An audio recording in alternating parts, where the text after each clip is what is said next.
IB Nation, welcome back to another edition of the Irish Breakdown podcast. It is Wednesday. That means it is midweek rundown time. I'm excited for today. I got my guy Trevor Trowbridge with me today, and we're going to talk a lot about this Notre Dame Louisville matchup, Trevor. And you and I have spent a lot of time in the film and a lot of time looking at the numbers, and we're going to talk a lot about this matchup today. It's going to be a lot of fun. And then, of course, after we're done with several different aspects of that, we're going to do our first buy, sell, hold together. So I'm very much looking forward to that. That's the first thing Trevor said to me. It wasn't like, good morning, Bryan. It wasn't, hey, how you doing? Actually, he did say those things. I'm just kind of kidding. It was, man, I'm excited for my first buy, sell, hold. So you have been part of the buy, sell, hold as a watcher of the show, but this will be your first time actually being on the receiving end, Trevor. But let's just dive in. We're going to get to that. It's going to be a lot of fun. Let's dive into this matchup, Notre Dame, Louisville. We spent a little bit of time yesterday just introing Louisville, right, and just talking about who Louisville was. Now we want to look at it specifically from the standpoint of how these two teams match up together, and this is going to be the fascinating part because there's some areas where it's really good on really good or great on great. There's some areas where, like, neither team's been great here. Who wins that battle? Player matchups, they're going to be huge. This is probably the game that until USC is going to be the most intriguing we're going to learn a lot about how talented this Notre Dame football team is. Like, I don't know that this game's going to necessarily teach us if this team has got the maturity to kind of show up every week or things like that. I don't know that because, history tells us that this is usually the kind of game that Notre Dame is up for. This season, this has certainly been the kind of game that Notre Dame is up for because they're not a MAC team.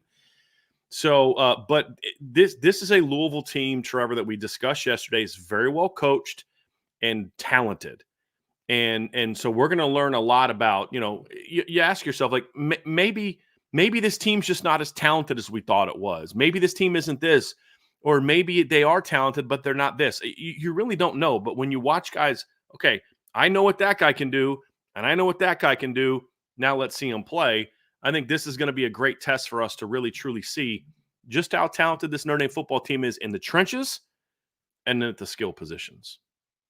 I'm excited for Saturday, man. This is going to be one of those games where in previous weeks, we at Irish Breakdown talked a lot about we're going to see how this team is prepared and we're going to see how this team handles success because there was a little bit of, we know from a talent perspective, Notre Dame is more talented than Purdue and more talented than Miami of Ohio, respectively.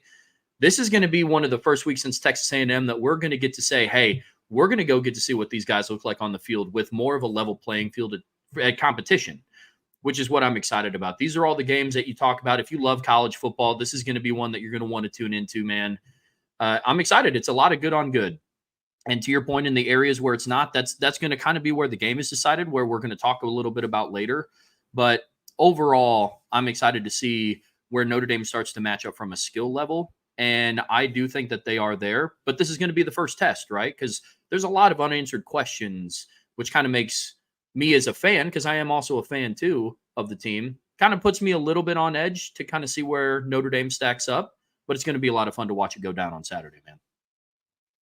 You talk about the Texas A&M game, and this is obviously clearly the closest game that we've seen from a talent standpoint. What makes this one a little bit more intriguing than that one is that one taught us, okay, can Notre Dame hold up in the trenches against a team that's really big in the trenches? And for the most part, they held their own and won that battle in the fourth quarter.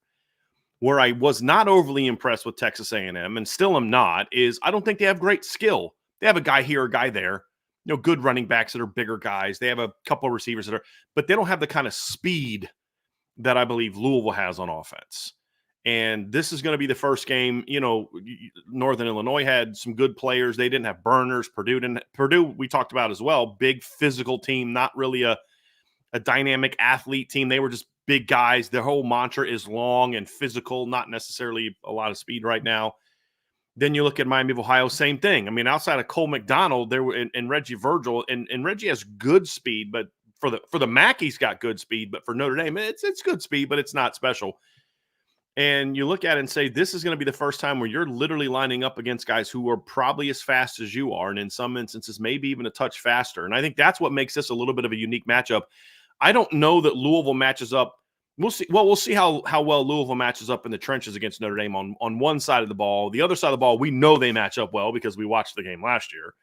But the skill matchup is the one that intrigues me, Trevor, because, and we're going to talk a lot about this as we dive into more specific aspects of this. But that skill on skill matchup on both sides of the ball is probably the most intriguing for me. I know a lot of people talking about the trenches and all that, and I get that. And we're a line-driven program and all that kind of stuff, which right now they're not, because their lines aren't the strength of their team on either side of the ball. I would argue the way they're playing right now, the lines aren't even in the top 2 areas of strength right now on either side of the ball. But it's man, this is one where you're going to truly find out how good your corners have been great so far. They haven't been really tested like they're going to be tested on Saturday. Boy, Jordan Clark's had a really good year so far to nickel, but he hasn't really been tested like he's going to be tested on Saturday. Don Schuler's been great so far this season. Well, for the expectations that we had of him. Well, he's going to get tested a lot more in the pass game in this game, in this contest, than he has been in the last 4. And that's what makes this really intriguing, because we're going to learn so much more. Is the pass defense really as good as we think it is? Well, we're going to know by about 7 o'clock on Saturday. And that's the part of this that I find really intriguing. Is it's an extension of what we talked about yesterday, Trevor. Like, this is absolutely 100% a find out game for both of these teams. And obviously, we cover Notre Dame, so it's more so there, but we're going to know a whole lot more about this football team and where Marcus Freeman's program is by the time we get around 7 o'clock on Saturday night. The most intriguing thing for me too, and you touched on it a little bit, and I'm going to broaden it on a bigger scale here. Notre Dame as a team specifically, one thing that we all as fans have kind of relied on is they might not have prepared the best for this game. They might not have been as bought in, but one constant has been Notre Dame, at least we feel like, has been the more athletic team. They're the faster team. They are the longer team. And now, to your point, Louisville is kind of a team that starts to level that playing field a little bit. So I'm going to be very excited to see how Notre Dame stacks up on a head-to-head matchup with that athleticism. Is it one thing that they're just so much more athletic than the Purdue's of the world, the Miami of Ohio's of the world? Or are they just more athletic in the broad scope of college football? And we can start talking about them in comparison to the other teams. Now, look, I'm not saying that if Notre Dame is more athletic than Louisville, they are now automatically more athletic than Georgia and Bama and Texas. But it's going to start to give us more of a feel of what we might see from this team down the road. Well, I mean, part of it is if you look at it and say, like, okay, Notre Dame can handle Ja'Cory Brooks on Saturday.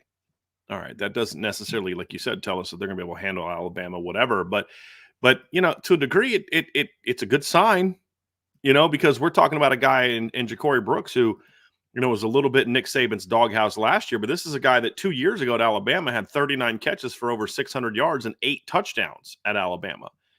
A guy that had 4 catches for 76 yards and a touchdown in that win over Auburn. He had 7 catches for 97 yards against LSU. He had 6 catches for 79 yards and a touchdown against Tennessee. This is a guy that, at that level, that SEC level, went out and was a pretty darn good football player on a very deep receiving core that season. And so we've seen a guy at that level be this type of player. And so now we're going to go out and find out, okay, what can this guy, what can Notre Dame do against him? And if they're able to thrive against him, then you start feeling a little bit better about things. So that's kind of where I'm from is to your point. I think you talk about that. It does, if you have a stalemate, it says, okay, you're in the top echelon of athletic teams, but you're not in the top level of athletic teams. If you are clearly the more athletic team against Louisville, then you are a little bit in the conversation of, okay, like, look, they completely out-talented Louisville and out-athleted Louisville. Boy, now I am really looking forward to seeing how they stack up against Texas and Alabama and teams like that. And so that's why I think this is a good test, because as we mentioned yesterday, at least I feel this way. And I'm not sure if you necessarily said you did or didn't, but I do feel this is a much more athletic version of Louisville in the pass game than it was a year ago. Jamari Thrash was really the only guy that athletically gave me major concerns last year. This group is a lot more, especially if Colin Lacey plays on Saturday. That's going to be the big one. If he plays on Saturday, then I'm really going to say, okay, you're going to get the best of what Louisville has to offer. And if you can win that matchup, you're looking good moving forward.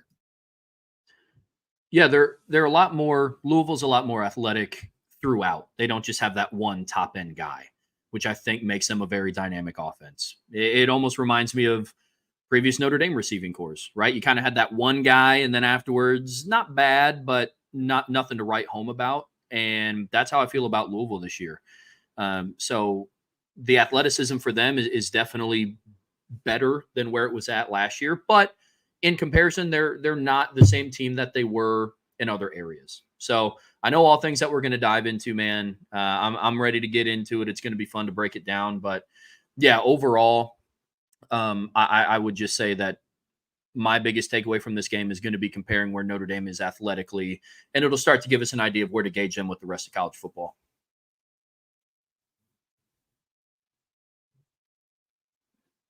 All right, Trevor, that's going to do it, obviously, for a little bit of the intro section. We're going to dive first into the sort of the stacking up article, or stacking up aspect of this game. We're going to go through the Notre Dame offense and the different statistical aspects and personnel aspects and how they stack up against Louisville.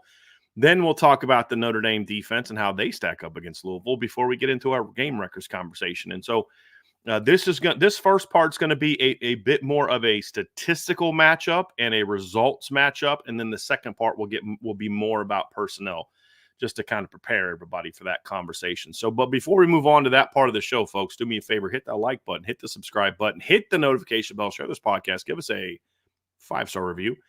And if you have not done so, make sure you sign up for the message board at boards.irishbreakdown.com. That video that I did the other day has so far been the most watched video that I've done, which is impressive because it was an hour long. So impressive, not impressive that the video was an hour long, but impressive from the standpoint of that many people watched a video that was that long, and a lot of people watched it to the end. So kudos to y'all. It says that there are definitely still people out there that actually like to gain knowledge before, and allow their opinions to be molded and adjusted by the data on the ground, so to speak. So shout out to everybody that had a chance to watch that. Again, that is for premium members only. So if you have not seen it, you definitely need to make sure you're signed up for on the message board at boards.irishbreakdown.com.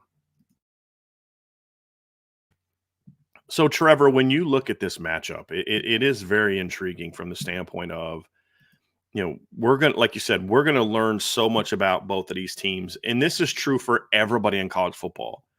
Like, do we really know how good Georgia is yet? Do we really know how good Bama is yet? Well, not really. We're going to find that out on Saturday. I mean, Tennessee and Oklahoma had a little bit of that game last weekend, right? Like, we found out, hey, look, that Tennessee offense is pretty good, but it's not maybe at that elite level yet, because they did some good things against Oklahoma, got the win, but they didn't light that defense on fire. But we also learned that's a pretty darn good Oklahoma defense as well. Yeah. And their offense is a mess. It is definitely a mess. And so you learn about these things. And of course, teams continue to evolve as the season goes on. And so when you look at this particular matchup, there's a lot more of, I don't really know who either one of these teams are. Notre Dame does have one more game under their belt, and Notre Dame also has 2 Power 5 games under their belt compared to just one for Louisville. And so it certainly makes this matchup very intriguing. And the first one that we're going to talk about is the matchup of the Notre Dame offense against the Louisville defense, Trevor. And while the matchup of the Notre Dame defense is important, and Notre Dame has to be able to stop them, at the end of the day, the Notre Dame defense could play elite football on Saturday, and this team could still lose the football game if this side of the ball doesn't get better. And so as we'll dive into here in a second, Trevor, but the fact is the Notre Dame offense needs to figure it out. This is the week you've got to figure it out to some degree, because if you don't, this is a good defense that can shut you down enough to allow it to where their offense only needs 20 points to win the football game. And that's the concern that I have coming into this game, Trevor, is this matchup is going to be so important. This is going to be ultimately what tells us who wins or loses this game, is the matchup between the Notre Dame offense and the Louisville defense. What Notre Dame's offense has to be really careful of is not going on those long scoring droughts that we've seen sometimes throughout the season.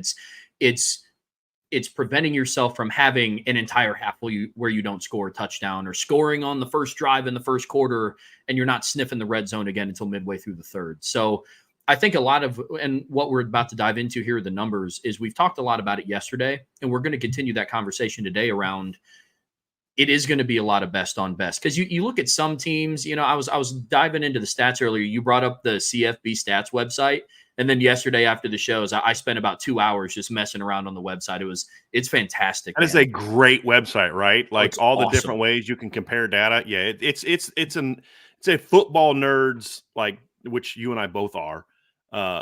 Like, I mean, it's a go-to site. If you're someone who likes numbers and data and how are they versus at home, how are they away, how are they against FBS, how are they against F, you know what I mean? Like, it is, how are they against Power 5, how are they in conference? It is such a great way to really evaluate stats. It's a great, aren't you? See that? Look, all the things that you get from being with Irish Breakdown, man. Like, you just you're able to nerd out as much as you want now on stats. It's a beautiful thing. Oh no, man, it's awesome.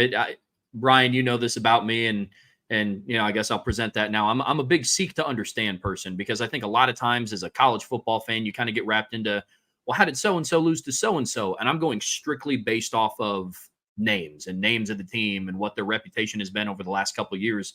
I fall guilty of that all the time, and I was diving into the cfbstats.com website, and I was going through, and you start to see, it's like, oh, well, that's why so and so losses. It's because they average scoring 41 points a game. One thing that was crazy, and I know we'll get into this, and I don't want to go too much off course here, but Navy's the 10th ranked scoring offense in the country this year. That was wild when I looked at that this year. So that was pretty fun. But back to course correcting here. It's going to be really interesting to see, because Notre Dame, where they have their strengths, is where Louisville has their strengths on the opposite side on defense. And this isn't one of those games. You look at a team like Clemson, where they have, they're ranked highly in offense because they're able to put up a lot of points, but then their defense also averages 30 points a game. So it's not going to be a conversation like that today. It is going to be very much, well, hey, Notre Dame averages 238 rushing yards a game. Louisville only allows 87 rushing yards a game. So the strengths of either side make for a really good on good matchup.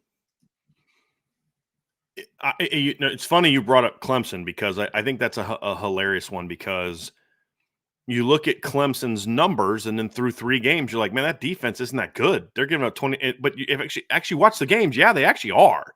They shut down Georgia for half. Eventually, just the offense was so bad in that game that the defense just kind of broke late.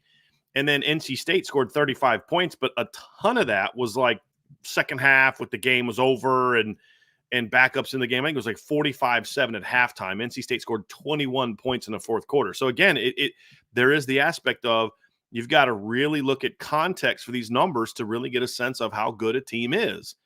Mm-hmm. Again, it was 59-14 when Clemson pulled their starters and NC State scored 3 touchdowns, right? That's the really fascinating part about this whole thing. And so it certainly makes this matchup intriguing. So let's actually just bring it up, Trevor, and we'll just initially dive into this data. And you mentioned the run game, and that's, to me, where this is going to start, because while I believe Notre Dame has to be able to throw the ball more effectively to win this football game, they have to still be able to win games like this. You've got to do what you do best to some degree. I'm not saying they got to run for 238 yards in this game. It'd be nice, but you have to be able to run the ball. This matchup, as you look at it, Trevor, and for those who are listening via podcast, Notre Dame ranks 18th in rushing yards per game. Louisville ranks 18th in rushing yards per game allowed. Notre Dame ranks 5th in the country in yards allowed per attempt. Louisville ranks 11th in fewest yards per attempt. And you can say, well, okay, yeah, but they're beating up on a lot of bad teams and this type of thing. And you're like, okay, true. They did shut down Jacksonville State and Austin Peay to a degree. Austin Peay only had 34 rushing yards. Jackson State had 130. Their quarterback went for 101, though, which is relevant to this game. But they played a good Georgia Tech team, and Georgia Tech's got a solid run game. Not as good, actually, as I thought it was going to be this year. But they held them to 98 yards. And I think about 25 of that came on the first scoring drive of the game on a Haynes King keeper.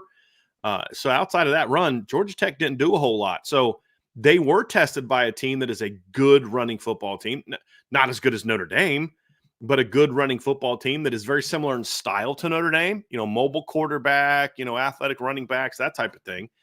And Louisville handled their business and won that battle. And then You look at Notre Dame ranks 12th in most runs of 20 yards or more, or excuse me, they rank 3rd in most runs of 20 yards or more with 12. That's somewhat boosted by the fact that Notre Dame has played 4 games and some teams have only played 3.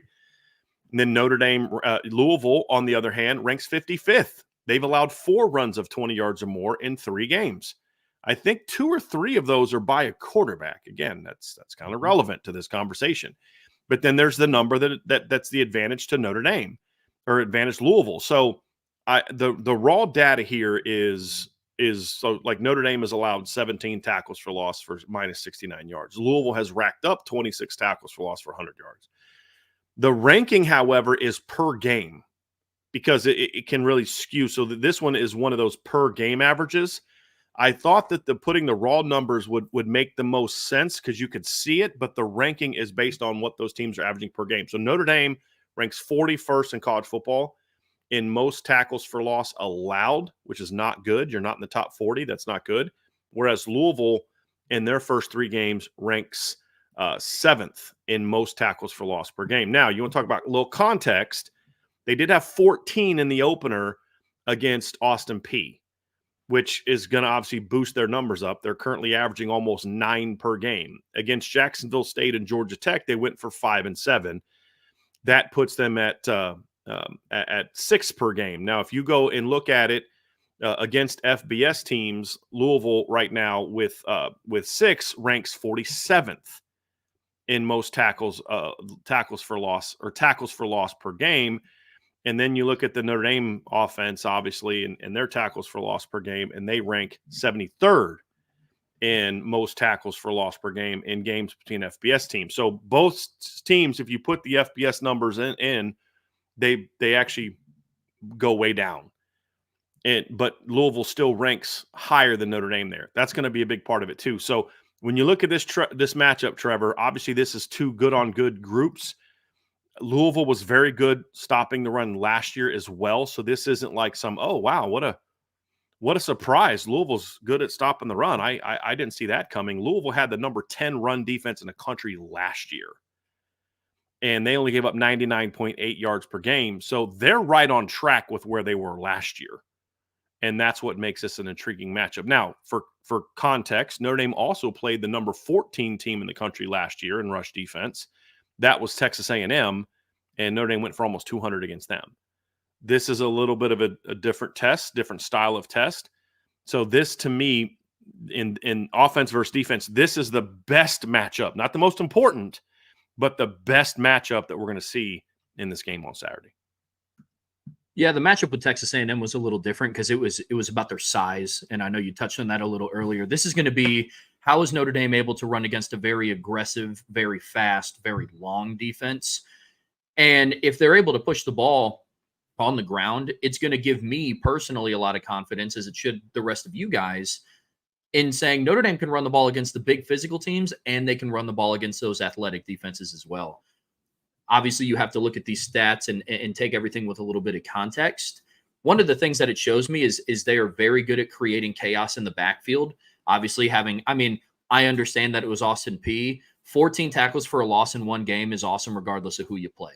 And one thing that I will say about stats is I'm a huge numbers guy, like I just got done saying, but you need to use statistics to formulate your opinions with context. You can't only go based on stats, because if we did only go based on stats, Notre Dame should not have allowed 75 first-half rushing yards to Miami of Ohio, the last-ranked rushing offense in all of FBS, right? So what this shows me, and if I were to point out a stat that I think is going to be the key here, is what Notre Dame is going to be able to do on those big plays, those 20 runs, 20 yards or longer runs, with Notre Dame having 12 so far this year and Louisville allowing 4. Now, there's a difference in games here, but bringing up the strength of schedule for Louisville and that they've only played one Power 5 team so far, the fact that they have given up 4 makes me think that there's going to be a little bit of, we're going to see how much and how explosive Jeremiah Love and Jadarian Price are going to be relative to this Louisville defense. Here's the interesting thing for me, Trevor. If you actually look at statistics against Power 5 only opponents, Notre Dame ranks 3rd in college football in rushing yards. And that means games where your opponent was a Power 5 team. So even if you're an a group of 5 team and you play one Power 5, it only takes into account that one game. Notre Dame is averaging 280 yards per game rushing against their Power 5 opponents so far this season. They rushed for 198 yards against Texas A&M, 5.8 per carry, and they ran for 362 yards at 8.2 yards per carry, and they're averaging 4 touchdowns a game.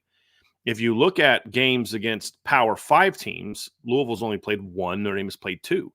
Here's a stat that I bet you're not going to expect, Trevor. Do you know which defense has allowed fewer yards per game rushing this season against Power 5 opponents between Notre Dame and Louisville from a defensive standpoint? It's Notre Dame. Yeah, Notre Dame has allowed 92 yards per game. Why? Because they held Purdue to like 30-something, right? And then Purdue in their 2 other games against not Notre Dame has rushed for over 200 yards in both games. So that's what I'm saying is like this early in the season, you really don't know, and it can be dangerous looking at these matchups. But here's what we do know, and this is what I believe we can certainly agree on, and that is whatever the stats say coming into the game, this matchup is incredibly important, especially if we get some of the weather conditions that they're saying may happen during the game. Now, I've learned living in South Bend, and Trevor, I know you've spent some time in this area, and you're an Indiana guy. It's not a whole lot different. Looking at weather reports for a Saturday on a Tuesday is kind of a waste of time. I have seen weather reports for Notre Dame games that are going to be, it's going to rain all day, and then you get there and there's not a cloud in the sky and it's sunny all day. And then other times where it's, complete opposite. And so I don't really get into that. But if that happens, and that can always happen, this becomes even more important because of the fact that this is such an integral part of the Notre Dame offense, and they're going to have to get going. The intriguing part of this matchup is, how does Louisville account for Riley Leonard's running? I feel like the last 2 opponents weren't overly concerned about Riley Leonard as much compared to the other 2 running backs, partly because they had the Northern Illinois film and the A&M film to look at. Riley ran the ball at times against A&M, but the run game was built around Love and Price. And then when Riley Leonard got hurt against Northern Illinois, they didn't run him at all. So if you're doing opponent research, you're looking at Notre Dame saying, they're not running Riley Leonard as much as they did at Duke.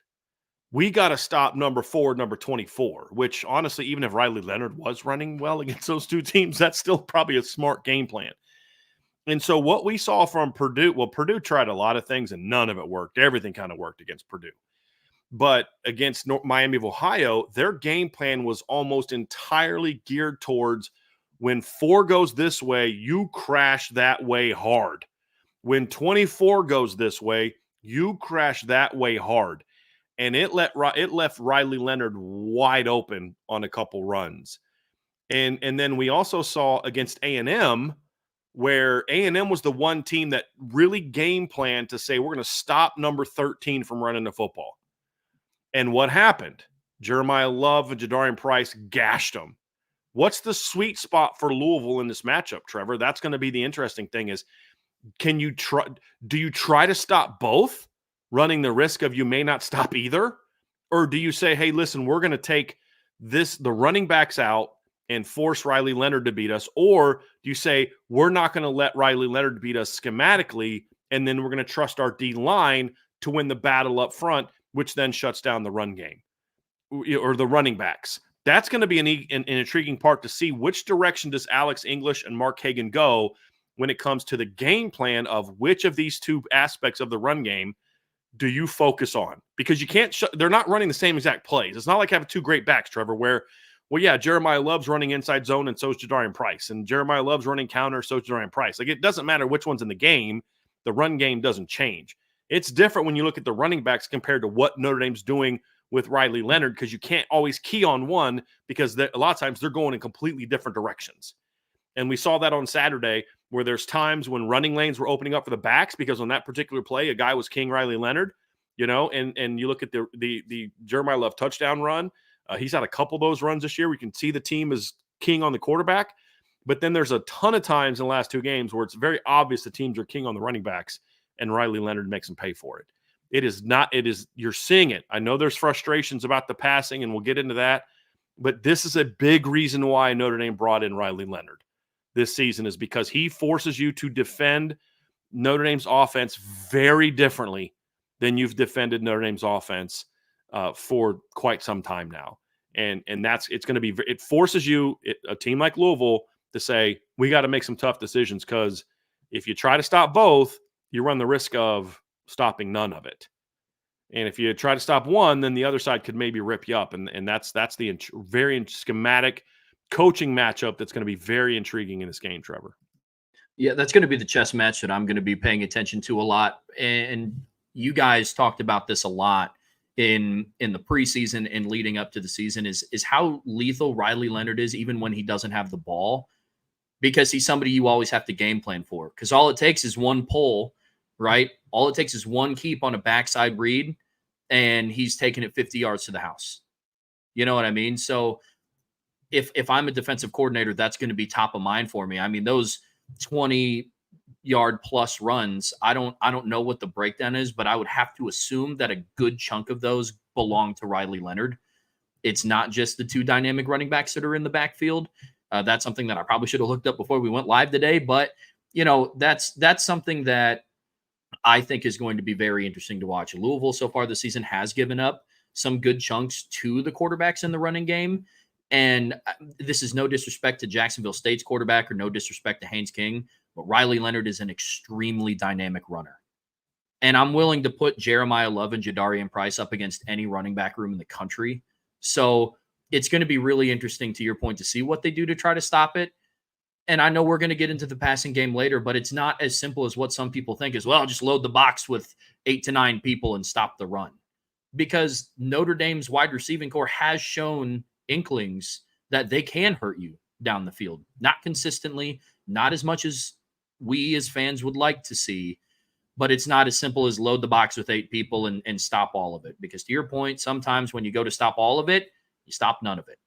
So that's going to be an interesting challenge for Ron English on Saturday. And when you look at it, like you said, the quarterback at Louisville, at Jacksonville State, he's a good runner. He on the season so far, he's rushing for 269 yards in 4 games. That's 5.6 yards per carry, 67.3 yards per game. The Louisville game was his best performance. He had 80 the next week against Eastern Michigan and 77 against Southern Miss. So he's been pretty good in all games, but that game was his best performance. You look at Haynes King. Obviously, Haynes King is very similar to Riley Leonard in size and athleticism, and he obviously had good production last year running the football at 737 yards, 6.1 per carry. This season, if you look at his performance, he was at 11 yards per carry against Syracuse. He was 5.4 against Georgia State, 4.6 against Florida State. And so on the season, Haynes King, I'd say he was around 6 yards a carry. Riley Leonard, so far this season, especially when you consider there was a game where he hardly ran the ball at all after the first drive because he was injured. That'd be the Northern Illinois game. He only rushed for 16 yards. I think all of that came on the first drive before he got hurt. He ran for 63 against Texas A&M at 5.3 per carry. He went for 100 against Purdue in a half, 9.1 per carry. And then this last week against Miami of Ohio, he went for 143, 11.9 per carry. And he basically played one drive in the fourth quarter. So, to your point, it is a different dynamic. It is a much different dynamic. And part of the dynamic is different because you do have to account for Jeremiah Love and Jadarian Price. And with all due respect to Jamal Haynes, who I'm high on, Trevor, because I have him in my first team all opponent back. He's not Jeremiah Love, and he's more nuanced than Jadarian Price is now, but he's not as talented. And so this is a very, very interesting aspect to this matchup is going to be this. And so, you look at it on paper and you talk about who's got the advantage. Neither. It's about as even as you could look at. And I'm very curious to see what this is. One of those things we talked about yesterday, Trevor, is we're going to learn a lot about the pride of this Notre Dame football team in this matchup, because if you're Notre Dame, somebody in the chat said it earlier. They said, if I was Louisville, I would game plan to schematically try to stop Riley Leonard, and then ask your defensive line to dominate, which shuts down the running backs. Well, why would you take that strategy? Like, what makes you think you can do that against this Notre Dame team? Well, because that's what we did last year.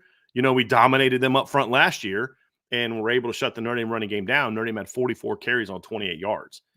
So, yeah, okay, did it last year. Why not think you can do that again? So the point was very valid, and we'll find out what they decide to do on Saturday. And that makes it imperative that the Notre Dame offensive line has to be on top of their game run blocking wise. The good news is I know a lot of people, Trevor, are unable to separate run blocking versus pass blocking when evaluating a line. And when you're talking about the overall performance of the line, you shouldn't remove them. They do go together. But when you're just talking about the run game, the reality is the Notre Dame offensive line has been pretty good in this area all season. This is an area that's been a strength. Now, we're going to see what it looks like Saturday because you don't have two starters. This is when you find out how much not having those two starters hurts or not, because Miami, Ohio was an undersized defensive line. This is a defensive line that's very athletic and not very big, but much bigger than Miami of Ohio. I mean, this is not a very big Louisville defensive line. It reminds me a lot of the Ohio State defensive line last year from a size standpoint. Ashton Gillott and JT are very similar in size. Tramel Jones and Jack Sawyer are very similar in size. Louisville's got one 300-pounder that plays a bunch, and Ohio State had one that played a bunch. Their other best guys like 290. Just like Ohio State's guy, quote unquote, best guy last year was like 285, 290. Reminds me a lot of that line. And Notre Dame handled that line well, and then they struggled against Louisville. Which version of that do we see is going to make this it's going to determine who wins this matchup. So very evenly placed matchup on paper. Now this is on paper a mismatch. It's the Notre Dame pass offense against the Louisville pass defense. Now, when you look at the numbers, Trevor, Notre Dame ranks outside the top 100 in yards per game, yards per attempt, yards completion, touchdowns, pass efficiency, and plays of 30-plus yards in the pass game. They've had 2 so far this season. Louisville ranks inside the top 50 in yards per game, yards per attempt, yards per completion, touchdowns allowed, pass efficiency defense, fewest 30 plays of 30 yards or more, and sacks. The only thing that they rank outside of the top 50 in is interceptions. They've only had 2. So you look at this matchup, Trevor, and just looking at it statistically, this is clearly advantage Louisville. And that includes if you're going to say, okay, well, look, in fairness, Louisville's only played one team that really that even remotely throws the football.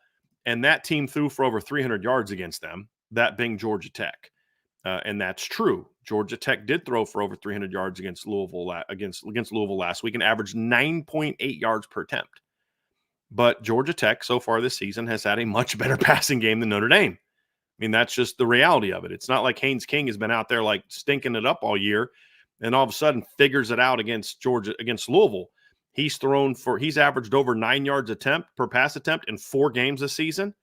He's had only 1 interception. He's thrown 6 touchdowns coming into the Louisville game. He's completing almost 74% of his passes. And on the season, he is averaging, let me just look at this real quick. He is averaging 254.8 yards per game. Notre Dame's not averaging close to that. So it should be an area that Notre Dame should take advantage of in theory. But when you look at the numbers, even if you only look at what Louisville did against Georgia Tech, you have to take into account that, but has Notre Dame shown you anything that makes you think they can take advantage of Louisville the way that Georgia Tech did? That's the concern that I have, Trevor, because if you really looked at the context of Louisville's numbers, they only played 1 Power 5 team and they didn't do a very good job stopping the pass game.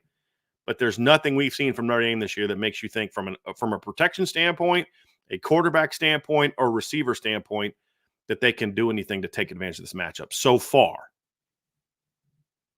Looking strictly at the numbers, I couldn't agree with you more. There's nothing that I have seen in Notre Dame's first 4 games that gives me the utmost confidence to say this is going to be the game where they turn it on and where they take advantage of some of those matchups and take advantage of what Haynes King put on tape last week and was able to do against Louisville's pass defense. It's weird. And this is not me coming to the defense of why Notre Dame ranks outside of the top 100 in like almost every category outside of the bad ones, right? But I think looking at these stats and these numbers with a little bit of context, you have to add in the Purdue game in there. When you're rushing for 300 plus yards, there's not a need to go out and throw for 300 yards. Now, that's one game, that's one sample size. You know, I go back and I think about the week 1 game against Texas A&M. I didn't expect Riley Leonard and Notre Dame, and Mike Denbrock's game plan was, all right, Riley, I hope you're ready to throw the ball 35 times tonight. I just didn't think that was going to be the case. But the two things that do stick out on the flip side of that coin is when you had that opportunity against Northern Illinois and against Miami of Ohio to start stretching your legs in the pass game, you didn't take advantage of that. And I think that's what really, really kills. And I think that's what stings Notre Dame fans a lot, myself included, because that's the stuff that you want to see. Because let's call a spade here, and it might even be Saturday. Notre Dame is going to have a game or a series in a game where you're going to have to pass to move the ball. It's going to happen, whether it's against Louisville, whether it's against Georgia Tech, whether it's against USC. If Notre Dame makes the playoffs, it's going to be in the playoffs. I can tell you that right now. Even Michigan last year, a run-heavy team, J.J. McCarthy had 3 passing touchdowns against Alabama. Right? So at some point in time, it's going to happen. And I can see where a lot of the Notre Dame faithful are coming from of, you haven't given us a reason to think that it's going to happen anytime. So it makes me super uncomfortable to think that this is going to be the game where Riley Leonard lights the world on fire through the air. But to your point, there will be opportunities to do it. And it's going to come down to if he's going to pull the trigger, if the offensive line is going to hold up, because there are a lot of different factors. It's not just Riley Leonard. It is. That's the fact of the matter. But everything is going to have to start working cohesively for that to start happening. I will say this, Trevor. If you watched my breakdown of the pass game, it's very interesting. I was talking with someone on the Notre Dame side of things about this, and let's say I expressed my frustration about the pass game before breaking it down, and I'm still frustrated by it. But we were talking about it, and then I texted him. I said, hey, did you feel better about that after you watched the film? And he was like, yeah, actually I did. Like, there's still a lot of work to be done, but yeah, I did. Because you started to see things from Riley that you hadn't seen before. Just a little hint, like one of the criticisms I've had first 3 games was he was one read and gone, and he was rushing those reads. We saw 3 balls that I just off top of my head that we saw him throw where he came all the way backside on his read. We saw the seam route to Mitchell Evans that got called for a pass interference. It was a gorgeous ball. That was his backup read. That was his number 1 receiver slips. He comes back to the backside post and throws a dime, and he threw with conviction. One of the biggest throws of the game was the throw before the 3rd and 10, the 38-yard touchdown pass, where he hits Chris Mitchell on a backside dig route to make it 1st and 10 at the 38 instead of 3rd and 10, and you get a completely different look. And so then you come into it the next play, and he looks front side. It's covered. He comes backside, and he throws with conviction on a low, hard fastball to Chris Mitchell where the ball needed to be. Now, all of a sudden, you've got a 14-yard gain. And then later in the game, he did the same thing on a over backside dig where the front side was played. They overplayed the slot fade because Notre Dame had run that a lot. He immediately comes back, hits Chris Mitchell on the backside, an option route. And I said dig, but it was an option route. And you're like, we hadn't seen that at all so far this year. And so now the hope is, okay, is that just all right, he was comfortable with what Miami of Ohio was doing? Or is it okay, he's starting to get comfortable in this offense? Because we don't know the answer to that. It could have just been whatever they were doing from a defensive standpoint, he just felt good against. It could be that. That's why he was throwing more deep balls, right? You had the deep ball to Evans we talked about. You had the deep ball Bo Collins for a touchdown. You had a deep ball to Jordan Faison that got called for a defensive PI. A deep ball to Chris Mitchell for a big play that was called for a PI. Another ball that hit Bo Collins in the hands on a deep ball that got dropped. You did miss on the deep ball to Jaden Harrison. That needs to be outside a little bit more. And you might have a touchdown there. But like you saw a more aggressive Riley Leonard. You saw Riley Leonard going through his reads. And if that carries into this game and then he can just clean up some of the – how do you miss that one? How do you throw that ball and then miss that ball? If he can clean some of that stuff up while not taking a step back, because that's the concern, right? Like the throws he missed against Louisville, he was hitting against Purdue. The throws he was hitting against Louisville, he wasn't even trying against Purdue. So we still don't know what version is going to show up. But if this was a building block game, that actually gives me some confidence that Notre Dame might actually be able to do a little something in this matchup, because personnel-wise on paper, this is a matchup that Notre Dame should, coming into the season, have been one where, hey, I think outside of Quincy Riley, I think Mitchell Evans should have a field day in this game. Sure. Right? He hasn't been himself so far this year. This is a game where you look like, man, Jaden Greathouse should be able to do some stuff in this game. Well, this is a game where Chris Mitchell should be able to put some work in this game. Well, those guys haven't been that type of guy yet. And, you know, that's good. That's the interesting piece is what was last week? Was it just a game or is it a building block? I think it's fair to say that it could be a little bit of both. When I went back through and I watched your passing breakdown, one thing that dawned on me that I think a lot of people do tend to forget, and now I know Notre Dame is going into their 5th week of the season, but I think we're seeing the progression of a quarterback who didn't practice in the spring. And a lot of these, like settling down through your reads and getting comfortable with the offense, those are the things that start to get worked out in the spring. I'm not saying he would have been a perfect product come August 31st at Texas A&M if he would have went through spring practices. But I do think that, you know, it could be a little bit of both, because if it was just a game for him, I don't know if he would have been as accurate on some of the balls he was pushing down the field. Like that post route to Chris Mitchell that was called for a DPI, that was a good ball. If he doesn't get interfered with, it might be a touchdown. 100%. Yes. 100%. It's just you didn't get to see the result because it was a defensive pass interference. But the and result why was do you think the receiver? Why do you think the DB tackled him? Right. Like, It would have been tackled him because he knew he was beat. Yeah. Like, that's what you do as a DB. Say, I'm not giving up a 50-yard touchdown. I'm going to tackle the guy. There's a reason he tackled the guy. It's because he knew he was beat. Same thing with the throw to Jordan Faison. So, sorry. Go ahead, Trevor. No, you're 100% right. It's the DB doesn't make that. The DB isn't tackling Chris Mitchell if that ball is 10 yards underthrown or 5 yards out of the back of the end zone. It was a good ball.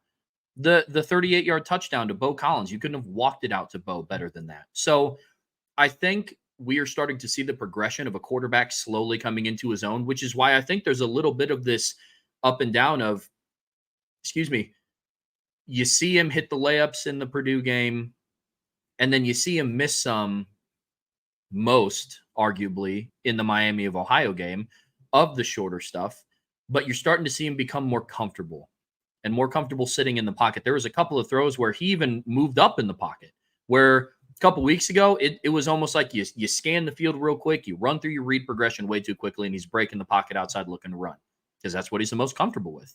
So that is going to be the big thing that I'm going to be looking for in Riley Leonard this week, is that continuity button, that consistency button that we've been hammering for weeks and weeks on end, because then that will start to put to rest to me, maybe it wasn't just a game where he was feeling himself and was letting it fly downfield. Because if that's something that you're starting to do consistently, I think it's going to start looking real nice for the passing offense. And the passing offense doesn't have to be, it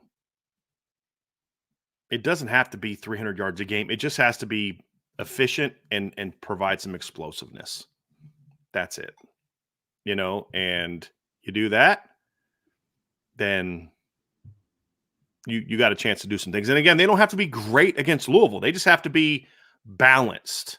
They don't have to throw for 300 yards. If they do, the odds are this game's not close, one way or the other.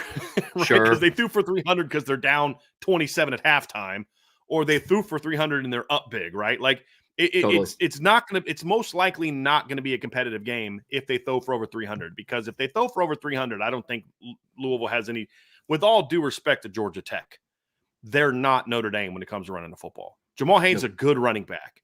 Sure is. I don't know that I would. I do know I would not take him over Jeremiah Love, and I don't know that I would necessarily take him over Jadarian Price. He's more experienced than those two guys, more proven, but more talented. No. And as much as this line has struggled to pass pro at times, they have not struggled blocking the run. Now it's going to be a little bit of a different look, but I liked what I saw in the first game with this group with Pat Coogan at center and Rocco Spindler. We'll see if they can continue that. Yep. And then of course Riley Leonard doing his thing. And so I mean his yards when he's part of the run game, it has literally gone up each game. So we'll kind of see how it goes, right? And so that's going to be a big part of this. I think one thing too with Riley Leonard's stats, because I know a lot of people get tied up in the stats, and he has yet to pass for over 200 yards and all this stuff. I get that, but based on how Riley Leonard is as a football player and how dynamic he is as a runner, he doesn't have to go out and throw for 300 yards a game. And I've said this before. I think what people need to start paying attention to for Riley Leonard is like his total production and what that looks like. My prediction is I think throughout the season, that number will stop going from like 150 passing and 140 rushing a little bit closer to that. Maybe he is passing for 220 yards a game. And I say only as a quarterback, but like for Riley Leonard, only rushing for 65 to 80, somewhere in that range. That to me is going to start showing that Riley Leonard is coming into his own as a passer. Because what I'm looking for right now is that progression. Notre Dame is good enough to beat Louisville on Saturday, not having to go out and throw for 300 yards, to your point. But if week over week, we start to see Riley Leonard grow as a passer and become more comfortable in the pocket, I think that's going to bode well for where Notre Dame's at the end of the season. Yeah, they're going to have to get there. And here's the final piece of this conversation, Trevor. You look at scoring offense versus scoring defense. Let's get actually back up to that here. Notre Dame right now, 48th in the country in scoring offense at 32.8 points per game. It's not good. Again, we'll go back to this. Notre Dame's numbers are actually better against Power 5 teams than they are against non-Power 5 teams, which I still say is just the weirdest thing out there. Notre Dame right now in total offense ranks 9th in college football in against Power 5 opponents. Now, again, a lot of teams only played 1 or 2 Power 5 opponents. Actually, I don't know that anyone's played more than 1 or 2 Power 5 opponents.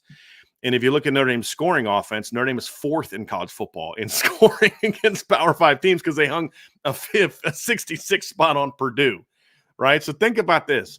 Notre Dame scored more points in one game against a Big Ten opponent than they did against 2 MAC teams combined by about 3 touchdowns, because they scored what? They 28 plus 4. No, actually is by 4 points. Excuse me. No, wait a minute. Hold on. It was 40. 28 plus 14 is 42, right? So it was by 24 points. So more than 3 touchdowns in one game against the Big Ten team. That's what makes this game or this team so frustrating. Is your 2 best games offensively were against the 2 Power 5 teams that you play that honestly have the most NFL talent. Now, Northern Illinois is a better team right now, I think, than, at least the way they played that Saturday. They were a better defense than what Purdue was that Saturday. Miami of Ohio's better coach, but those teams don't have the number of potential NFL players not that Purdue has a lot of NFL players, but they certainly don't have as many NFL players as what Texas A&M had. And if Notre Dame would have played against Northern Illinois the way that they did against A&M, forget Purdue. If they played it that way against everyone the way they did, they'll beat everybody convincingly. I'm just saying if they just would have played the way they did against A&M, they'd have won by at least 2 touchdowns, probably 3. And they would have beat Miami of Ohio by 40. And so, that's the thing is we still don't know what we're going to get. Statistically, this is advantage Louisville, even if you only look at the 1 Power 5 game, because this Notre Dame offense has just been kind of mediocre this season, if we're being honest about it. Really good run game, really bad pass game, puts the whole thing kind of right in the middle. Third down offense has been a problem, although it's gotten better the last couple games. If you look at Notre Dame's third down offense, a big part of that low percentage at 38.6, which ranks 80th in the country, is they were 2 for 12 against A&M, 16.7. and they were only at 33% against Northern Illinois. They went 7 of 12 against Purdue and 5 of 11 against Miami of Ohio. And I believe one of the ones they missed was late in the game with the backups, if I remember correctly. So the starting offense was around 50% in that game. So the last 2 games have been better. Is that a sign of things to come, or now you're playing a Louisville defense that's number 9 in college football on third down defense? We're going to find out how good is Notre Dame's third down offense finding its groove. I think it's been very well schemed the last couple weeks. And one of the third downs they failed on was sort of a, we're just trying to get some yards, maybe break one because it's a 3rd and long. And another one was a 3rd and 20 where you're trying to get into field goal range as opposed to taking a shot. So overall, I think one of the third downs that was a quote unquote miss was actually a success because the completion got you into field goal range. And so it was kind of mission accomplished in the 3rd and 20. So you look at it and say, okay, are they just getting better, or did they play teams that aren't that good on third down? And again, as you see by the numbers, 9th team, the 23.8% on third down is what Louisville's defense has been this season. And if you want to know how they did against the one Power 5 team they've played, it was actually it was tied for the same for what they did against Austin Peay. Georgia Tech went 4 of 15 on third down. So it wasn't like they shut down Austin Peay and Jacksonville State and then those numbers pad what they did because they didn't stop Georgia Tech. They 4 of 15 against Austin Peay, 2 of 12 against Jacksonville State, 4 of 15 against Georgia Tech. So their third down defense has been good every game. So that's going to be another test. And I think a big part of this game early in the game, that's going to be a key for me. Notre Dame's third down success is going to be huge early in this game. Yeah, keeping drives alive is going to be something that I'm going to be watching out for heavily for a multitude of reasons. One, you start to get into that argument of complementary football. I mean, your defense is fantastic. Don't put them in a spot where they're going to be gassed, midway through the second quarter because they're on the field so much. I think looking at that third down percentage conversion rate at 38.6% is telling as to why a lot of Notre Dame fans, myself included, are so frustrated with this offense sometimes. One thing, and you touched on it a little bit that I don't think is talked about as much, is how some penalties have kind of played into what that conversion looks like, because there have been a handful, not a lot, but there have been some where it has been a 3rd and 11 and you convert, called back for a holding call or something.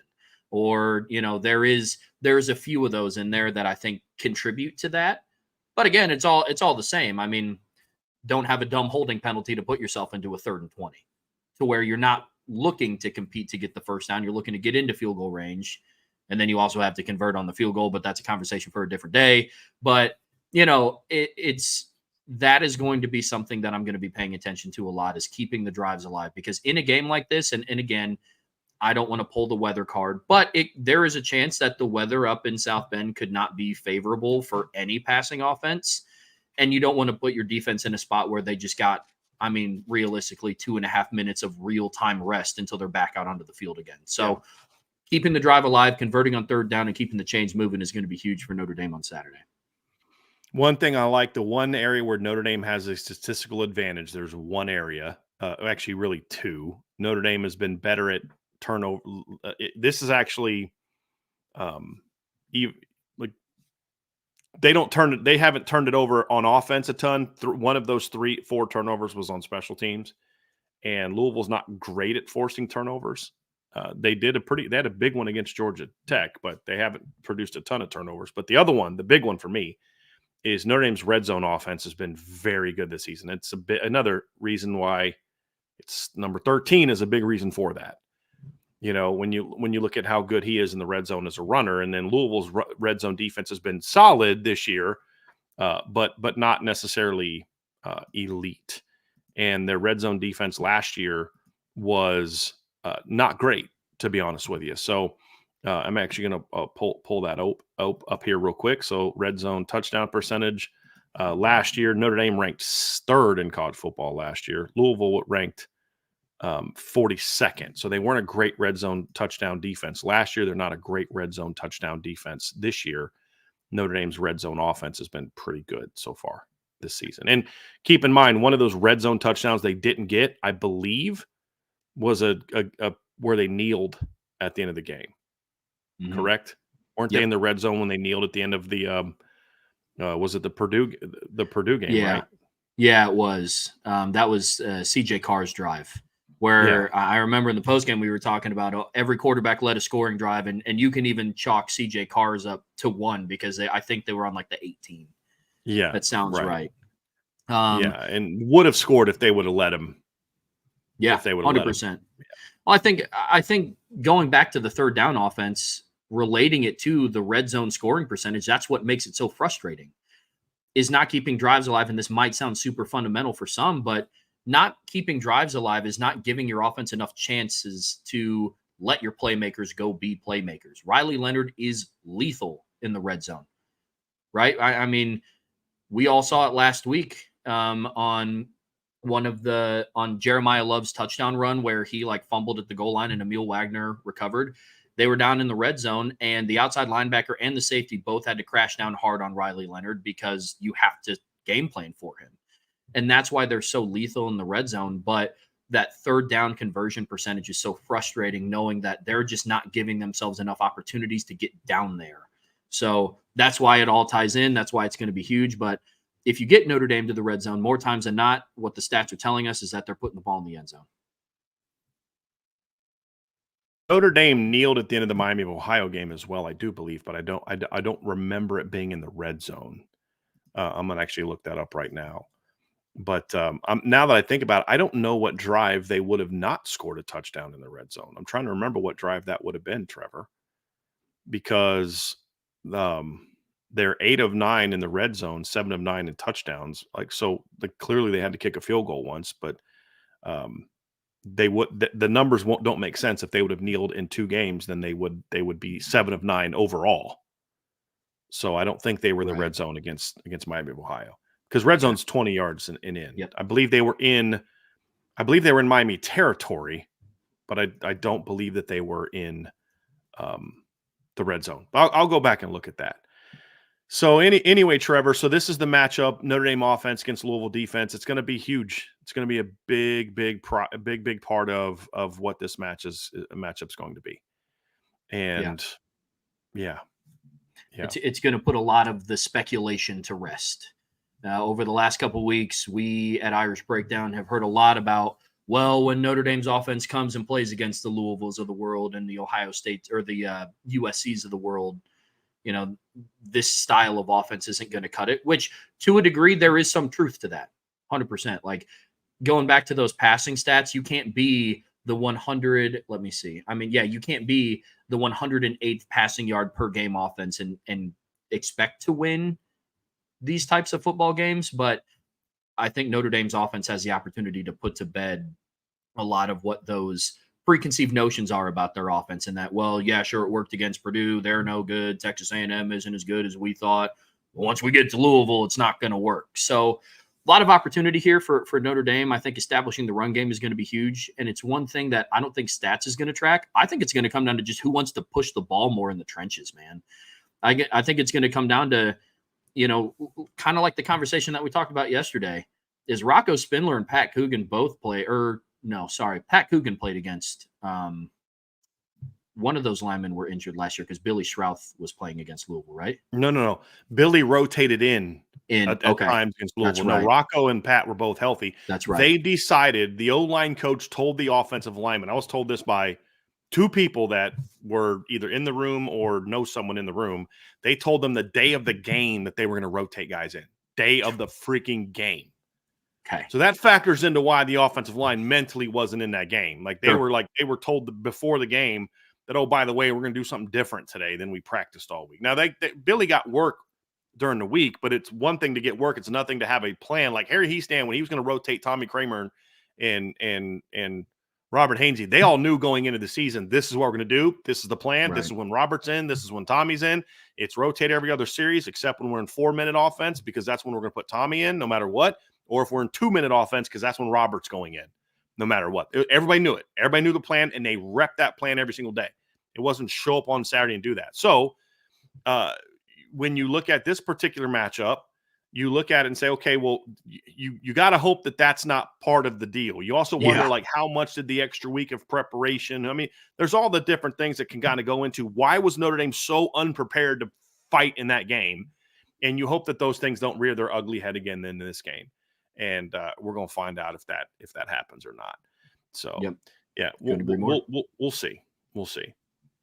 So we're going to move on to the defense next. But before we do, folks, hit that like button, hit the subscribe button, hit the notification bell, share this podcast, give us a 5-star review, and of course, make sure that you check out that breakdown at boards.irishbreakdown.com. You're definitely going to want to be part of what we're doing on the premium board, and we're trying to clean up some of the negativity, and hopefully Notre Dame helps us with that. Notre Dame can certainly help us with that a lot this weekend if they go out there and play well. So let's dive into this matchup of the Notre Dame defense against the Louisville offense. And this is going to be sort of a good-on-good matchup overall. And the best part of Louisville's offense is also the best part of Notre Dame's defense. Louisville's rush offense statistically is a little better than it actually has been, in my opinion, on film. Notre Dame's run defense has been very odd this season. So we're going to talk about the pass game matchup next. But let's firstly quickly dive into Trevor, look at the run game, because I'm going to say it like I said it last week. Yes, the pass game is the best part of the Louisville offense. But if Louisville is able to come out and be balanced and run the football on you, you're going to have very little chance at stopping this team the way that you're going to need to. I do think that this is a much more talented passing attack than last year, so I don't think you're going to necessarily hold them to 145 yards passing if you also get run on. My fear this year is that if they run the ball on you, it's going to make it even more effective throwing the football on you. So I think this part's going to be very important. We'll talk more about that aspect of it tomorrow in the keys to victory, because that's going to be a key to victory. But when you look at the numbers, Trevor, it can be a little misleading, and it's also very weird. And from a Notre Dame standpoint, and I'll back up kind of what I said earlier. But when you look at the numbers, and you look at what these teams have done so far, Louisville's got great numbers with their rushing offense. They're 37th in the country at 194.7 rushing, 4.3 rushing yards per game this season, which is very impressive. They rank 9th in the country in rushing yards per attempt at 6.4 rushing yards per attempt.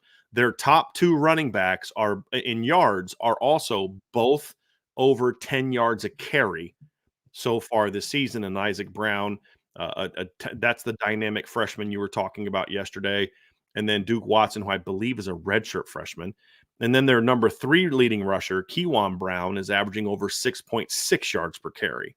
Now, they don't have, like, Tyler Shuck is a athletic kid who can scramble, but they don't use him on designed runs. That's not what they do.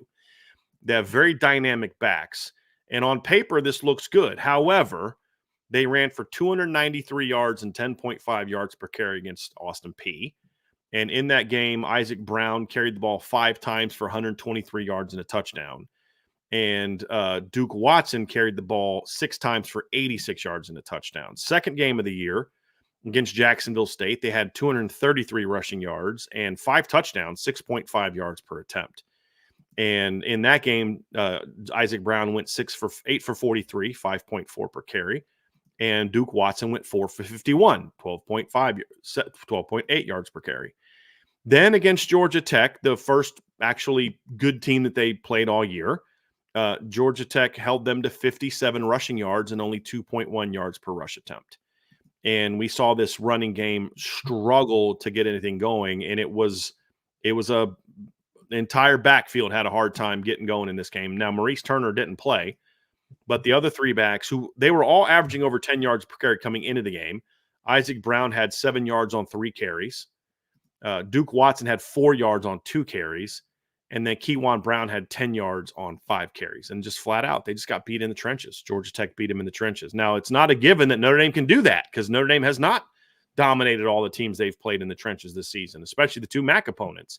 But and when you look at Notre Dame, I thought Notre Dame's run defense against Texas A&M was solid. It wasn't great, but it was solid. I thought their run defense against Northern Illinois was disappointing, to say the least. Miami of Ohio, I talked about this, Trevor. I think that was kind of part of the plan. They were willing to let Miami of Ohio have a couple 5 and 6 yard gains because they were going to play the pass. Still held them to 110 yards and 3.9 yards per carry. They absolutely dominated Purdue, 38 yards on 25 carries. And as I mentioned earlier, Trevor, that's a Purdue team that in their 2 games against teams not named to Notre Dame have rushed for 248 yards, 8.0 yards per carry against Indiana State, and then 263 yards at 8.8 yards per carry against Oregon State. So, again, with a lot of what Notre Dame has been this season, I have no clue which version of Notre Dame is going to show up on Saturday when it comes to their run game. And we don't know that. I would say that make the same case for Louisville, because how does a run game that looked as dominant as it did the first 2 games get dominated the way that it was against Georgia Tech? Which is the true Louisville, or is the true Louisville somewhere in between? And that's what, again, can make these matchups hard to determine. But we can say this: the Notre Dame run defense and the Louisville run game have been inconsistent this season, which makes it hard to gauge what's the real version of who this unit is. Because right now, the Northern Illinois game statistically is the anomaly for Notre Dame. The game where they just got really gashed. They've been leaned on by teams a little bit this year. There's no doubt. A&M leaned on them a little bit. Miami of Ohio leaned on them a little bit. But, they held A&M to 146 yards, 3.8 per carry. We talked about Purdue. They held Miami to 110, 3.9. Northern Illinois went for 190. That game's the anomaly. So, how's it going to be in this game? And can they shut them down? Because last year when they played Louisville, this is one of Louisville's best rushing games of the season. Last year was against Notre Dame. They went for 185 yards, 4.6 per carry, and really put that game away in the second half with a couple big long runs. And so this makes this matchup very intriguing. Yeah, stopping the run has to be top of mind for Notre Dame's defense, in my opinion. I have a lot of trust in Notre Dame secondary, as I'm sure a lot of people do. Now, I know we're going to get to it in a second, and they are going to be tested a lot. But this game reminds me a lot of, and this will all make sense here in a second. This game reminds me a lot of the 2022 USC game. I'm not comparing Tyler Shuck to Caleb Williams by any means, but when you have a player like Tyler Shuck who's able to push the ball down the field and he makes really smart decisions, you kind of just have to account for there will be plays that he's going to make because he's a good football player, but where you can't miss is in the run game. And USC in 2022, when they played Notre Dame, rushed the ball as a team for 202 yards. And that was kind of what sealed the deal for Notre Dame, and that because they couldn't get off the field. I think and I'm going to look for very much of the same on Saturday when Notre Dame plays Louisville, because one stat that sticks out to me here is you look at Notre Dame's rush defense from a big play perspective, and they've only given up 2 runs of 20 yards or longer, which ranks 19th in the country, which is pretty good. That shows me that through 4 games, they're not really giving up explosive plays. More specifically, Northern Illinois, but we saw a little bit of it against Miami of Ohio, it's that 3.6 yards per carry type of stat. That it's just those like slow bleeding runs that aren't, enough to make the stat sheet look awesome. But when you're watching it and the flow of the game, you're just watching an opposing offense get chunks and chunks at a time to get themselves into third and manageable. And I think that's what Notre Dame has to limit on Saturday. Because if you put Louisville in a spot where they are rushing, it's 1st and 10, they get to 2nd and 7, and then they get to 3rd and 2. That's how Northern Illinois felt. And what Louisville does really well on offense is they rotate their running backs, and which can be hard to game plan for, especially when you have a bunch of running backs with different skill sets, right? Like Jadarian Price and Jeremiah Love, they don't have similar skill sets, but in my opinion, they're both home run backs, But when you have a Louisville team, you have a guy where I think their starter is kind of more of that grinded out guy. He doesn't have crazy breakaway speed, but he's a big, strong runner. And then they have their true freshman, who is very much a scat back. He's 5'9", 195 pounds. He's their change of pace back that kind of comes in. And like I said in yesterday's show, Louisville played 4 different running backs by the time there's 13 minutes left in the second quarter. So it's going to be a lot of different game planning for Al Golden and company to make sure that they are limiting them in the run game. Because Notre Dame's strength of their defense is the pass game. But in order for you to do that and force a team to become one-dimensional, you have to shut down one of the dimensions. You know what I mean? So stopping the run for Notre Dame is going to be extremely important, because one thing that I think stands out a lot when I was looking at the Northern Illinois game is they were losing time of possession by almost 10 minutes. And it's because of those little 3-yard run, 5-yard run, 4-yard run, stuff like that. I think their final drive, Northern Illinois' final drive of the game, I think they went like 41 yards in like 6.5 minutes because they were getting runs like that. So eliminating those and that style of offense on Saturday is going to bode really well for Notre Dame's defense because, yes, this is the best passing offense that I think Notre Dame will have faced up to this point this season, but the strength of Notre Dame's defense is also the secondary. So going to be really interested to see how they game plan around this rushing offense, and I know a big key to that is going to be the defensive line, which I know we're going to talk about in the game wreckers portion, but it's going to be a lot to talk about, man. Now let's get into the good on good section. And it's kind of interesting. The good on good with the Notre Dame offense and the Notre Dame defense is the run game. Mm-hmm. And they, I believe, ranked identical at 18th, correct? Yes. Notre Dame's rush offense ranked 18th. Purdue's or Louisville's rush defense ranks 18th. Now we get on the good on the other side of the ball, and it's the Notre Dame pass defense against the Louisville pass offense, and they both rank 18th. And it is, and I would argue that this is the one thing that Louisville did against Georgia Tech that they also did in the first two games. Maybe not as many yards, but they also didn't throw as many passes. And I thought Tyler Shuck was very good in that game, throwing the deep ball and getting the ball down the field and finding open receivers, getting guys the ball in space and letting them go make plays. And so this Louisville pass offense is very dangerous. Notre Dame's pass defense has also been excellent this season. Notre Dame ranks 18th in the country in yards per game. They rank 12th in yards per attempt, 17th in fewest touchdowns allowed too, but they've played in 4 games. A lot of teams have not. They ranked 8th in interceptions, 6th in pass efficiency defense, and they ranked 36th in plays of 30 yards or more allowed. Now, it is interesting. I will point out that I believe 2 of the 3 throws that they've allowed, actually, at least one of the big plays that they allowed in the pass game was against the Notre Dame second team defense. And that was against Purdue. And I know that one they had the deep shot against Northern Illinois, had the other 2.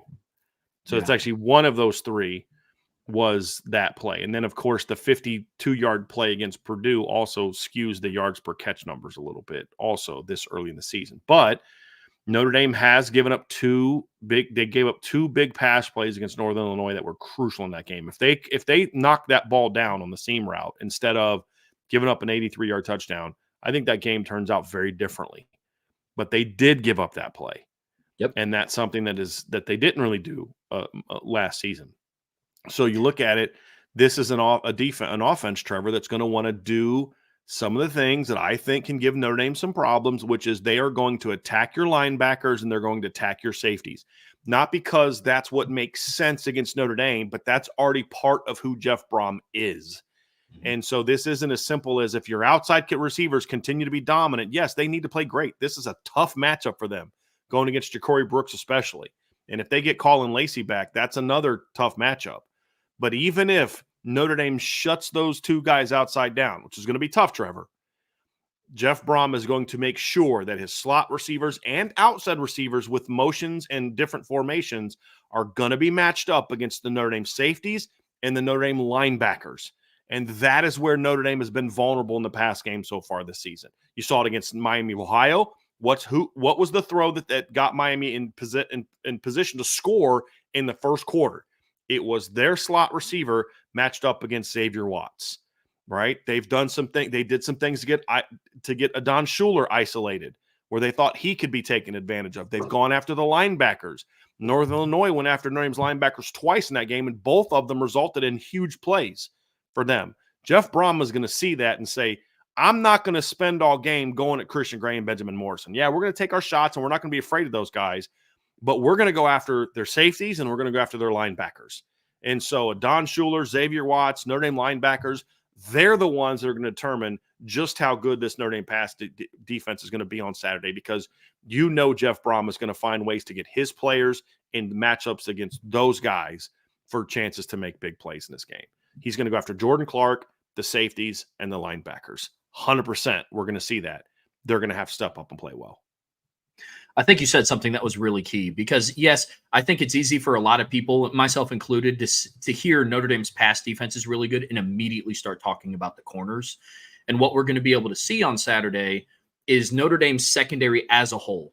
Linebackers dropping back into coverage, safeties in one-on-one situations, because we touched on it a little bit yesterday. What Jeff Brom does a really, really, really good job of is creating mismatches that are favorable for his guys and getting players chasing and passing concepts.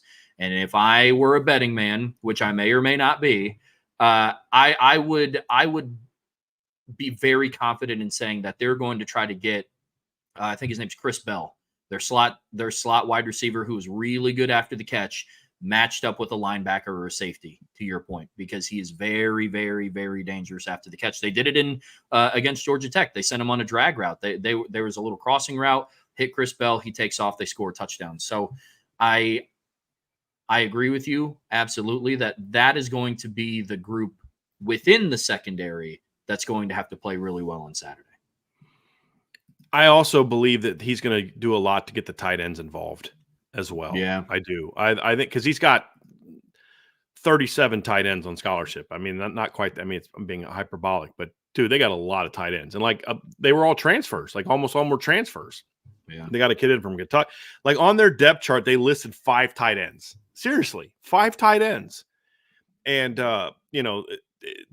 that's a group too that you're going to look at and say, Jeff Brom is not someone that's going to force feed. Like, let's just say, he's going to take shots. He's going to test Benjamin Morrison and Christian Gray. You'd be foolish not to at least try to test them and get a couple wins against them. He's not going to be afraid of them because he's got talented players as well. But even if his guys are winning those battles outside, these are still the matchups he's going to look at. The other part of this matchup, Trevor, to me, is going to be the pass rush. This is ultimately what's going to determine, how good is this Notre Dame football team going to be against the pass, against the better teams in the schedule. It's going to come down to can they consistently get after the quarterback. That is my biggest concern in this game because we have not seen the interior of this defensive line really look good so far. And the pressure that they've gotten has been inconsistent. I thought the interior did a very good job against Purdue, but I don't think they did a very good job putting pressure on the quarterback in the matchup against Miami of Ohio. Howard Cross finally had a couple nice pass rushes. Jason Onye didn't do a whole lot in that game. Riley Mills didn't do a whole lot. Both had one good pressure in the game, but that's it. They weren't as effective in this game as they were in the previous game at getting pressure against Purdue. A lot of the pressure came from the linebackers and then off the edge. And so what version of the Notre Dame interior shows up? That's going to be a big part of this. But you cannot let Tyler Shuck sit in the pocket comfortable. And if you are pressuring the quarterback, you can't lose contain against him like this defense has been prone to do at times, because he is a pretty good athlete that can scramble and rip off some big plays. And so getting him off balance, getting hits on him, and not letting him get some free yards as a runner are going to be keys, because if he gets and we'll talk more about this tomorrow in the Keys to Victory, but if he gets more comfortable in this matchup, then he's going to be very hard to stop. And this pass offense is going to be too well schemed and too well designed. I don't care how good your cover players are. When you're playing receivers this talented, and a quarterback with his arm talent, if you aren't able to get pressure on the quarterback, they're going to beat you at times. They just are. And that's what makes this a dangerous thing. On the flip side, Trevor, if Notre Dame's pass defense is shutting things down, or like they did last year, keeping this Louisville pass game in check, they're going to have a tougher time moving the football, in my opinion. Because, look, Tyler Shuck's a good quarterback. He's not Caleb Williams, to your point. He's not CJ Stroud. He's not Drake May. I mentioned those 3 quarterbacks specifically because Notre Dame has played those guys the last 2 years under Al Golden. Yep. And none of those guys ripped Notre Dame up. All the yards that Drake May had, he threw for over 300. I think over half that came in the fourth quarter when Notre Dame was up 52-17. And so he's not that. We have seen Notre Dame play offenses like this. And in the past, they've shut these groups down, but you can't just assume they're going to do the same thing on Saturday. They got to be focused, they got to be locked in, and they've got to be on top of their game. And if they're on top of their game, I do think Notre Dame has the better players. I think they can get pressure on the quarterback. I think they can cover well. But if they make some of the mental mistakes that we've seen, that's going to be the issue. But that's why I go back to what we talked about. The linebackers of the group and the safeties of the group that are going to have to be most on top of their game from a coverage standpoint, but the D-line has to be on top of its game. We'll talk more about that in the next section, Trevor, so I don't want to get into that too much just yet. But just big picture, this is just a super important matchup. Yeah, and to your point, I won't dive too much into it because I have a lot of thoughts on getting pressure on the quarterback. But I think you're right. The defensive line is going to hold a very key part in this game in the passing and the run game, for sure. More specifically, the interior is going to have to play really well. But yeah, I mean, if we're just looking at this from a statistical standpoint, it's very similar to what we talked about with Notre Dame's rush offense versus Louisville's rush defense, right? It's going to be a lot of good on good. The strength of the Louisville team, I do believe, is their passing game because of their dynamic wide receivers. And the strength of Notre Dame's defense is Ben Morrison, Xavier Watts, Christian Gray. And ideally, we're going to see a coming out game for some of the linebackers where we can look at it and confidently say Notre Dame's secondary as a whole is really solid. Not just two of their corners, not just one of their safeties. So going to be really interested to see how this plays out on Saturday. But I'm with you. This is going to be a matchup to watch.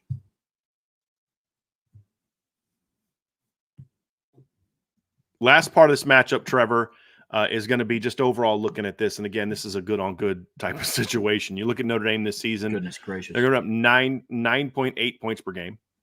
Louisville's averaging 47.3.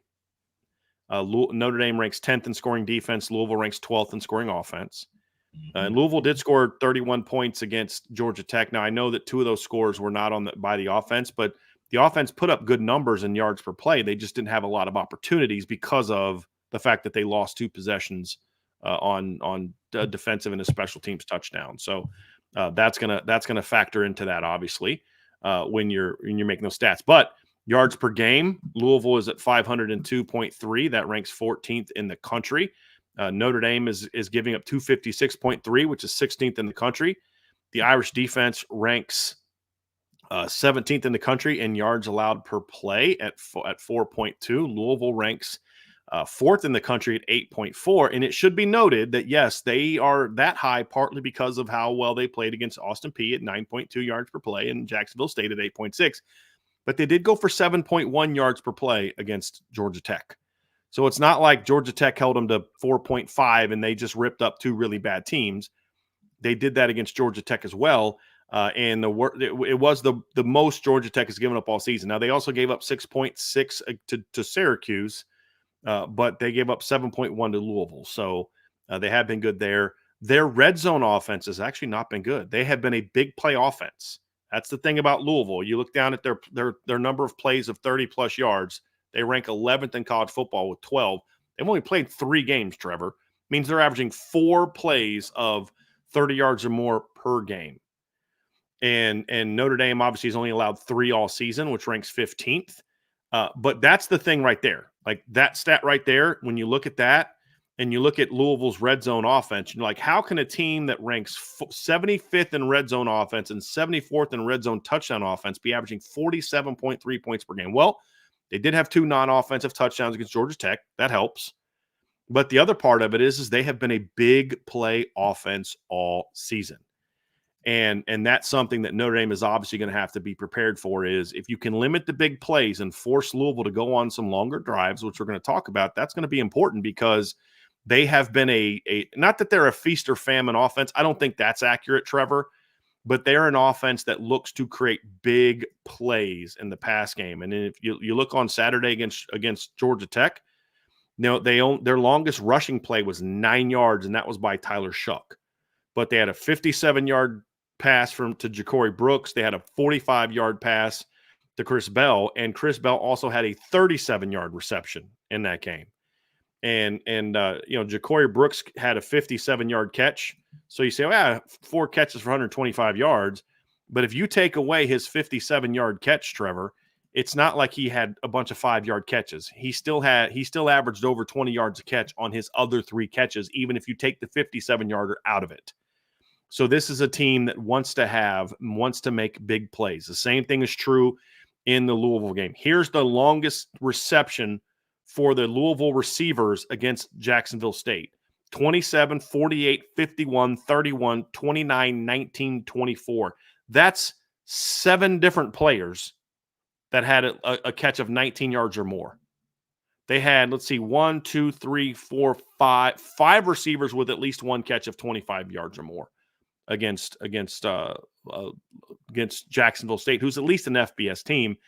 And actually, the longest pass they had against Austin Peay was only 33 yards to Jaden Thompson, who's out. So this has been their big plays were in the run game, 77-yard run, 58-yard run, right? So that's the big thing about this game, Trevor, is this is a team that is going to look for ways to create and generate big plays. And that could be, if you want to look at one stat that's going to be the most impactful, it could be that number right there can Notre Dame shut down the big plays? Because if you do, you want to know partly why Louisville has not turned the ball over once this year? They don't run a lot of plays because they're ripping off big plays, Trevor. I mean, it's competition's part of it, but sure, they don't run a lot of plays. And Notre Dame's going to have to force them stay on the field, let them run a lot of plays and see how they right now they're 128th in college football this year in total plays. Now, again, part of that's they've only played 3 games, but there's a lot of teams that have only played 3 games, Trevor, because a lot of teams have had buys already. They just don't run a lot of plays because of this. Make them run more plays, they're going to make more mistakes. Because you've seen it, they're prone to make mistakes. Sure. It's just teams haven't been able to shut down those big plays enough to force them into more of those situations. And to get even more granular on that big play stat, one thing that I do want to make clear for anybody who might be questioning it's not as simple as just keep everything in front of you and deeper than the deepest. This is a very athletic receiving core and a really athletic group of skilled guys who can make you miss in space, right? Like Chris Bell, gets a lot of yards after contact and after the catch. So when you rattle off these numbers, it's not just, the ball went 37 yards in the air and the ball went 42 yards in the air. It is, I think, open field tackling, one-on-one tackling situations, Notre Dame is going to have to be extremely, extremely good at. You brought him up earlier today. I praised Jordan Clark last week for his ability to tackle in space, especially being a guy that's like 5'10". He kind of undersized for a nickel, but he's not, too crazy small. I mean, Mike Hilton's one of the better tackling nickels in the NFL, and he's 5'9". So size isn't everything, but he is one of those guys that is, open field tackling for Notre Dame is going to be imperative to limit those big plays. That's another factor that goes into it, not just deeper than the deepest. Let's keep everything in front of us. Mm-hmm. Right. So that's the matchup of the Notre Dame defense against the Notre Dame offense, Trevor. This is going to be a very, very,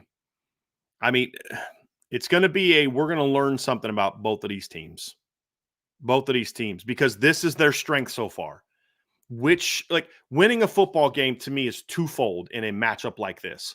The part of your team that has not been your strength needs to step up and make plays.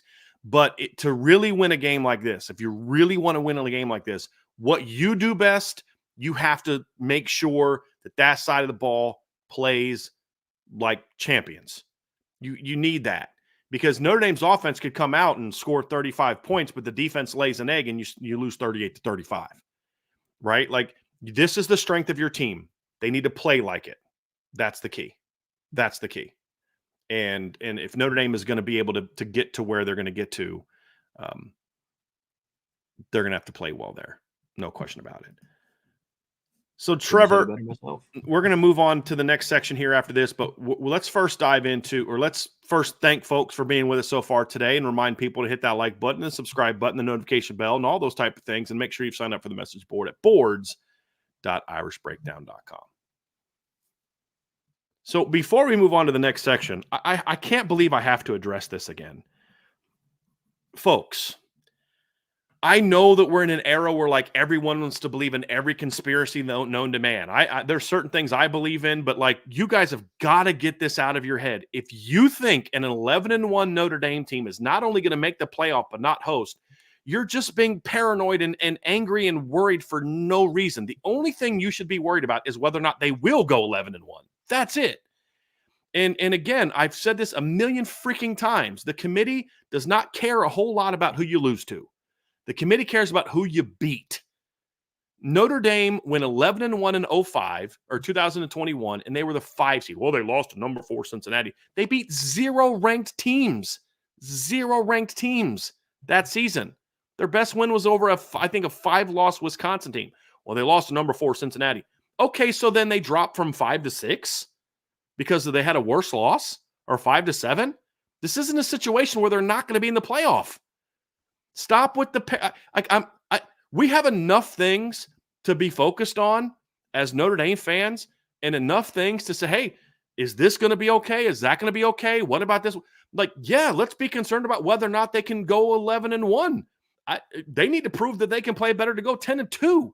But we don't need to like invent things to freak out about and invent things to worry about, because an 11-1 Notre Dame team will get in for years. Oh, if Notre Dame doesn't go undefeated, they're not going to make the college football playoff. And then they got in with a loss, right? Well, if Notre Dame doesn't have a tough schedule, they're going to have no shot. They're going to barely be top 10. And then Notre Dame finishes 5th with a schedule where they literally lost to they beat no ranked teams. Guys, what do we all agree on? CFB, ESPN, all these people, what's their driving force behind everything? Money. They're not going to leave a Notre Dame 11-1 Notre Dame team out of the playoff.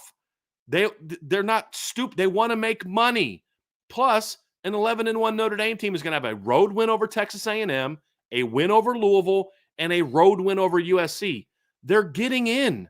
If you want to debate whether they'll be the 5 seed or the 8 seed or somewhere between, go for it. There's even an outside chance they could maybe even be a 9. That's the only debate, is whether they'll host or not. I think they host. But if you want a debate of whether they'll host, okay, we can have that debate, but they're getting in. They're getting in. So if you want to debate if they're going to be 11-1 or not, go for it. But I'm tired of looking down at the chat every day, people talking about 11-1 Notre Dame teams not getting in. First of all, it's September 25th. We need to see if Notre Dame can even beat Louisville. We shouldn't be talking about the playoff right now. Like, it's irrelevant. Let's talk about playoff during the bye week after we can find out whether they can or can't beat Louisville. Yeah. But I'm just saying right now, like, this notion, no, they're not going to get in. Yes, they will. I don't care who they lost to. 11-1 Notre Dame is getting in against this schedule. They are. So can we just drop that for now? And then let's see if they can actually beat Louisville. And then if they can actually beat Louisville, then we can discuss the playoff. Because right now, I just want to see if they can beat Louisville. I don't know that they can definitely beat Louisville. Well, I know they can. There's no question they can. I don't know if they will. So let's have that conversation first. And then we'll have all next week to talk about the playoff ramifications of beating Louisville. But if Louisville beats Notre Dame, we don't need to worry about talking about the college football playoff for at least a month. You know what I mean? Then we let the season play out. There's all this chaos. There are a bunch of 2-loss teams. All right, cool. That's fine. Then we can maybe talk about it. But like right now, let's focus on Louisville. Because right now, Notre Dame does not have a playoff resume because they've only played 4 games and they have a loss. There's 22 undefeated teams still in college football, right? So let's like focus on what's in front of us, okay? And just let this play out, you know? So I mean, good Lord, just the things that we invent to be upset about, it's wild to me. So let's just focus on Louisville. And then if they win this game, then we can say, okay, maybe now this team has got a playoff resume. You know, or at least they're building one. Let's let this game play out first before we start freaking out about things that are 2 months away. All right? So I'm sorry I just had to interrupt the show to do that, but good Lord, I'm just looking over the chat, and I'm like, are we here again? Are we literally having this conversation again? We don't need to be. So let's get back to talking about Louisville. So, Trevor, now that we can talk about Louisville a little bit, let's talk about this game records in this conversation, in this particular game, because this is going to be a big part of this game. And this is the fun part of the matchup. And this is one of the things I know that you do for Irish Breakdown. And we'll have a couple articles up later today that you wrote, because this game record thing is unique in this game, because the last couple weeks it's been about, Notre Dame's got to their game record's got to step up and play well because they're the better team. They're the more talented team. If they do their thing, they're not losing. Right? Same thing was against Northern Illinois. There was only one game record that Northern Illinois had that you couldn't let wreck that game, and they failed to stop him from wrecking the game. Ontario Brown. Yep. Right? Against Louisville, however, it's a different story. You got your game records, and they've got some legit game records. And so we're going to dive into that, Trevor, and we're going to begin with the Notre Dame offense. And we're going to talk about some of the players that either are the game records that need to play well, and then a couple matchups against Louisville against some of their game records where Notre Dame players are going to have to step up and play well. And when you're in a game like this, your best players need to be your best players. And so my first game records in this game, Trevor, is the ball carriers. Riley Leonard, Jeremiah Love, and Jadarian Price. They have been dynamic through the first 4 games. Dynamic. They need to be dynamic again. I believe this trio has gone for over 200 yards the last 2 games by themselves. They were actually about 270 something, 280 something against Purdue by themselves. Yeah. And then they went over just Riley and Jeremiah went over 200 this past weekend. And then, of course, Jadarian also had a couple nice gains in that game as well. So in games like this, your best players have to be your best players. And to me, it starts with those 3 ball carriers. Those are true, not like for Notre Dame. In college football so far this season, as runners, those are 3 of the best game records we've seen so far. When you talk about the fact that they've not only done it against teams that stink, but they've done it against Power 5 teams as well. We saw Jeremiah and Jadarian game records against Texas A&M. Yeah. Game records against Purdue. Riley Leonard, the last couple weeks, game record. And he had some big runs against A&M, but he wasn't quite as dynamic as he was the last 2 weeks. To me, it starts with them. They have to be on top of their game with the football in their hands against Louisville. Yeah, 424 and 13 are 3 game changers and can blow this game wide open because they have that ability, right? Much like to what you said, it's not just about your areas on the team where you struggle or have been a little subpar this season playing up a level. If you want to win a game like this, it's about your top end guys showing why they're the top end guys. Go out and show why you're one of the most dynamic running backs in college football, Jeremiah Love. Go out and show why you're one of the most dynamic running quarterbacks in college football, Riley Leonard, right? So those 3 guys as a 3-headed monster, as they've been labeled, need to go out and produce. Those are the guys that we will look back at on Saturday on the postgame show, and how they perform is going to give us an idea of what the outcome of the game was. And you have those random games where, you game plan for a certain thing, and then like randomly a Jordan Faison comes out and has a game of his life, or, maybe this is the game that Jaden Greathouse comes alive. I agree. All those things could happen. It starts with those 3. And I think you hit the nail right on the head, because those are your leaders. Those are the guys on the offense that when all backs are against the wall, 4 is going to get us somewhere, right? When you're in the red zone and you got to score and you got to put it in, that's when Riley Leonard comes alive. So those are the 3 guys. I agree with you 100%. Those are the guys that need to show up and play on Saturday, like they have the last couple of weeks. Yeah. I mean, you can win this game if they're not game records, but it's going to then require somebody else to step up and be a game record. And then that's going to require Riley Leonard to have his best throwing game of the year. So it's kind of double for Riley Leonard. He has to make some plays in the pass game. He doesn't have to throw for 300 yards. If he does, great.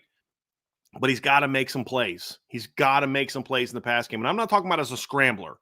I'm talking about getting the ball out to his teammates, because I do think Notre Dame has potential game records at receiver. I do. Yeah. Jordan Faison's now a week healthier. Jaden Greathouse has got a lot of talent. Mike Denbrock talked about that on the Tuesday press conference. We got to figure out a way to get him to football more. Amen. Chris Mitchell has that kind of ability. Bo Collins literally has a 100-yard game against Louisville in his career. I mean, literally, he's done that against Louisville. And so we know that he can be that guy. And then another guy to keep an eye on is Mitchell Evans. Like in this game, at least one of those guys, It could be Jaden Thomas, but a pass catcher needs to step up as a game wrecker, Trevor, if they're going to get a victory in this game. Totally. Has to. Well, and it's almost kind of like it's in Mitchell Evans' DNA, right? I mean, at the start of last year, I remember the tight end room as a whole was a little disgruntled at their lack of involvement in the offense the first couple weeks. They actually got more production this year through 4 games than last year through 4 games. Correct. They did. And so Mitchell Evans was one of those guys, you're going against an Ohio State team where everybody's talking about how good their defense was. And they were good except for whenever 88 was touching the football.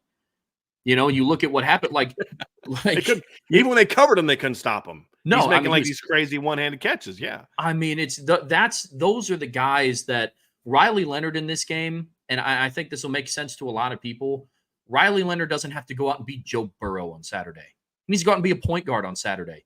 Get the ball to the guys that will make your side of the stat sheet look a lot better, right? That's what Mitchell Evans did for Sam Hartman against Ohio State. Not a lot of other tight ends in the country are making one-handed grabs when the pass is thrown behind them with steel chambers hanging on their back. That's just not happening. So I agree with you wholeheartedly. Mitchell Evans, it just kind of feels like the game where he starts to come alive, because that's what happened last year. I mean, good Lord, you take Mitchell Evans out of the Duke game. What's Notre Dame's offense doing? Yeah. Well, and he had a big play against Louisville that got negated by a stupid penalty by Blake Fisher, if you remember. Yeah. It was 17-10. He runs a wheel route, wins on the outside, and has a big play. Mitchell Evans kind of woke up in game 5 last year, and he was coming back. He was coming back from an off-season injury, didn't go through spring practice, or he got hurt, I think, in spring practice.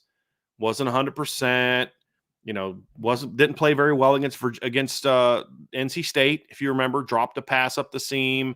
Holden States was really the only tight end that had done anything so far in the season. Then game 5 is when he started to take off. And then the only thing that could stop him the rest of the year was a knee injury. I mean, literally, they couldn't cover him. Louisville couldn't cover him. USC couldn't cover him. Pitt couldn't cover him. They need him to step up, because I'll be honest, Trevor, I really disliked his body language on Saturday. And I'm someone as a coach that I look at that stuff, because that's like little things like throwing his hands up in the air like he's pouting when the ball doesn't come his way. Okay, fine. How would you feel if Jeremiah Love did that every time you missed a block? Come on, man. What the heck's going on? Block somebody. I don't think you'd be very happy with that. You're a senior. You're talented. You can't be that way. Riley Leonard runs for a 50-yard touchdown to put the game away. 9 other guys are running down towards the end zone. You take off right to the sideline because you had a big old block. That concerns me. And I'm hoping that it just was an off day and he comes out a little bit inspired this week, because this offense cannot be – he's one of those guys. There's 3 or 4 guys where you can't be as good as you want to be if this guy doesn't play well. Mitchell Evans is one of those guys. This offense will never get to where it needs to if they can't get him more involved in the offense. And he needs to be better. He needs to run his routes better. He needs to play with more urgency as well. This isn't just about Riley Leonard making a couple bad throws. He has. But Riley Leonard got you some balls in some good spots the last couple weeks as well. 3rd and 5, 3rd and 18. So he threw you a great seam ball, that drew a PI. Like let's not act like, you're getting every ball bad. I did not like that. And Mitchell Evans is better than that. And he needs to be better than that. And I'm hoping that is kind of the thing that launches him into maybe coming into this game with a little bit of an edge. Because if he goes off, it makes life a lot easier for the other players, the other pass catchers. Because now you've got to squeeze and condense. Safeties come down, backers come, are now kind of getting on him. Now, all of a sudden, the perimeter pass game becomes a little bit more open, Trevor. So if Mitchell Evans, if I had to say who's the one guy that you hope can kind of come out, especially early, and be a game wrecker for the Notre Dame offense in the pass game, it's Mitchell Evans. Because if they can get Mitchell Evans going, I think everything else kind of falls into place on the perimeter when it comes to Notre Dame pass game. What say you? Yeah, absolutely. I mean, the most exciting thing about Notre Dame's offense is they have potentially 6 to 7 game wreckers on their offense, and half of them haven't even been unlocked yet, right? I mean, you could throw Bo Collins in there in the passing game. I'll entertain that conversation. I don't know if I'm willing to call him a game wrecker yet. I think he's very reliable, and I think he's made himself out to be Riley Leonard's number one target. But going back to what you were talking about, Mitchell Evans, man, if there is one person, Bryan, who I guarantee noticed that, it's Mike Denbrock. He is also the tight ends coach at Notre Dame. And if there's something that I know about Mike Denbrock, he doesn't let that stuff fly with anybody on his offense because he is very matter-of-fact coach. You would like to think, right? So, but this does feel, and I am kind of going off of a gut feeling here, but it kind of parallels from last year too. This feels like a game where Mitchell Evans is going to start coming alive. Agree. Because he absolutely has the potential to do it. The dude was ranked a preseason All-American, wasn't he? Second team, second or third with everybody. Yeah. And that doesn't just happen by accident. And if you look at the stat sheet from last year, it's not because he had this astronomical year that was uncounted. It's because people watched him play. Mitchell Evans absolutely has the ability to blow this game wide open, but it's going to be twofold. Because on one hand, I will say Riley Leonard has to be better at getting him the ball sometimes. Definitely. Yeah. But on the flip side of that, Mitchell Evans, if the ball doesn't come your way, there's one football and 4 ball catchers on the field at the same time. Yeah. If it doesn't come your way every single play, it can't be a throw your arms up in the air. Yeah. And if every throw is not right on the money, like, all right, I mean, yeah. Totally. And half the throws that weren't on the money last year, that's where you made your bread, man. Yes. Like that's where you're going up and getting a one-handed grab. That's what made you noticed. So I'm not saying look for a bad throw to make it look awesome, but that just goes to show his catch radius and his ability to go out and make plays. So, but I think you're absolutely right. The defense will start to condense down. It takes one more person out of the passing defensive scheme for Louisville because fact of the matter is you do have explosive players at wide receiver. You have Jaden Greathouse. You have Chris Mitchell. Bo Collins is starting to come into his own. Not to mention, you still have Jordan Faison coming back healthy. You still have Jaden Thomas who proves that he can go up and win one-on-one jump balls from time to time. You have KK Smith, who is a vertical threat down the field. So there's a lot of things, and I think Mitchell Evans is going to start holding the key to a lot of those. Yeah, absolutely. And of course, if he does, you're still going to need those receivers to step up. Last year in this game, Jordan Faison makes a huge play in that game to spark the offense a little bit. First career catch. Actually, first career touchdown. It was the first career game. I think he caught one ball right before that, I believe. For a short pass. I know he caught another ball. I can't remember if it was right before or right afterwards. But you had other opportunities in this game last year to make big plays. You didn't. You had Rico Flores not at all competing for a go ball that was not thrown well by Sam Hartman, and he doesn't compete for it at all, gets picked off. Like, yeah, it was a bad ball by Sam Hartman, but you don't even fight for the football? Like, Jordan Faison did a really good job. His route wasn't good. I don't know if you saw that go ball by Faison. I thought he made 2 mistakes on it, Trevor. He faded away. So, Bo Collins got on top of the court and stacked him. And just guy stayed behind him, and Bo was able to stack him and helped him beat him. Jordan stayed outside and let the guy get back onto his hip and then drifted too far. So the ball wasn't as bad as it looked on TV. That was a bad route by Jordan Faison. But you know what he did well? He jumped up and legitimately fought to try to make a catch on that play, which is why he got the PI. Sometimes guys will just kind of drift and, flail. No, he truly fought for the football, and it drew the PI. Great job. So you don't compound one mistake with another. And Jordan Faison in that play did that. He made a bad route mistake, but it's like he said, oh, gee, I made a bad route mistake. But in his mind, he's competing. Yeah, the technique was bad. I can fix technique. But he was competing, and so when the ball was in the air, Jordan fought for it. And that draws a PI, right? Chris Mitchell, same thing. He beats a guy. He's going up for the ball. Guy throws him down. Hey, PI. And so but then later in the game, right? Later in the game, Chris Tyree's got a chance to really change the course of that game. It's 7-7. You just forced a fumble. You run a slot fade. Chris has got the guy beat. Sam does not throw a good ball. The ball was behind him. But Chris doesn't appropriately adjust to the ball and make the catch. And this is the thing, is quarterbacks, some people got mad at me, oh, you're blaming that on Sam Hartman. No, I'm not blaming on Sam Hartman. I'm observing that was not a well-thrown ball. But your quarterback shouldn't be required to perfectly place the ball every time for it to be completion, right? So 2 things can be true. Yeah, that ball's got to be better, but good Lord, Chris, love you, man. You got to make that catch. And they missed those. There was a lot of big plays that, everybody saw the offense got dominated. Kind of, yeah, line did. but you had a big play that was just dropped where Chris Tyree was wide open.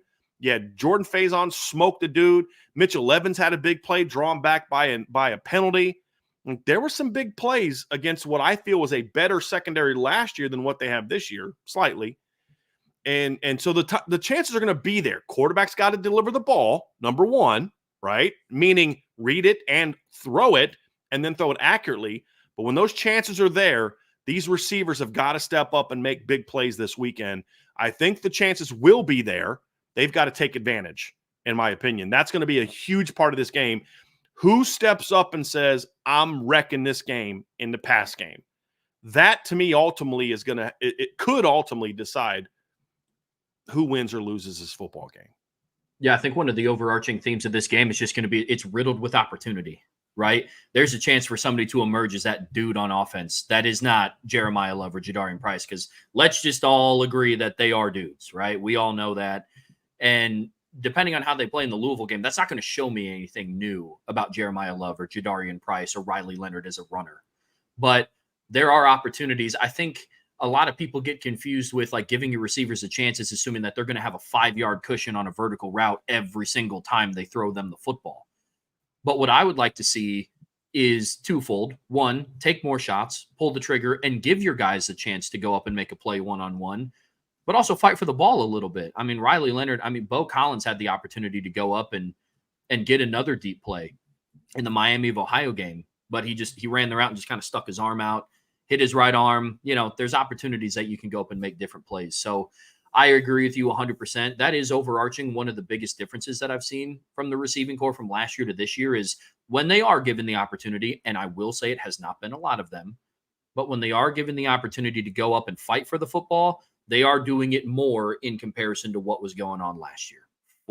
That's sure. A good. So what you're saying, Trevor, is it's been better. It can still get better, but it's certainly been better than last year. And I would agree completely with that. I mean, that's part of the reason you drew so many PIs. There were times last year where like, man, that should have been PI. I'm like, no, it shouldn't have been, because he didn't fight for the ball. Yeah. Like the against Purdue, the deep ball to KK Smith. Now that was massively underthrown by Steve Angeli, but KK didn't really compete for the ball. He just kind of faded and stuck his arm. He didn't really compete for the ball. Right. Same throw against Purdue. Against Miami of Ohio to Jordan Faison, and he goes up and competes for the ball, which causes the guy to run through him, and it's a blatant PI. Right? And so, yes, you are correct. They are competing better for the ball, and it was better this game than it had been, in my opinion. So they're getting progressively better. Now I hope they take it to the next step and really try to step up and say, hey, look, time to, you know what I mean? Time to step up and make some plays. Who's going to be that guy this Saturday? Because, like, isn't that what kind of big games are all about? It's, we know, like, when Notre Dame beat Miami in 1988, right? Like, of course, you had Pat Terrell's second-round draft pick. He was a stud. He made a play in that game. You know, Frank Stamps was a captain. Chris Zorich, it was Rocket made plays in that game. Tony Rice made plays in that game. But who are some of the other guys that make big plays? It was guys that maybe you don't remember as being the stars. George Williams makes a huge play in that game. You had other guys stepping up and making key plays in that game offensively and defensively. That's when you have those big wins, those things have to happen where it's not always just your stars. Your stars need to play like stars, but somebody else steps up and makes a big play. And that's, who's that guy going to be for Notre Dame on Saturday? If they're going to win this game, it's got to be somebody, and I'm hoping it's one of the receivers, because if one of those guys steps up, because like you said, Trevor, they all have the capability of wrecking this game. Who does it? Who steps up and does it? That's going to be the key. Yeah, man. It has that feeling, like I've been saying, that there's just going to be that guy that kind of steps up. I think back to Notre Dame Clemson 2020. Obviously, they're game planning for Kyron Williams and they're game planning for tight ends, but Javon McKinley goes 5 for 102, and comes and has a big impact game. You go back and think about 2012 Oklahoma. Yeah, they're game planning for Tyler Eifert and the two-headed monster in the backfield with Theo Riddick and Sierra Wood. And Chris Brown catches like a 50-yard post route, to kind of get the Irish offense going and they start moving the ball down the field more consistently. So I think there's a lot of opportunity here, like I've said. And I'm going to sound like a broken record this week, but this game is riddled with opportunity for somebody to step up and be that guy. What I am going to be looking to see is making sure it's not a lot of this on the sideline waiting for somebody else to step up and make that play. Take the initiative and go be that guy, because everybody has the skill to do it. There's one common theme. Skill for Notre Dame has not been a question this year. It is now, are you just going to go be the guy to say, yo, hey, get me the football. Give me the rock.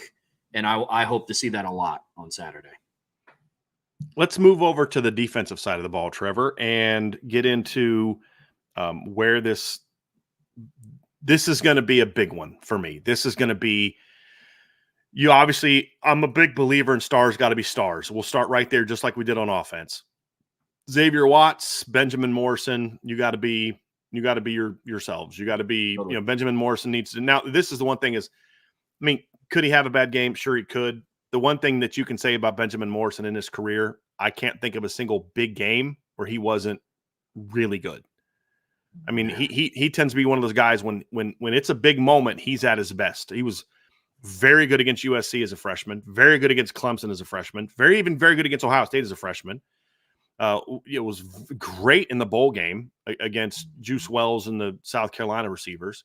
Comes out last year as a sophomore, great against Ohio State in the biggest matchup that he had of the season. I'm trying to think of like a USC. He was phenomenal against USC last year. Louisville, I don't remember testing him at all. I don't know that Louisville went after him. Duke, he wasn't great against Duke in run blocking, but he was pretty good in pass coverage. Clemson, he was pretty good in that game, but it wasn't a big game, it wasn't a big moment. But you look at every time he's been really good, or they've had a big game, he's been at his best. So you kind of expect that to happen again this year. But those two guys have to be that on Saturday. You're going to have trouble winning this game if your stars don't play like stars. That's the reality of it. So it really starts with those two guys for me, Trevor. Yeah, I think you hit the nail on the head. I can't even remember a game in his career where I've just looked at it and it's like, yeah, Ben Morrison played meh. Like, it's especially when the lights are the brightest. It's funny. The games that he was that way, it was like Northern Illinois. Yeah. It's like, okay, he wasn't great against I'm just throwing out like a random game, like, Wake Forest or something last year. Like, some game where it's like, yeah, okay, who cares? But like NC State last year was great, great. It's usually, and that honestly, that kind of can be a thing for guys that are really good. If we're being honest, sometimes when you're really good, it's like, you need that challenge, where it's like, come on, I just shut down Marvin Harrison. I'm going to be worried about this guy. You know what I mean? Like, not that he has that mentality, like he's thinking about it, but it's just like, it's just kind of, it can be a thing, and so that's why I kind of laugh. Like last year, the game where he gave up the most yards last season, was actually against Louisville, but they went 5 of 8 on him. Like, it was a bunch of short throws and things like that. And you look at other games and it's just like some of the games where he maybe didn't have his greatest coverage grade were games where it's like Stanford, Duke, Wake Forest. But when it was the biggest moments, he was really good. And, you expect that. You expect that from from Xavier Watts as well. So that's kind of somebody talking about how they beat him for a touchdown. When they beat him, the game was over when they beat him for the touchdown last year. So like, it wasn't like it was in play. It was like, I'm pretty sure the game was over. So yeah, but again, it's a similar situation. So he's got to be. This is a different test though from what he's faced so far this season. He's got to be on top of his game. Christian Gray's got to be on top of his game. Xavier Watts has got to be on top of his game. And after that, though, who else is going to step up? Who's going to step up and make that big? Which linebacker is going to step up and make big plays in this game? Is Boubacar going to do what he did last year or last week, or does he kind of have a up and down performance? You know what I mean? So there's all types of things you look at and say, somebody's got to step up. Does Howard Cross, who stood on the field as the rest of the team went into the locker room, Howard Cross stood outside the tunnel and watched Louisville celebrate that game in sort of like I want to remember this moment type of situation. And so you look at that and you say, okay, is that the motivation he needs to kind of break out and say, okay, time to arrive for the 2025 season, Howard. And if you're going to talk about Mitchell Evans had his breakout game again in game 5 against Ohio State, well, that's when Howard started to kind of emerge too. Howard didn't really have a breakout game until game 6 last season. Now, he was better than he's been so far, but his breakout, he actually has more tackles for loss through 4 games this year than he had last year, even though I don't think he's playing all that well. Does he have that sort of, okay, time for me to show up for 2020? How about Riley Mills? Right? So who's going to step up and be that guy? That's going to be a big question mark. Very big question mark.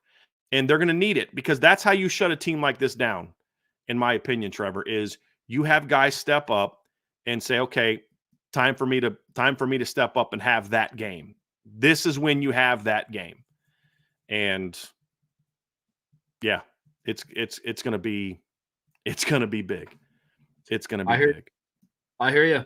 Like I said, tune up that record, man. I'm going to be a broken one this week. It is riddled with opportunity, Bryan. I mean, it could be anybody, right? It could be Drake Bowen. We saw a little bit of fire from him at the end of the Miami of Ohio game. That very well could carry over into the Louisville game.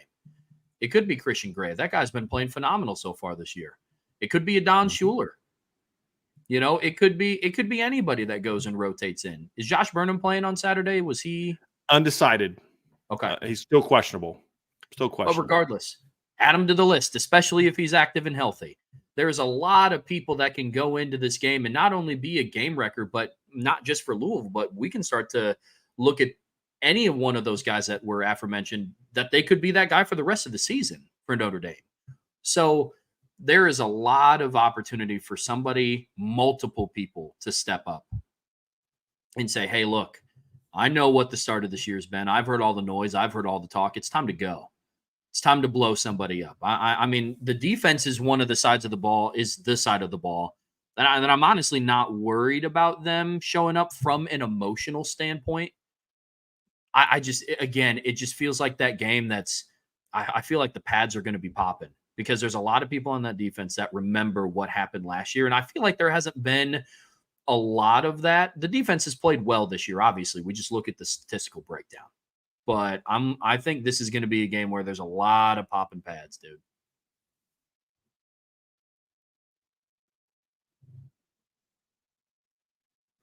Trevor, let's talk about that defense for a second, because there's been a lot of complaints that the defense hasn't played well this year at times. And I think there are times they haven't played their best. Sure. But they've still been pretty good. But the thing is, their 2 best performances, without question, were Texas A&M and Purdue. And again, I think that, and I'm not saying this is a good thing. As a matter of fact, I think it's the opposite. I think this defense has not been as focused against inferior opponents or perceived inferior opponents. And it's almost kind of like the 2 biggest games they played in, biggest moments they played in, they've been at their best. Is that going to continue? I mean, is that who this team is? That they're going to just kind of play sloppy against Virginia? And I mean, again, they still held Miami of Ohio to 229 yards. You know what I mean? So it's not like they played bad. They were pretty good. They held them to 3 points, but they did have 2 drives that got to the 5-yard line or inside the 10-yard line. You got that. Okay, great, but they shouldn't get Louisville. You're not holding to Louisville to only 3 points, most likely, if they get inside the 7 or closer two times. Probably not going to happen. So it's almost kind of like, but like against Purdue, I mean, they overwhelmed Purdue. Purdue literally did not cross midfield 1 time against the starting defense for Notre Dame. Like, it's kind of like they almost need that challenge. So to your point, I do expect them to fly around and play hard. It's not that concerns me. But are you going to make plays? Because you're going against the best coach you're going to face all year schematically. Mentally, are you in? Because I think they can play hard and still give up 3 40-plus yard plays because they get out schemed.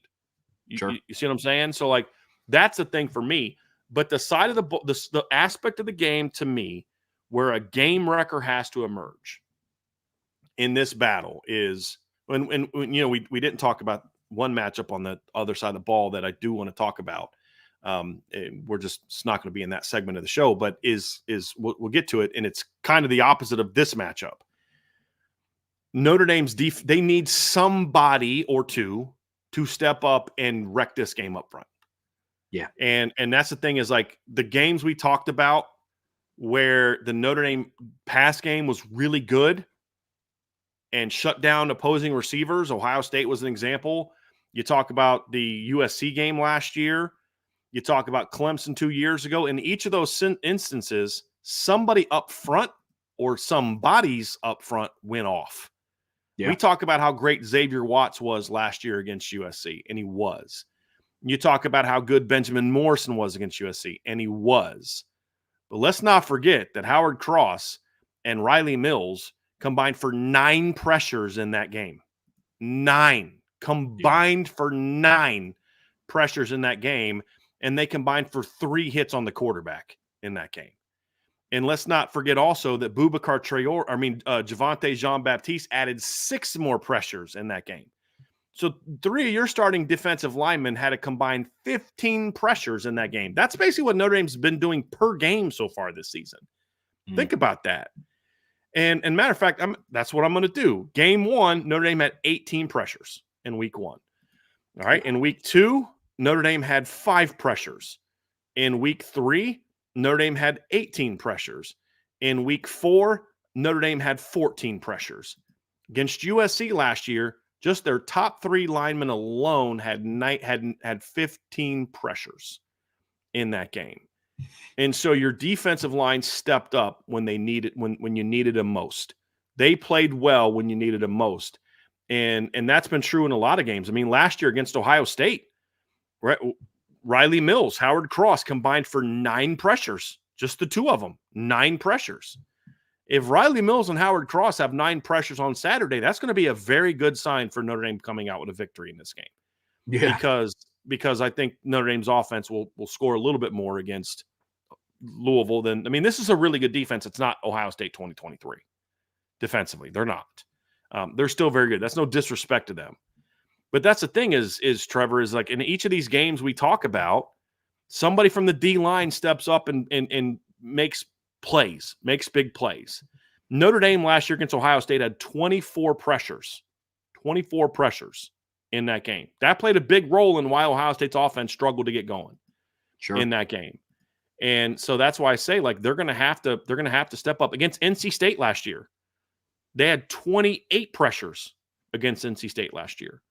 Howard Cross and Riley Mills combined for 7 of those. Your linebackers had a lot of pressures last year. So you're going to need some front 7 players, at least a couple, need to step up. And I don't care who it is. I don't care who your favorite. I don't care if it's Boubacar. I don't care if it's RJ Open. I don't care if it's Riley Mills. I don't care if it's Howard Cross. I don't care if it's Jason Onye. I don't care if it's Donovan Heinich. I don't care if it's Josh Burnham. I don't care if it's Bryce Young. I don't care if it's Junior Tom. I don't care who it is. But you're going to need multiple guys to step up with consistent ability to pressure the backfield in this game. Because Notre Dame's inability to create negatives for the offense has been the one glaring weakness that has not hurt them in the first 4 games where they were clearly the more talented unit. They had way more talent than Texas A&M, way more talent than Purdue. This is a game where the talent level is a lot closer. So if you're not able to create those negatives, then they're going to move the ball on you. It's as simple as if you can't get tackles for loss, if you can't get pressure on the quarterback, they're going to move the ball on you. They are. And that's when you can get in trouble. And so last year, this front 7 stepped up in those big games. This year, we'll find out. We'll find out if they can. And I hope that this is another example of like what we saw in the Purdue game. That's my hope, where the D-line does step up and really get after it. But even then, they had 18 pressures in that game. You know, that there's room for more. Although I would argue 18's, I thought they had more than that from watching it. I thought the D-line played pretty well in that game. So they're going to have to step up and be more disruptive. And who is that game record going to be? I do not like Louisville's tackles. I actually think their left tackles, actually Monroe Mills is been better than I think. Their right tackle to me he's stiff and slow. He's like 6'8", 6'9", and he stands up at 6'9" out of the stance. He's got tight hips. Like they're going to need to win those battles. And their guards are tough kids, but they're not overly athletic kids. You've got to be able to be disruptive up the middle. So I do think there's an opportunity for the front and the linebackers to be impactful in this game. Just got to see it. And who's that going to be? Because if nobody steps up as game wreckers in this matchup, Trevor, then this could end up being a much longer day, because it goes back to what we said earlier. You can't cover all day against this team. You can't. I don't care how good you are in the secondary. You can't cover all day against them. Can't. And I think based on what Jeff Brom does from an offensive standpoint, as far as the scheme goes with creating different matchups, getting pressure on Tyler Shuck is not going to be as simple as like sending two of your linebackers on an A-gap blitz, because there's going to be a lot that Louisville's going to do on offense to create those different matchups that favor them, especially in the slot. They're going to look to do whatever they can to get them lined up on a safety. And I wouldn't be as comfortable taking away, 6 of the 11 players on Notre Dame's defense just to create some sort of pressure. If it gets to the point in the game where you have to, then you have to, right? But ideally, multiple people on the defensive line step up. Boubacar has an option to continue his path, and look, the other part of it too is, Trevor, is like Notre Dame's going to bring 5-man pressures. That's just who they are. They're going to bring a linebacker. Sometimes they'll do it with 4. They'll drop the Viper, but so the linebackers are part of this too. Is like last year, some of the games where they, like the USC game, J.D. Bertrand and Maris Leafau were all over Caleb Williams in the game last year, all over him. And we haven't seen that as much this year. And I felt like the last couple games, the timing is getting better with the linebacker pressures, but it's really got to hit home in this game. So we're going to see if they can make that happen. So yeah, it's going to be good. And then there was a game wrecker situation, Trevor, we didn't talk about, because I had said we were going to talk about the opposite side of the ball. We didn't, because we spent a lot of time on the first matchup, and we still got to get to the BISO hold. But the opposite game wrecker situation is you've got to make sure that Ashton Gillott and Tramel Jones do not wreck this game on the other side of the ball.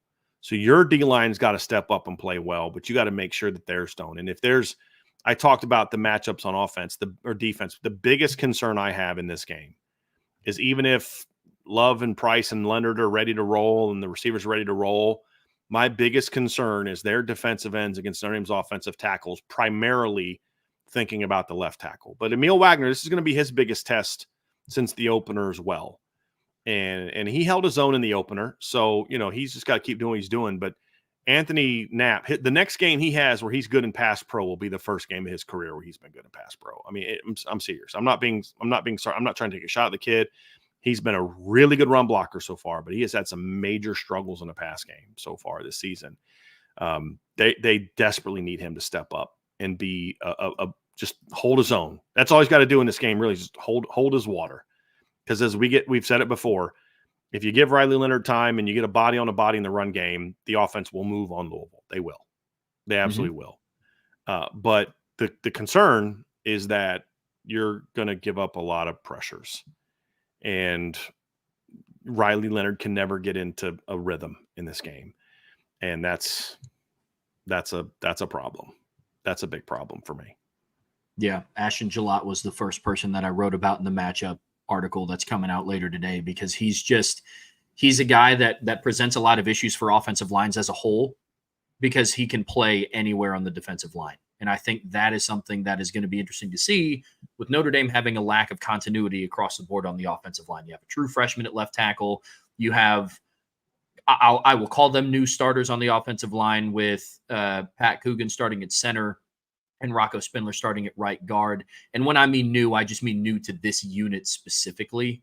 So communication is going to have to be big. They will run certain lineman games up front to get Ashton Gillott into different matchups. But if I were to highlight one person specifically, I think you hit the nail on the head. Anthony Knapp is going to have to be really, really good in pass pro today. And it's a little bit different than what we talked about when he was going against Nick Scorton at Texas A&M. It was Anthony Knapp's first start, hostile environment, and it was one of those where it's like, you just kind of gotta hang on for just a little bit. We don't need you to play out of your mind. This is one of those games where it's like, hey, we're 5 games in, and that stuff is starting to not be able to fly as much anymore. With Emil Wagner, he's having an interesting season for me, because I just haven't heard a lot about him from a good or a bad standpoint, which, when it's your first time as a starter, I don't really think that that's all that bad. Yeah. That's actually kind of good, because that's the concern you'd have with Emil, is he's going to have the flashy, impressive plays because he's long and athletic and powerful. but then he's got the misses. He's been about as steady as you can be so far this year. Mhm. Nothing's like his last 2 games are probably his best as a run blocker as well. But Yep. in pass pro, he's just kind of so far has done his job. Yep. And that's good.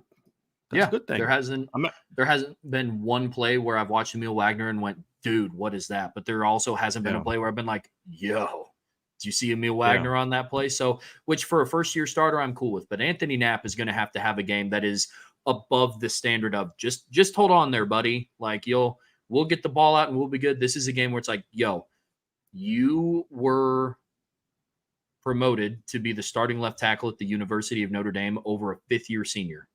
And now it's time to show why. A talented guy in your class who's got more talent, and a sophomore who I think has more talent. So this is big for Anthony Knapp too, because if he doesn't improve in pass pro, you have to have a very serious conversation during the bye week about, do we have the right guy at left tackle? Agreed. Because this can't continue. You can't keep waiting. You're 5 games in. You can't keep. It's the same conversation with Riley Leonard. If Riley Leonard has a bad game throwing the football, you got to sit down and say, okay, guys, what are we doing here? We're 5 games in and it hasn't gotten any better. Do we need to think about making a change? And that's true at a lot of positions, not just with the quarterback. I know that's the one that gets all the attention, right? Because it's left tackle, it's left guard, it's defensive tackle. I mean, you don't want to have your veterans not, got a captain and an All-American, but it's like, do you change their snap amounts? Do you change maybe a little bit going on a linebacker? And there's a lot of things you look at coming out of the bye saying, like, does the receiver rotation need to be adjusted? There's a lot of things you look at after the 5th game going into the bye, because the bye gives you a chance to self-scout and self-reflect. But it's also like, we're kind of almost halfway to the year. And if you're still the same guy you've been all year, then we need to see if someone else can help out. That's the reality of it. So to me, this is that game where for several guys, but in this instance, we're talking about Anthony Knapp, where if it doesn't get better, you've got to make some tough decisions. You really do. Because again, he's been good in pass pro, but he's been good in run blocking, but you can't have your left tackle be really good in run blocking and very bad at pass blocking and say, let's keep trotting him out there. Because you can see it. It's in Riley Leonard. It's not the only reason Riley Leonard is struggling throwing the football, but it's obvious to see that he is not comfortable with what's going on to his backside, clearly. And that's going to have to change. Agreed. Yeah. So that's going to do it for this section. We're going to get to buy, sell, hold next, everybody. But want to thank you guys for being with us today so far for what we've got going on. This is obviously the Louisville Notre Dame preview. We'll do tomorrow. We'll get together at 1:00. It'll be me, you, and Ryan. And we're going to do our keys to victory discussion. Then we'll make our predictions for this game. And then at 2:00, I'll be joined by Bill Bender. And we're going to preview the big games from this upcoming week of college football beyond Notre Dame. So we'll have some fun with that one as well. So make sure you join us tomorrow on the Irish Breakdown podcast. So, Trevor, it is buy, sell, hold time. And we are going to get right into this. We're going to rock and roll with buy, sell, hold. You guys know the drill. These are submissions that were made by Irish Breakdown subscribers, premium members only. If you'd like to get a buy, sell, hold in there, we will respond to those in super chats. We do have a few super chats to get to here before we get to there. But if you want to get a buy, sell, hold in, you've got to do it on a super chat. Raymond Horton with a super chat. Thank you, Raymond. I've turned the negativity page and I'm back on the positive train. Notre Dame by 14 this Saturday. Thank you very much for that. Rule 34 Artist says Jamari Thrash beat him on several passes and like a 20-yard touchdown last year, probably his worst game ever. I think it was about like a 7-yard touchdown pass on a scramble. So we're going to have to agree to disagree with that. That's during the Benjamin Morrison conversation that we were talking about earlier. So we'll have to agree to disagree on that one. It was a much shorter pass, and it was a scramble. But I do thank you for the super chat and the conversation. Anthony Solomon with a super chat. Thank you, Anthony. Thanks for the show today. Trevor is settling into his role very well. I agree. And that's why we're going to see him more and more and more as we move forward, which I'm very, very excited about. All right, Trevor. So let's get into this matchup here, or let's get into this buy, sell, hold segment here. and talk about it's a lot of it's going to be about Notre Dame in this game. So we'll obviously get to those, but we're gonna get started here with a buy sell hold submission from I Am Tenzin. You got it. All right. I Am Tenzin. We will start to see Kingston Viliama-Asa and Drake Bowen on the field even more frequently this season as they are starting to make more splash plays. This will allow Kaiser to stay on the field as the Rover again in certain looks, so his on-field leadership and reps remain intact. Trevor, I buy the first part, not the second part. I think we already saw it against the last two games. We've seen multiple series where Drake Bowen and Kingston Viliama-Asa are on the field together. And I do think that'll continue. I don't think it'll be the primary look, though. And I don't think it's going to result in them moving Jack Kaiser to Rover, just because you don't use that position enough in this defense. And when they put a third linebacker on the field so far, it's a situation where it's been in a pass rushing look more often than not, where he's coming off the edge. So it's been Jalen Sneed, something like that. Mm-hmm. So I don't think that we'll see that. And when you look forward to the schedule, you start thinking about like maybe Georgia Tech would be a game where we'd see that because they run the ball a lot, but they've got some good receivers. You're not going to see that against USC the way that they play offense. So I just don't know that there's any outside of the option teams. If there's any games where you're going to want to get that third linebacker on the field in base downs. So I just don't see that being the case. And so they're going to keep doing what they're doing at linebacker.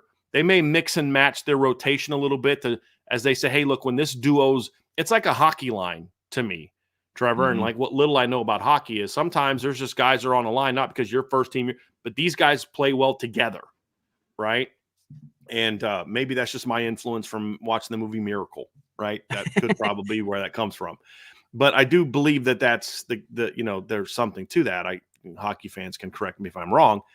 But when you look at this particular duo, you say, well, okay, does that group bring you some more impact? Is it Jaden Alsbury and who he's with? Mm-hmm. So I think after you get out of this game, and this is why I think the bye week's coming at the perfect time, you get into the situation where you start to self-scout a little bit and say, hey, I think we the rotations won't change from a number standpoint, but hey, I'd really like to get Jaden on the field more with Drake, and I'd like to get Kingston on the field more with Jalen Sneed or something like that. I'm just like throwing out random combinations to where I think how they've played, I think this duo would fit well better together, and that could be one of them, but it's not going to be a situation where all of a sudden Jack Kaiser's not playing inside linebacker. I don't think that would necessarily be the way that they go. I'm not saying that I'm agreeing or disagreeing with that decision. I'm just saying I don't think that is the direction that they would going to go. So first part I agree with. I'll buy that. Second part, I'm going to sell that, Trevor. Yep, I'm in agreement with you. I'm definitely buying the first portion. KVA is starting to become a player where it's just going to be hard to keep him off the field regardless. But I don't think that's going to result in Jack Kaiser playing a completely different position. I think the linebacker rotation is going to be dictated by what matchups there's going to be, right? I think they won a lot of 3 linebacker sets towards the end of the Northern Illinois game when they had to make an impact in the run game to get the stop. That's when Jordan Clark came off the field. So that's when we started to see flashes from Jaden Ausberry. So I'm definitely in on buying the first part. Second part, I'm going to sell just because I don't think they're going to change Jack Kaiser's position. All righty. Another buy, sell, hold from I Am Tenzin. The Notre Dame secondary will continue to reach new heights in 25, despite losing Benjamin Morrison and Xavier Watts to the draft. I'm going to sell that. I think the secondary is going to still be really good next year. I don't know that it's going to necessarily be quite as good. It'll be maybe different. Like, At corner, it's going to be interesting because you could say, well, I think Christian Gray as a junior could be every bit as good as Benjamin Morrison was as a junior, and that's possible. But do you believe that whoever starts opposite him is going to be as good as Christian Gray is this year? That's going to be a harder sell. I think Leonard Moore's a very good football player. I gave him a 4.5-star upside grade coming out of high school, and he probably would have jumped up to a 5 if I could have seen him as a senior, if he wasn't banked up as a senior. I love Leonard Moore. I have all along, but I didn't grade him as high as I graded Christian Gray. I don't think he was quite as good as Christian Gray coming out. So I don't know that they'll be quite as good there, but I do think that's going to be a really good duo. Carson Hobbs is a physical kid, long physical kid that can run. He's still got a lot to learn as a cornerback, but he can run. And good Lord, the freshman class they're bringing in next year with Dallas Golden and Mark Zachary and Cree Thomas. So, but they're just going to be very young. I mean, Christian Gray is going to be a junior, but now that Jaden Mickey's not there, literally every other cornerback on the roster next year is going to be either a freshman or a sophomore. And I don't lose as much sleep about that, Trevor, as I do it like the fact that that's also true at linebacker because it's more of an athletic, it's instincts and all that, but it's more of it's an athleticism type of thing. I think I've said this, receivers, running backs, corners, I don't worry as much about youth as I do at line, O-line, D-line, tight end, sort of, and linebacker. Safety is the one that's going to be interesting because I don't know that you can tell me that you know who that replacement for Xavier Watts is going to be. Like, who is it? Luke Talich? Is it going to be Bronte Johnson, who's going to miss this entire year with an injury? Is it going to be Jadon Blair as a true freshman? Like they're going to be talented, but to say that they're going to be quite as good as they were this year, and then, of course, maybe they get some portal guys, and we don't know who that might be. Like Ohio State, if I would have talked about Ohio State secondary next year, I'd say, I think they're going to be really good in 2024, but I don't know if they're going to be as good as they were in 2023. And then all of a sudden, Caleb Downs shows up. Like, okay, they're going to be better than they were last year. You know what I mean? But sure. That's not the route Notre Dame has primarily gone in the secondary. So do I think they'll still have one of the top secondaries in college football next year? Yes. Do I think it's going to be necessarily, quote unquote, better than this year's secondary? No, but part of that too is let me see how this secondary fares the rest of the year. I mean, that's part of it too, is based on if the secondary keeps playing the way that it is now, sure, that's going to be really, really good. But I still want to see how they do this weekend against Louisville. I'm very curious to see if because, like, again, Trevor, I don't know that they've necessarily been tested a whole lot so far this year by a receiving core that impresses me very much. Sure. I don't think they have. So I don't know that we definitely know how good this secondary is. I mean, there's people talking about after like one game, hey, what's going to happen to Charles Jagasaw when he comes back with the way Anthony Knapp played in his first game? And then Anthony Knapp's just kind of slowly regressed each game. And that's like, okay, you still want to have that conversation about left tackle for next year? Like, this is why you need all the data before you make that. But if we assume that the secondary continues to play as well as it is now, then next year's secondary might be more, I'll say this, you could have more NFL-type players in next year's secondary and not be quite as good as this year's secondary because you're going to be so young next year. Like, I would argue that Jadon Blair is just a pure NFL talent, has more, quote-unquote, ability than Xavier Watts, but you're going to have fifth-year version of Xavier Watts against true freshman version of Jadon Blair. And that's the point. Like, freshman version of Kyle Hamilton was not as good as fifth-year senior version of Alohi Gilman. And by the time he was a junior, you obviously much different conversation, right? Sure. And that's kind of where I'll be. So it may be more talented, but I don't think it'll necessarily be better based on what we've seen so far. But again, I still want to see how this secondary does Saturday because it's been good, but I'll just say, I just want to leave it there. I just want to see how they do on Saturday. That's going to be my thing. Yeah, I'm going to sell this for the same reason why, there was a topic of conversation around this at the start of this season with Christian Gray had all the potential in the world, but you also lost Cam Hart. So I can't confidently say that the secondary is going to be better after losing somebody like Cam Hart, right? He was fantastic. So it's really hard to say that Notre Dame secondary is going to be better after losing Benjamin Morrison, who very well could be a lottery pick, and Xavier Watts, who, won the Nagurski Award last year. So, yeah, I'm going to hold. That's the thing right there, Trevor, is last year you could say, well, yeah, you lost Cam Hart, and I don't expect Christian Gray to be as good as Cam. They're different, but I think he has a chance to be very good. I don't know that Benjamin. I would say make the same case for Leonard Moore stepping into that second corner spot. Mm-hmm. But the other one is when you lost DJ Brown and Ramon Henderson, I felt that you were actually upgrading at the position with a Don Schuler and Rod Hurd. Now, Rod Hurd hasn't been as good as I hoped he would be, but he's still better than Ramon Henderson. And Don Schuler has been very good so far. Now, let's see how that goes on Saturday, because I guarantee you Louisville's going to try to get him in some pass game matchups, and we'll see how he handles that. But he's certainly so far been better than what DJ Brown last year. And DJ Brown was solid last year, but Adon's just more of an impact player. Yeah. But now you're losing two of them next year, where you're not losing a DJ Brown type of guy. You're losing a star.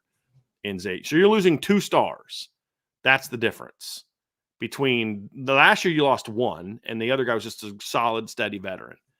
Now you're losing 2. And then now you've got to go to the portal again for a 3rd straight year for a nickel.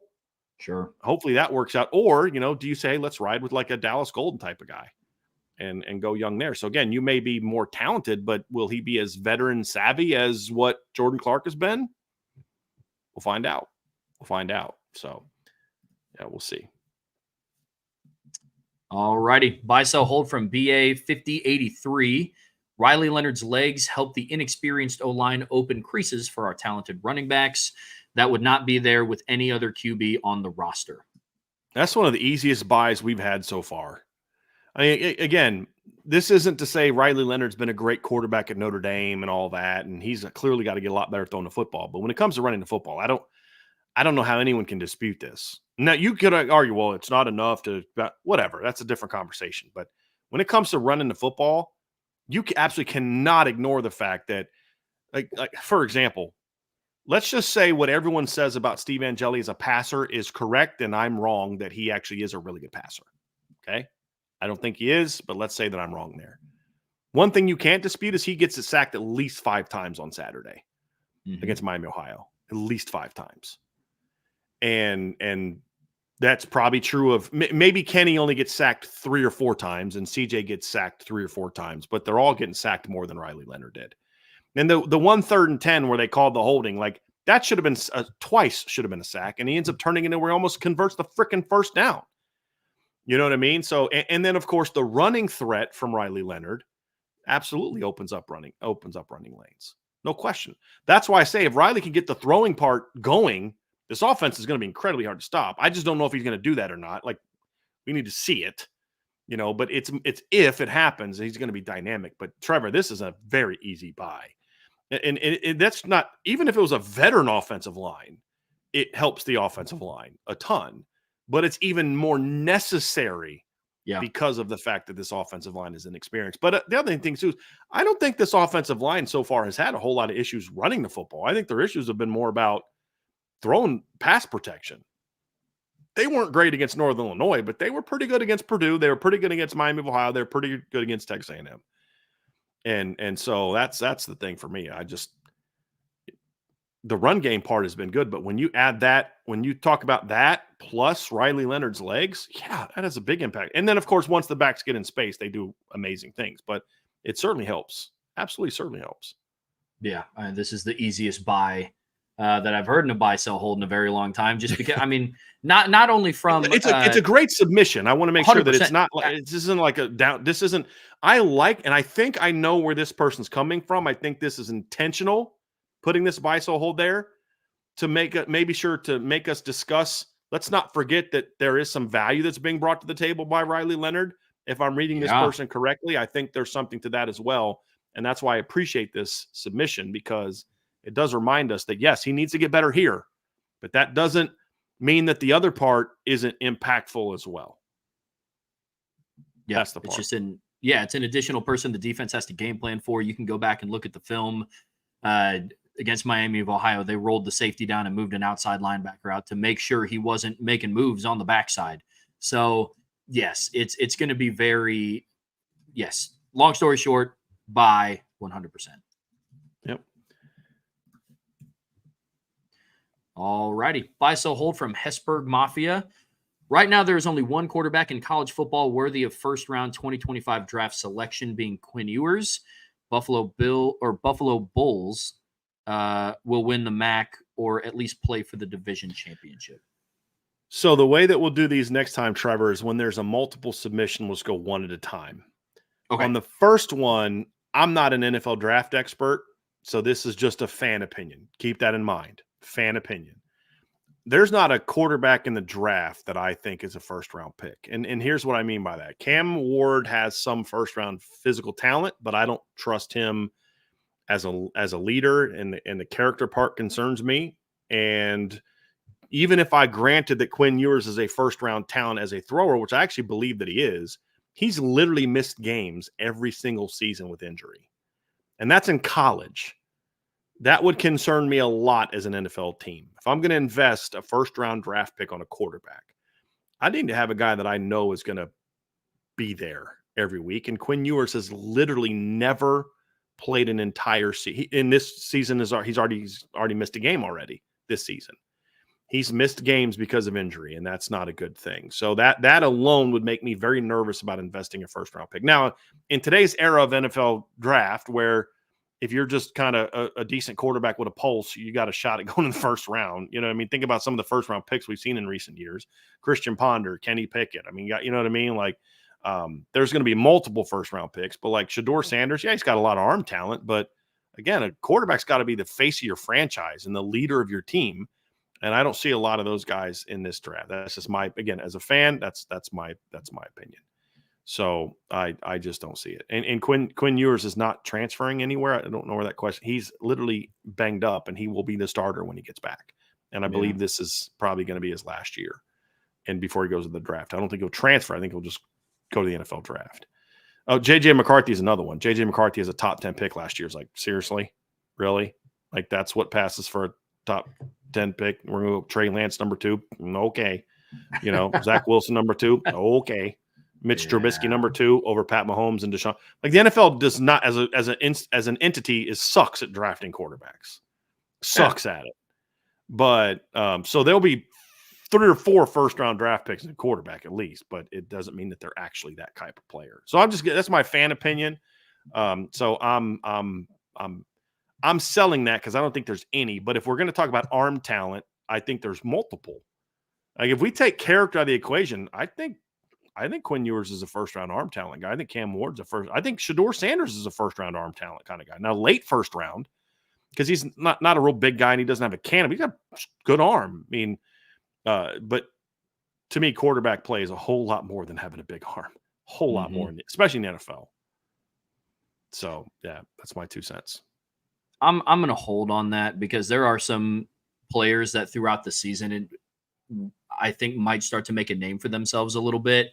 It's just so tough because a lot of the teams with that top tier first round draft pick quarterback talent that was projected going into the season have yet to play anybody. So it's tough to say. I know quarterbacks eligible to be drafted off the top of my head. I know Jalen Milroe could go, Carson Beck, Quinn Ewers, Cameron Ward from Miami is eligible to go. So there's a lot of talent that could be, but I'm going to hold on that. To Brian's point, if you're talking strictly talent, yeah, I mean, I would say Quinn Ewers, but it's just so hard to say. So I'll hold. But I would really have a tough time investing a first round pick in a quarterback who couldn't even stay healthy in college.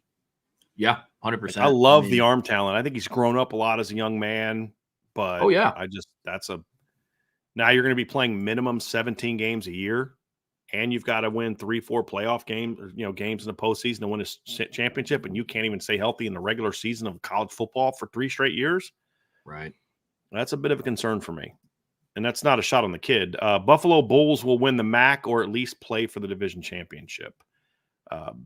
Sell that. That was a big win by them this weekend, but that was to me, that was an overlooking your opponent win in my view. I think Buffalo's a nice squad, but I don't know that they're going to do that. In my opinion, I don't see that. Yeah, I'm going to sell that. Got a nice run game though. I will say that they had a nice run game early in the season. Not so much against Northern Illinois, but that just was to me Northern Illinois blowing that game. Honestly, more than anything else, it really was. I mean, Trevor, Buffalo had 184 yards of offense in that game and won. I mean, that's basically what that game came down to. So I think that was a overlooking Notre Dame, or a letdown after Notre Dame beating Notre Dame is what that was. So no, I don't think.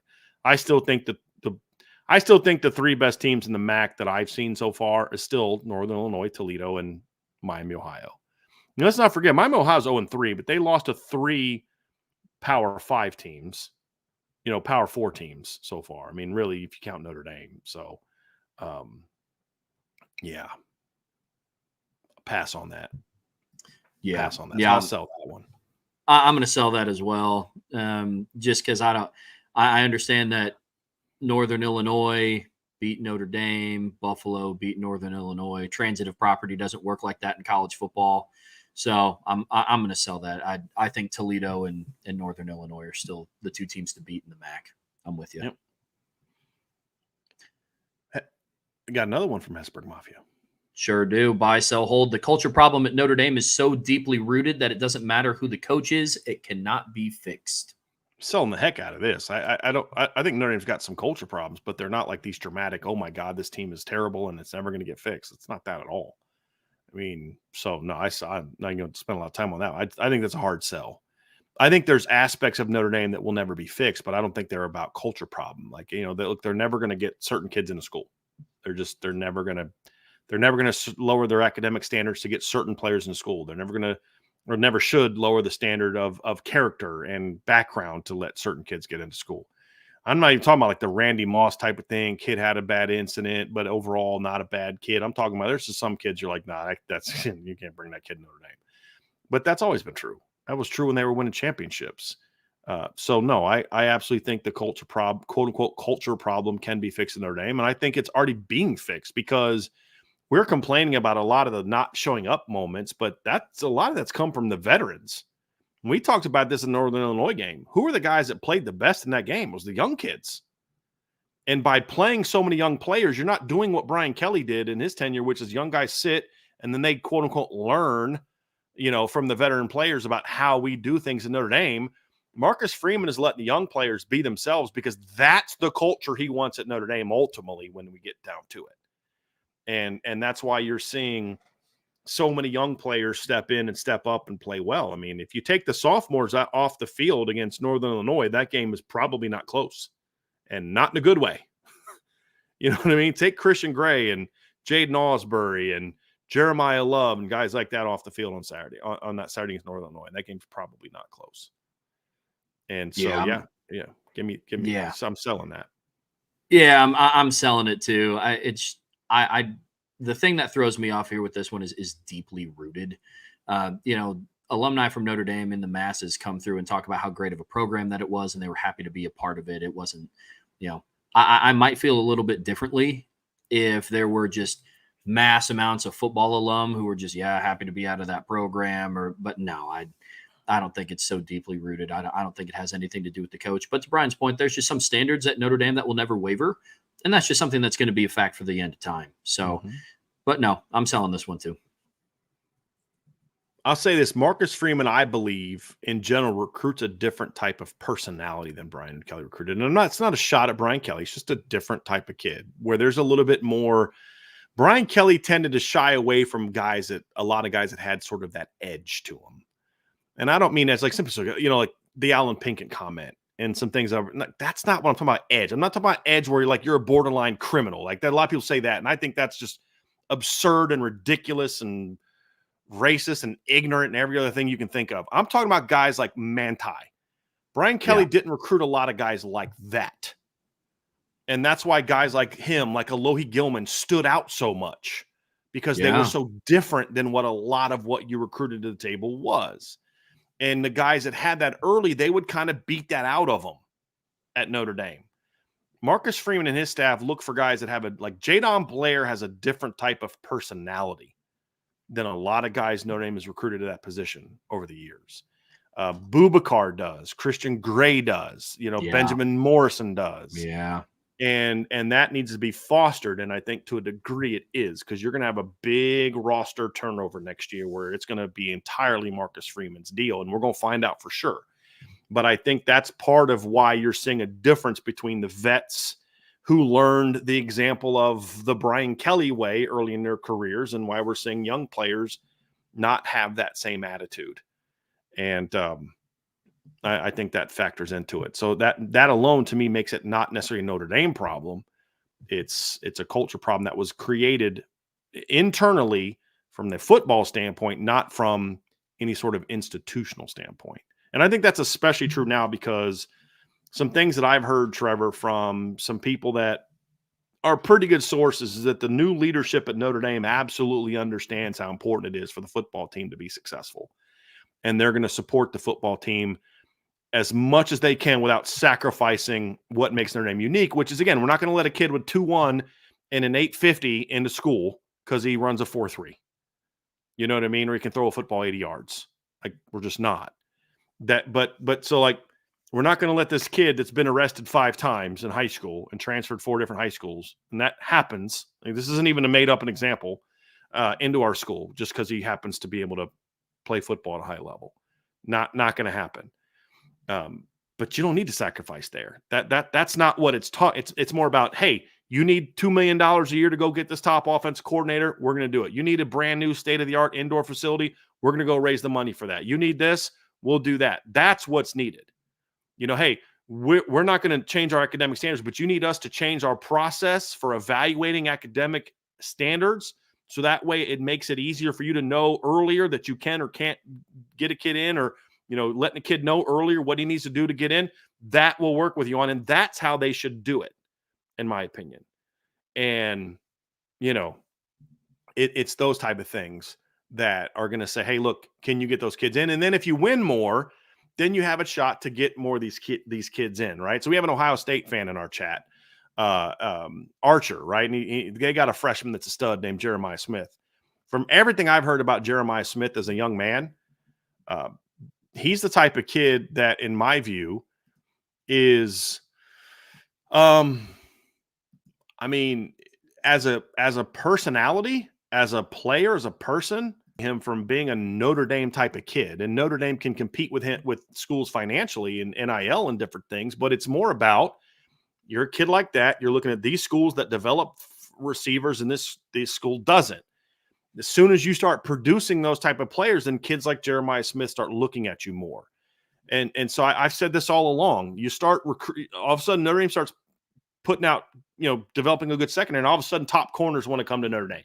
It's not a coincidence. It's not miraculously there's corners with 3.0s. That's always been there, right? It's you know, it's more of, hey, can I go to Notre Dame as a DB and go to the NFL? In the past, it was like, the answer is no. So I'm gonna go to Florida State if I'm Myron Rolle and develop there and become a talented football player, and then still go to wherever I need to do to become a nationally renowned doctor, brain surgeon, I believe is what he is. So that's really been the thing. I mean, a guy like Christian Watkins from Clemson.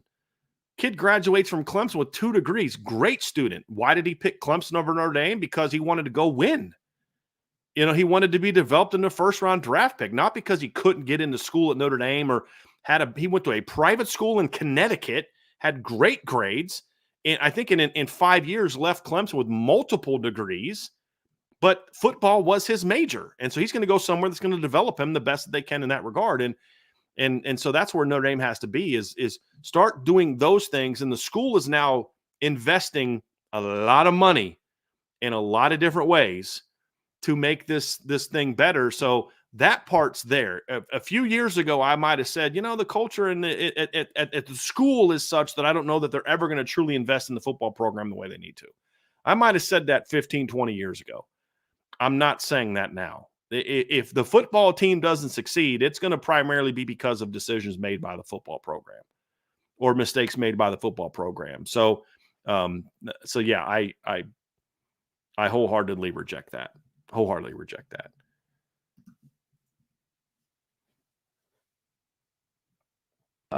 Sorry. Buy, sell, hold from Dano. I was waiting for the mic to kick back on. Sorry. Buy, sell, hold from Dano. Notre Dame's bye week would be more beneficial before the Louisville game compared to after the game. I'm going to sell that. I actually kind of like where the bye is. I think this team needs to just kind of get into a flow, get into a rhythm.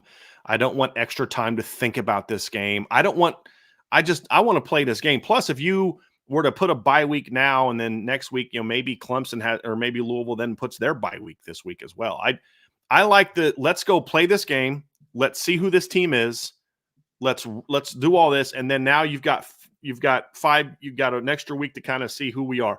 If you would have said, hey, let's play a bye week now and then play Louisville next week, I think there's a lot of answers that you would need to find out who you are as a team you're not going to find out by who you've played so far, in my opinion. So I'm not I'm not someone who I've said this before. I'm not someone who views bye weeks the same way as a lot of other people. I view bye weeks more, if anything, as a chance to rest and get healthy more so than put a bunch of new stuff in. But what I also think bye weeks are a great time for, from a coaching standpoint, is self-scouting, self-analysis. Let's look and see what tendencies have we developed that maybe you don't have as much time to dive into in a normal week of prep, where by Sunday night you're already looking at the next game. And so I think that's really an advantage you could get. And I think you need the Louisville data points, in my opinion, to do that. So look, they don't have a bye coming into this game. They played last weekend as well. So I think it's better for Notre Dame to kind of have the bye next week. I do. And then it's really sets up nicely. You have the bye, then you have 3 games, and then another bye, then your last 4 games. So, and then you'll have a bye between that and the postseason game. So I actually think this is probably about as good of a bye slate as Notre Dame has had so far. Now, you could say what his point, Trevor, is like, let's say, it's not his point, but let's say you had a bye, then it would be 4 bye, 4 bye, 4. Okay. But I think earlier in the season, I want as much data points as possible to find out who my team is before I get into a bye, without going so crazy like last year. We've now played 8 games before you get your first bye. Like, that was too much. I think 5 is a really nice sweet spot for me to say, okay, we've got 5 games under our belt. Let's go figure out who we are as a football team against Louisville, and then we can shift course the way you might need to shift course moving forward. That's where I'm at, looking at it from a coaching standpoint. I agree. I'm going to sell this as well. Louisville, I think, provides you the sample size that you need, because like we just got done talking about, your first real tests were week 1 against Texas A&M, and now week 5 against Louisville. So I'm going to sell it for a handful of reasons. 1, because to your point, Bryan, the sample size is different. 2, I do think that there's a misconception around what the bye week is truly meant for. And I think there's some people that say like, oh, well, the bye week gives you 2 weeks to do opponent prep for one person. And I've been around a lot of different coaches who don't believe that idea. It's the same reason why you don't spend a month prepping for your week 1 opponent, because then in comparison, you then go into the next week having 5 days to prepare for your week 2 opponent. And I think the same to be true in this one to an extent. So yeah, I'm going to sell it. I like where it's coming from. They're going to get a good sample size, because I don't think watching what Notre Dame did against Purdue and then against Miami of Ohio and Northern Illinois is enough to make the decisions moving forward as a football team that you need to. I think the coaches have the same struggle that we do. Who are we? Yeah, I really do. Like, who are we? Mm-hmm. And this game is going to tell you a little bit more about that. And then let's say the Notre Dame does really well in this game. Now it's like, okay, why are we so up and down? Yep. And let's figure that out and see if we can address some of those problems and look, bye weeks haven't always worked out for Notre Dame. Let's not forget that. I remember 2011, Notre Dame seemed to have righted the ship a little bit in 2011, and they get this bye week, and they come out of the bye week, and they got a big Saturday night game against USC. You remember that? And Notre Dame came out absolutely flat and got beat by USC.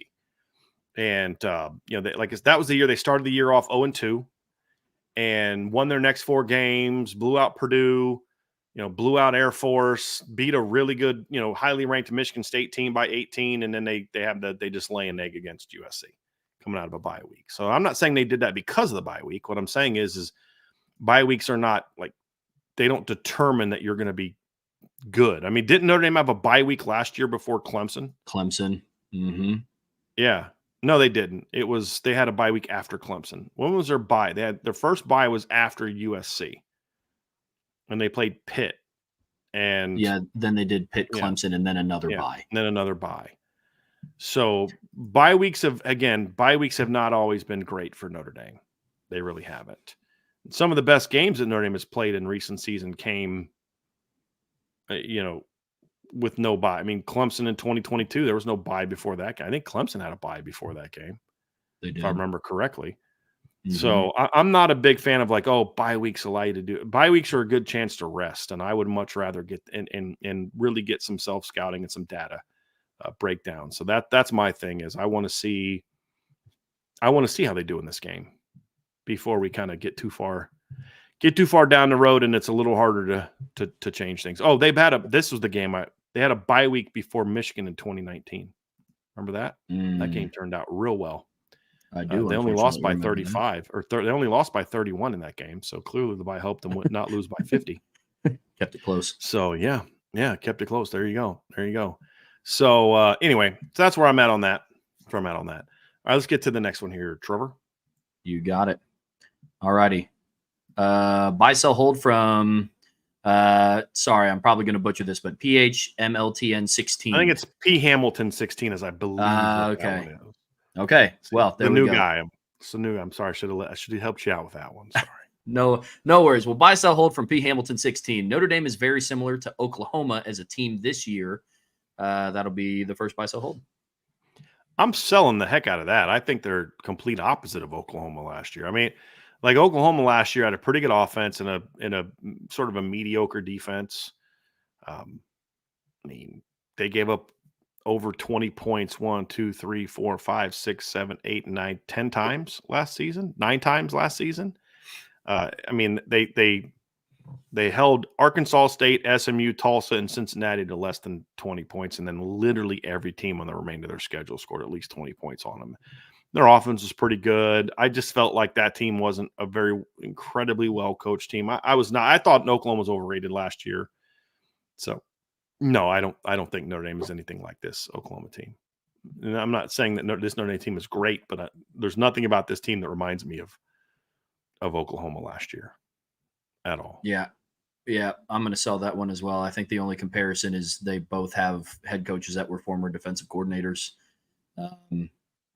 Yeah, I'm with you. Yep. Second part, buy, sell, hold. USC should have beat Michigan. I'm curious as to why he would think that and where that thought would come from. I mean, should have beat Michigan. It depends on I guess I don't know what he means. Like, should have beat them, I mean like they're the better team. They should have won that game. That I buy. USC should not have lost to Michigan, in my opinion. They should not have lost to Michigan. If you're talking about like the way that game played out, wow, I think they should have won. Kind of like Notre Dame, Ohio State last year. No, I sell that. I think Michigan physically beat up USC. And this is the thing that some people were talking about last week that before the game, I thought USC was going to win this game convincingly, but there were some people like, I want to see how USC does in the trenches first before I'm like, okay, we'll see. And that's exactly how it played out. USC couldn't run the ball. They struggled to protect the quarterback, and they ran all over USC. It shows USC still has some work to do. So the way the game played out, I think Michigan was the better team, Trevor. I mean, they jumped on them early. They had the long touchdown run early. They were up 14-3 at halftime. USC did come back and make it more competitive, even took a lead in the fourth quarter. I mean, that's when they scored in the fourth quarter to go up 24-20. That's the first lead USC had all day. So I think Michigan was the better team on Saturday. I do. Yeah, I agree. Yep, I agree with you. I guess if you look at it from the standpoint of Alex Orji had under 40 yards passing, and you look at it from just that stat, because I've seen that tossed around a lot. Yeah, you could say, like, how does a football team lose when, I get that, but USC played a very USC brand of football. They don't like getting hit. I mean, right. We saw it last year when Notre Dame played them. They just, physical games are not in their favor. D'Anton Lynn is going to change certain things about that team, but he's still that's Lincoln Riley's DNA. He can hire coaches all you want, but the head coach still determines ultimately the culture of your football team. So, the best part of last weekend was somebody literally said on the board, "You can't throw the ball like Notre Dame threw the ball today and beat teams like USC." And I wanted to be like, Riley Leonard had more passing yards on one play than Alex Orji had the entire game against USC. So, guys, we can say this guy has to get better, and you may not beat Louisville. I mean, but you can still win those games if you shut down their run game and run for almost 300 yards. You know what I mean? Like, it just, yeah. I just thought was like perfect irony that you can't beat the best teams on your schedule. I'm like, well, you could beat USC that way. I mean, Riley Leonard Yeah. had 5 times as many passing yards against Miami of Ohio than what Alex Orji had. I will say this. Bill Bender and I said this after the opener, and I actually said it during the offseason as well. Michigan from the jump should have gone with Alex Orji and gone full 2017 Notre Dame. That's 100% what they should have done, because Davis Warren was never going to be the answer, ever. Correct. Never, ever. And I think they wasted development time with him. And just look, accept the fact he's going to have some throws where you're like, oh, how is that guy on scholarship? But he's going to make up for it in a lot of other ways. So, yeah. Got a little super chat buy sell hold here, Trevor. Awesome. Thank you, John A1. Buy, sell, hold. The wide receiver rotation needs adjustment to be more effective. Jaden Thomas should be moved around if he's to play and put more explosive guys outside. You know, John, you put something on the board about that, and I think there's something to that. And this is kind of what we talked about earlier in the show, where I'm going to buy this. Not so much about Jaden Thomas, because I do think Jaden's doing some good things on the outside. You know, where he is, he's in situations where, you know, he's a smart guy. He's a good blocker. When you're running the ball the way that Notre Dame runs the ball, there's merit to having a team that a rotation where your best blockers are outside at times. And I do think Jaden brings value in certain areas as an outside guy. But I still believe, to your point, John, that Jaden Thomas is still at his best when he's a movement piece in your rotation, where maybe there are times he's inside in the slot. There are times he is motioning. And we saw that the big play he had against Purdue was a play where he was number 3 in a 3-by-1. He motions and runs a little slide route, catches it in space, and goes and makes a play. I mean, he's a guy that you look at some of the big plays he's had in the past. You think of the big catches he had against South Carolina in the bowl game. They were all slot. They were off in the slot. He had a corner route that he ran from the slot for a big gain. He had a couple over routes and crossers that he caught for big gains. The first big catch he had against Oregon State last year was on a crossing route where he just knows how to find open spots and make plays. And you're not relying on his speed and explosiveness to make plays. And so that's always been the concern, having him as a boundary, is that right there. And I get that. I get that. So don't only play him there, move him around a little bit. But there are times where I still think having Jaden Thomas in the boundary can be a good thing, especially if you're bringing him over on crossers and climbs and over routes and things like that, because I do think he brings value there because he knows how to find those soft spots in those situations. But overall, I'm buying your point, John. I think that he needs to be moved around. Absolutely needs to be moved around. Yeah, Trevor, I'm in the same. Yeah, I'm going to buy it as well. I'm not going to harp on it too much, but agree with the wide receiver rotation needing some looks, which kind of goes back to why the bye week is at such a good point in the season for Notre Dame. And definitely getting Jaden Thomas more involved in moving him around formationally to get him more effective in the offense for sure. Buy, sell, hold from Connor Fitch. Chris Mitchell builds on Miami of Ohio, and he becomes the over-the-top threat we have been wanting this week. Man, I hope so. I'm going to buy that just out of optimism, just out of sheer optimism. I have no clue if that's going to happen or not. I'm not a prognosticator, but Connor, we see that. We see where, you know, guys are just kind of scuffling along and they have that breakout game and they get their confidence back and the coaches now have confidence in them. Riley Leonard's going to have more confidence than Chris Mitchell now. After he made, you know, he made one good catch where he got open. He made another really tough catch in a key situation, draws a PI on a post route. I still need to see Chris play better though. And a big thing for me is, hey, Chris, I don't care what you're being taught, man. Just run really fast.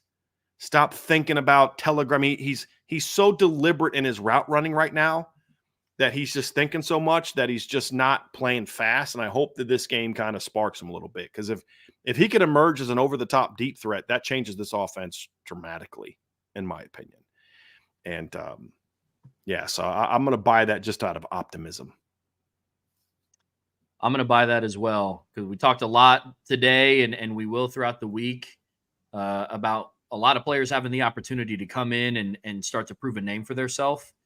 And I think Chris Mitchell is going to be at the top of that list. slowly starting to build confidence, and statistically had the best week that he had against Miami of Ohio. So I'm definitely going to buy that. Sorry, Next, missed one. nope, you're No, all I right. I missed the second one. My bad. Yep. Next, buy, sell, hold, also from Connor Fitch. We will see Steve Angeli in the fourth quarter and Riley smiling on the sideline with a 20-plus lead. Okay, as a fan, I'm buying that. Pure fan mode, I'm buying the heck out of that because Notre Dame's going to come in and they're going to be mad about losing last year, and they're going to be motivated and they're going to play to their full potential and they're going to blow Louisville out. Could that happen? Sure. As an analyst, am I predicting that? No, that's a sell. Like as a sell, breaking down film, like I expect this to be a close game. Now, Notre Dame could maybe pull away with a 10-point lead late. You know, is Notre Dame capable of blowing Louisville out? Yes. Louisville showed last year that they're capable of beating Notre Dame in this convincing in the second half. I just can't buy. Like I won't predict a blowout tomorrow. I can just tell you that. My prediction won't be Notre Dame wins 45-10. Could that happen? Sure. I mean, crazy stuff happens in football sometimes. You know, in 2017, if Notre Dame and USC play a week later, Notre Dame still wins that game, but they don't win by 35. You know what I mean? Like if Notre Dame and Clemson played a week later in 2022 in a rematch, even at Notre Dame Stadium, Notre Dame doesn't win by 21. They probably still win, but it's a much more competitive game. If Notre Dame and Stanford play a week later in 2022, Notre Dame wins by 30 the next week. I mean, that's just how football is. But so if I'm just looking at this as an analyst, I see two really good football teams, and I would say that I expect it to be a close, competitive game. That now, will I see Riley smiling in the fourth quarter? I hope so, but no, I can't. As an analyst, I can't. I'm selling that. As a fan, I'm buying the heck out of that because I want it to be so. I'm gonna sell that as well. I will say with a little bit of a caveat. Last year, the Notre Dame game when they lost to Louisville, it felt like they lost by significantly more than 13. Mm-hmm. And I think it's going to happen. And they also scored late. They also scored. Notre Dame, I think, was the last team to score in that game as well. It was like, wasn't it 33-13 at one point in time? I believe Notre Dame scored last in that game. Yep, you're correct. Mitchell Evans caught his first touchdown of the season in garbage time. Only touchdown of the season, which is kind of odd. Yeah, because it doesn't feel like that either. But I will say, Connor, to your point, I would love nothing more. Because if Riley's smiling on the sideline, I'm going to be smiling on my couch. We're all going to be smiling in the post-game show. I can't buy that because, one, Jeff Brom is a good enough coach where I don't think he's going to allow his team to lose by 20 points, regardless of how good Notre Dame is and how good we think and believe that they are. So I am going to sell that, but I would love nothing more than to see it. It's interesting you talk about last year's game, Trevor, because I agree with you that it felt like a game where Louisville controlled it. It was a 17-13 game going into the fourth quarter. Sure was. But it being there, I had no thought that Notre Dame was going to do what they needed to do to win. It was just one of those weird games where it's just like this team, they don't want to be here. And people talk about the defense. The defense gave up that 75-yard drive to make it 24-13, and that's when the team pretty much quit. The next three scoring drives for Louisville were all field goal drives of 7 yards, -4 yards, and 8 yards because the offense just kept giving them the ball. Turnovers, going for it on fourth down. You know, that Notre Dame team basically quit. And then they scored with 1:30 left to make it 33-20. So you're correct. Louisville was clearly the better team. Notre Dame had some individual players that stepped up and made big plays, and the defense kept them in that game. But overall, that was not a game where you felt. I mean, even Notre Dame taking a 10-7 lead was because of the defense. Yeah. You know, with Cam Hart forcing that fumble. I mean, Notre Dame's field goal drive to take a 10-7 lead was a 4-play, 4-yard field goal drive. You know what I mean? It was just like, okay, they're not doing anything.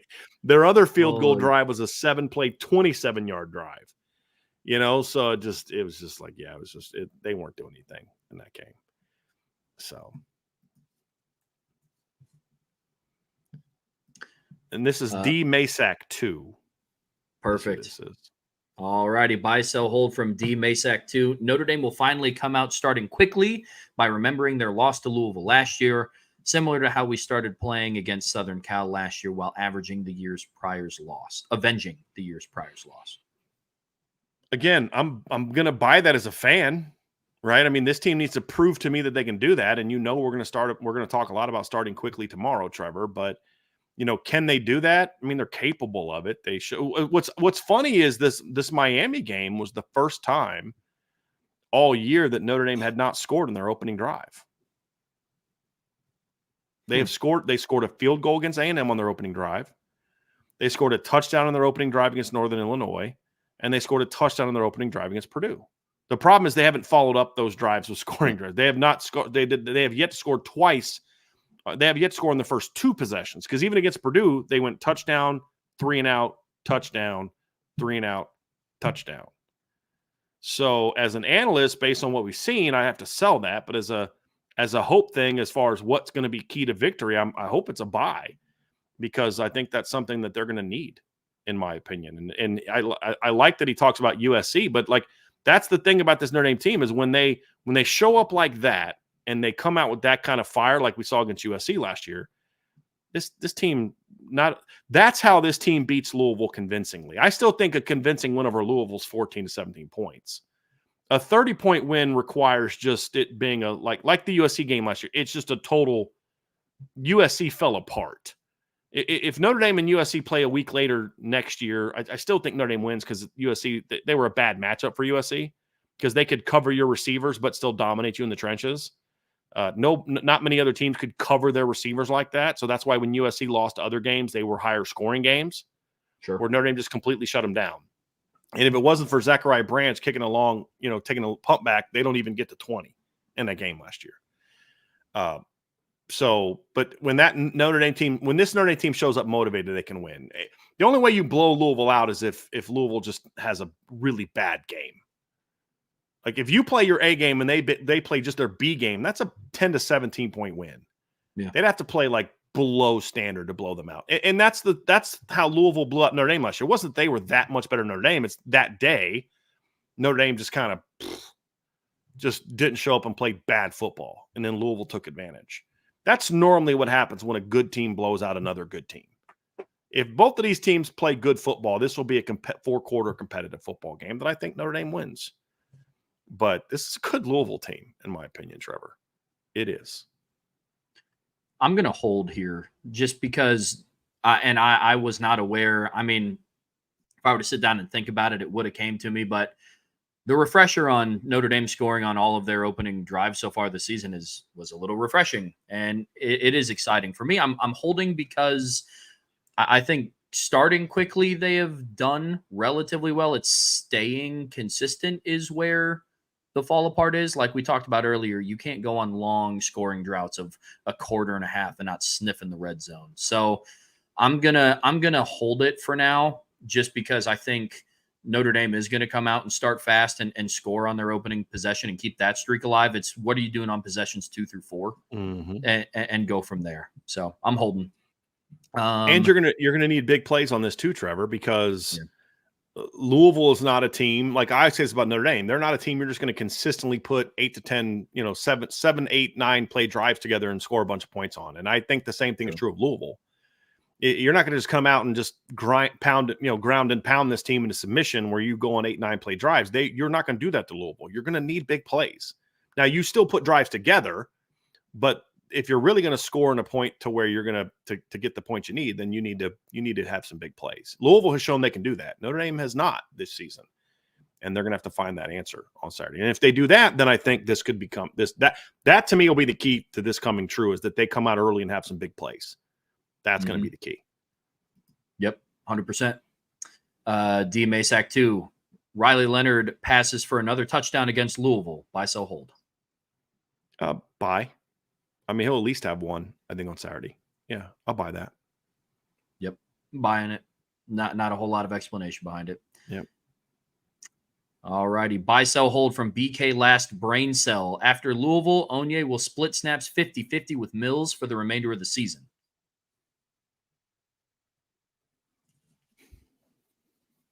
I'm going to hold that. I want to see how this game plays. Like, here's the thing with Howard Cross, and I'm going to somewhat disagree with my respected friend Ryan on this one. I don't think Howard Cross has played all that well. I think there's maybe some reasons for it, but I don't think he's played all that well. he's made a couple more plays than Riley Leonard and Riley Mills in certain places. And I think Riley Mills has made a couple plays. I don't think either of them have played that well. And neither of them necessarily are in situations where they should be guaranteed, hey, you're going to play X amount.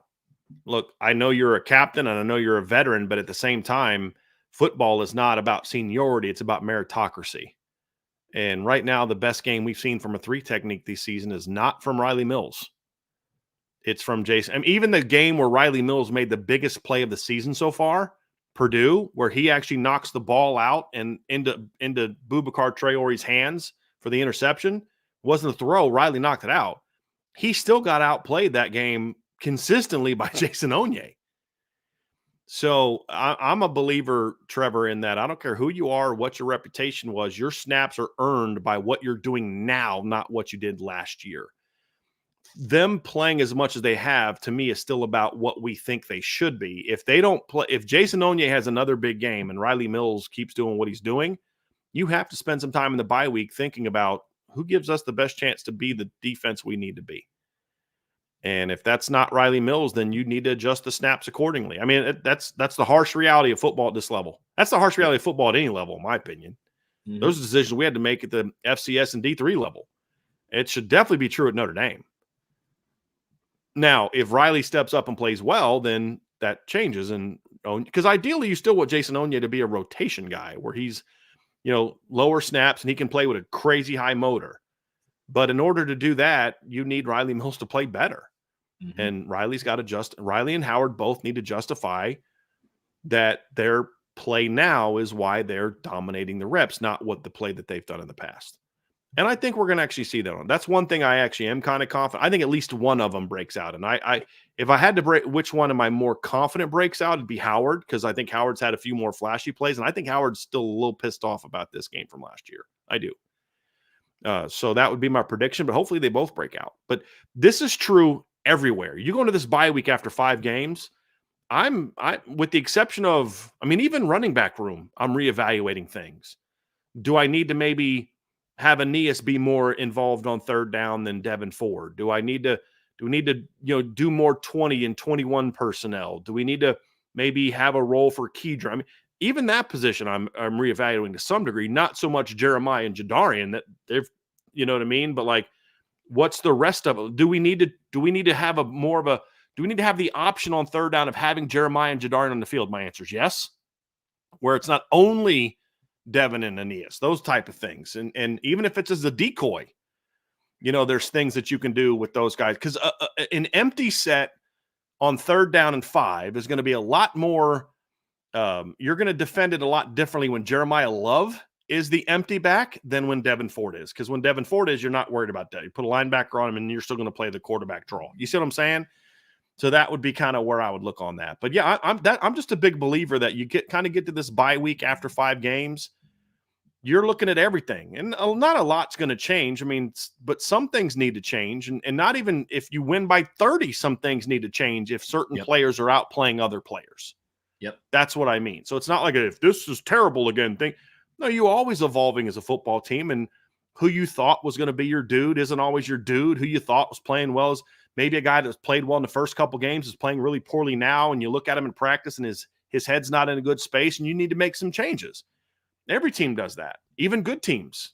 Just because you're good doesn't mean everybody's doing what they need to do. Or you may have someone that's coming along who, this guy's doing a good job, but this guy's surging and he can really take off. Those are all things. The receiver rotation needs to be thought about during this bye week. There's a lot of things that need to be thought about during this bye week. And hopefully you're coming out of it with good vibes and a win as you do that. And so, second part, Kaiser snaps will decrease in favor of the younger backers. Again, same story. Right now, Louisville game, I'm not decreasing Jack Kaiser. I'm kind of, let's keep doing what we're doing. We're giving up 9 points a game. It's kind of working so far. Let's go into this game with that plan, and we'll prepare for Louisville, and Jack's doing his thing. But is that another one that you evaluate during the bye week? Of course you do. Doesn't mean your answer is going to change. You may say, hey, look, we like Jack's snap amount, but we think Jack is better when he's paired with this guy. So, maybe Jack is now paired with Kingston more, and Drake's paired with Jalen Sneed more, as I mentioned earlier, maybe, or Jaden Osbury more, something like that. More so than Jack just not playing a lot. But look, Jack Kaiser's another guy he's another veteran that's got to play better. I'm a little bit more patient with Jack Kaiser, though, than I am Riley Mills, because Jack's still learning a new position. Yeah. And he's still kind of adjusting to be an inside backer. But game 5 is kind of when you start to want to see that a little bit, where Riley's just underperforming, in my opinion. So that's kind of where I'm at. But yeah, all things have to be evaluated, including what kind of job am I doing as a position coach or a coordinator? Sure. Do I need to adjust? My guys aren't running routes the way I want them to as a whole. That's on me. This isn't, I'm speaking for myself. I'm not taking a shot at Mike Brown. I'm talking about myself, when I was a receivers coach. So if I've got 4 or 5 guys struggling to run routes the proper way or with urgency, that's a me problem. My room is struggling with this. So I got to rethink my practice routine to say, okay, I need to focus more on, and that's something I learned as a coach very early on, is my guys would be a little bit, my first year coaching receivers, my guys were a little bit in camp, like methodical, no urgency, because I was doing a lot of cone drills, which I learned from, guys like Urban Meyer and stuff. But then I realized, like, look, these guys need to learn about playing with more fire. So I started implementing more release drills with full speed and doing different things where we're also emphasizing more. Now, we still did our top ends with cones and such, but doing things that, hey, I need to really emphasize this initial get off. And so then we'd start every practice with get off drills. Now then we'd go to cones. Whereas in the past, I would always start off with cones. I was like, okay, I need to adjust this on the fly, because we're not, we're 2 weeks through fall camp and we're not playing with the urgency I need them to play with. Well, if the group's doing that, it's like, these freaking guys don't listen to me. Coaching tip for all you coaches and want to be coaches, not want to be like ascending coaches, like eventually you want to get into coaching. It did not sound right at all. I didn't mean that as an insult. Guys who want to be coaches at some point in time in your lives, when your position group is struggling, they're not the problem. You are. When your entire group doesn't get it, it's you that is the problem, because you're not teaching in a way where they're struggling. If it's a guy or two and everybody else gets it, then it's the player. But when what you're teaching is not being picked up by your entire room, you're the problem. So you got to look in the mirror. And so that's also true for Notre Dame coaches. Like, man, we're not, is it me? Am I the reason that Riley and Howard aren't, am I not practicing them enough? And it's hard for them to turn the switch on. Am I practicing them too much and they're worn out?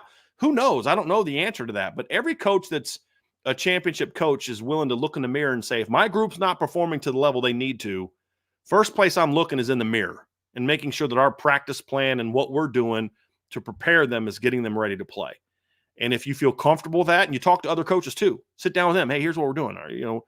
Then you say, okay, cool, let's do this. But if your group's not playing well and you're looking anywhere other than the mirror, you're the problem, and it's not going to get fixed. So I hope that makes sense. So, yeah, I agree 100%. I agree 100%. All righty. Buy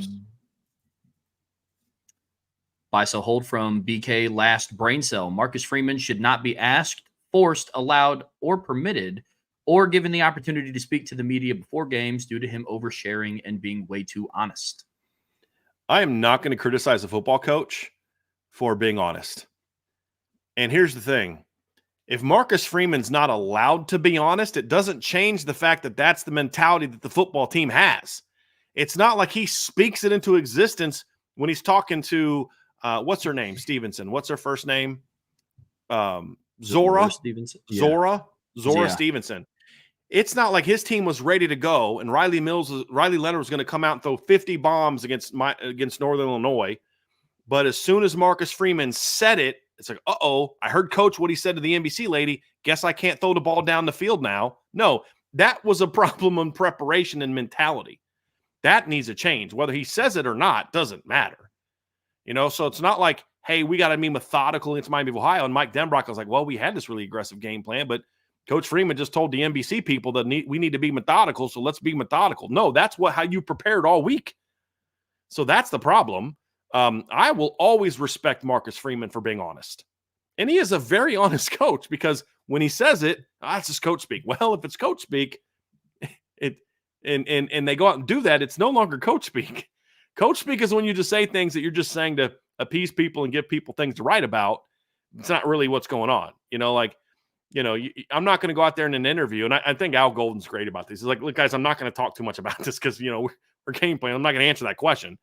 So I'll give you certain things and certain sound bites, but there's just things I'm not telling you because if I tell you, it's going to kind of give that other team a bit of a heads up on what we're trying to do. Hey, by the way, we're working a second quarterback in practice this week in a wildcat alignment. But don't tell Louisville, you know what I mean? Like, no, you don't need to know that. That's not it's like, we don't have a right to know that per se.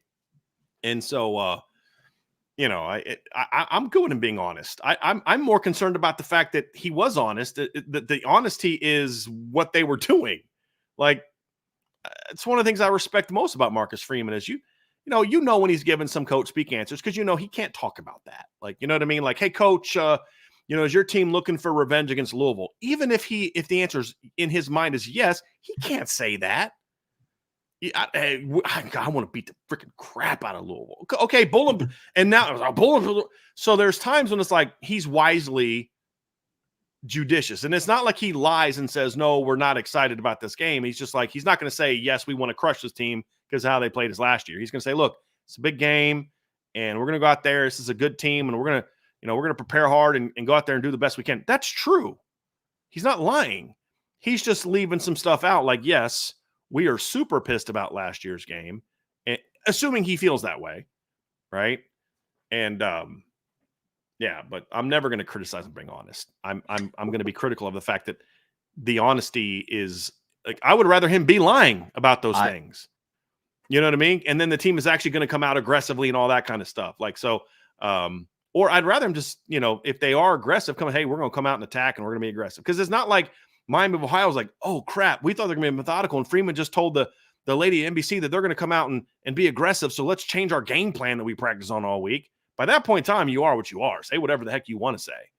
I'd rather the mentality be different and then be honest about that. But I respect the heck out of Marcus Freeman for the fact that he actually gives us real answers. He actually tells us what he thinks and what he feels. And it's one of the many reasons I respect the guy. I just wish he didn't necessarily actually feel that way about certain things, Trevor.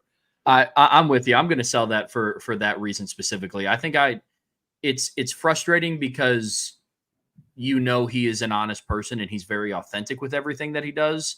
So when he says that it's going to be an offense that is methodical and not going to take shots down the field, it's frustrating to hear. But I think I would much rather have a head coach that's honest than have him come out and talk to Zora Stevenson and say, you can expect Riley Leonard to push the ball down the field today. We're going to take shots when necessary, and then watch him go do what they did against Northern Illinois. Right. I think that would be significantly more frustrating than just hearing him say, oh, Riley Leonard has to live within the offense. We don't need to be taking unnecessary shots, and we're going to play our game. And that's exactly what happened. Yeah, which is exactly what. Yeah, I mean, I would be so much more frustrated if he was like, listen, we're going to have 3 receivers over 100 yards today. You can expect us to push the ball down the field, and then we go watch that. So that's the side that I err on. So I'm going to sell that. Yeah. All righty. Buy, sell, hold from Fields of Gold. And I'm a poet and I don't know it. The ND offense has some plays, formations, and or personnel groupings they've been holding back that we will see this week. Sell from the standpoint of what I think is intended here. You're always going to do unique things for an opponent that you think help you beat that opponent. But Notre Dame, once they lost to Northern Illinois, let's just say hypothetically that they were like, hey, we're holding stuff out. Once you lose to a MAC team, you are no longer a team capable of holding stuff out until an opponent 3 weeks later. You're going to use whatever you can to win that game. Now, are we going to see some plays and formations and personnel groupings that are different than what we've seen? Probably. But that's because that is part of the game plan that they feel gives them the best chance to beat Louisville that didn't necessarily give them the best chance to have success against Purdue or Texas A&M or whatever. So no, I don't think that it. I don't think that they've been holding stuff back. You may do that in game 2 when you're playing Northwestern State in the opener, but you're not doing that in game 5. I mean, in my opinion, anything that you do that's unique in this game, Trevor, is going to be, this is just what we think can beat them. And it's not something we've been holding in our bag for 5. If you've been holding it in your bag for 5 weeks, it's because you did some early scouting on Louisville and you saw that this play might be there and you're, going to save it for that game, but because you didn't need it to beat anybody else. Sure. But that's not something we're holding out something that could have helped us beat Northern Illinois because we're holding it to beat Louisville. You know what I mean? That's where I'm coming from on that. Yeah, I'm going to sell this one as well. It's not like the blue gold game where you're not trying to put too much on tape because you have a new offensive coordinator. I agree there could be some personnel groupings and formations that we might see differently that are specific to Louisville, but then you could go back and say the same thing of maybe we'll see something a little bit different when Notre Dame plays Stanford or when they play Navy or when they play USC to end the year. So I don't think it's specific to Louisville. I don't think Mike Denbrock or Marcus Freeman have this magical bag of tricks that they've solely been waiting to use on Louisville. Fields of gold again, buy, sell, hold. Notre Dame will attempt more than 28 passes versus Louisville. I buy that. I certainly think that. I mean, it's kind of on line with what we've seen so far. Riley Leonard attempted 30 passes against A&M, 32 against Northern Illinois, 16 and 1/2 of football against Purdue, and 25 last weekend, and he didn't attempt a single pass in the fourth quarter because they were winning. I expect this to be a 4-quarter game, so I certainly think there'll be – I mean, nothing about what Notre Dame has done this year is going to make me think that they're going to throw the ball less than 28 times. I'll say this. If Notre Dame throws the ball 25 or fewer times and Riley's having a good day that way, it means they're finally hitting some big plays. But the nature of the pass game so far has been a lot of short stuff that's kind of extensions of the run game. Like quick hitters to the outside, screens, things like that. So I would assume him again. Riley Leonard is. I mean, if you look at how many throws he had in the first half against Purdue, and let's say you count that for a whole game worth of throws, he would be then averaging 29.8 passes per game so far this year. So yeah, I would love to see that number go down a little bit because the yards per attempt went way up. That's what I would love to see. I'd love to see like a 15 of 20 game. Like I think it was, I'm trying to remember who we played when I was at Duquesne. We had a game where our quarterback went like 15 of 19 for, I think it was Robert Morris actually. He went like 15 of 19 for like 300 some yards. And, it's like, those are the games you love especially as a receivers coach, where it's like, my dude's put in some work today, like yeah. I'd love to see that, but you just don't see those things very often, to be honest with you. I'm actually looking up that game now, Trevor. I think it was the Robert Morris game in 2009, but so yeah, we went, where's Neil's numbers? Let's see here. Neil Lobig was our quarterback. Let's see here. He went, I can't find his numbers. Okay, he went 15 of 19 for 333 yards and 3 touchdowns. So I was wrong. I said 3 touchdowns. Still a good I'd day love to see a office. game. I'd still love to see a game like that from Riley Leonard on Saturday. Be beautiful, beautiful. Yep. Yeah, I'm gonna buy that Fields of Gold just because I think Notre Dame is gonna try to get the ball out of Riley Leonard's hands quick, very early in the game to try to negate some of the pressure and take some of the pressure off of those young offensive tackles. So going to buy that, and it's on par with him statistically through the rest. That's a great point, Trevor, that part of this is about the offensive line and getting the ball out quickly and not asking him the pass pro dropbacks all game where you might get more chunk plays, but like just get the ball out quickly, get 5-6 yards. It's like I said, it's like a perimeter run. I mean, that little sprint out throw last week, that's not meant to be a 50-yard gain. That's meant to be a nice little 6-7 yard gain on first down. Like you treat it like an outside run. Yep. And when that's being run, you're going to have a lower yards per attempt play. Now, the other reason but that doesn't mean you're okay with 5.9 or whatever. The 5.9 is because you're missing throws, but it's why you might be okay with 7.5 yards per attempt instead of 9 or something like that, where because you are doing more of that stuff to get the ball out. But yeah. Yep, I agree. And Fields of Gold for the trifecta, buy, sell, hold. Louisville will be in the ACC title game this year. I'm going to hold on that because there's 3 teams right now that I think are, in my opinion, the 3 best teams in the ACC right now. I do think Louisville's one of them. Yep. I think that Clemson is another one of them, and I think Miami is one of them. Clemson, but they're all kind of teams where, like, I don't know who they are yet. Like, I want to see how Louisville does against Notre Dame this weekend. And if this is a close 4-quarter game that they barely lose, then I'm going to feel really good about Louisville. If they beat Notre Dame, then obviously I'm going to feel great about Louisville. But even if it's a close game, I'm going to feel like, okay, it's a good football team. They went on the road against Notre Dame.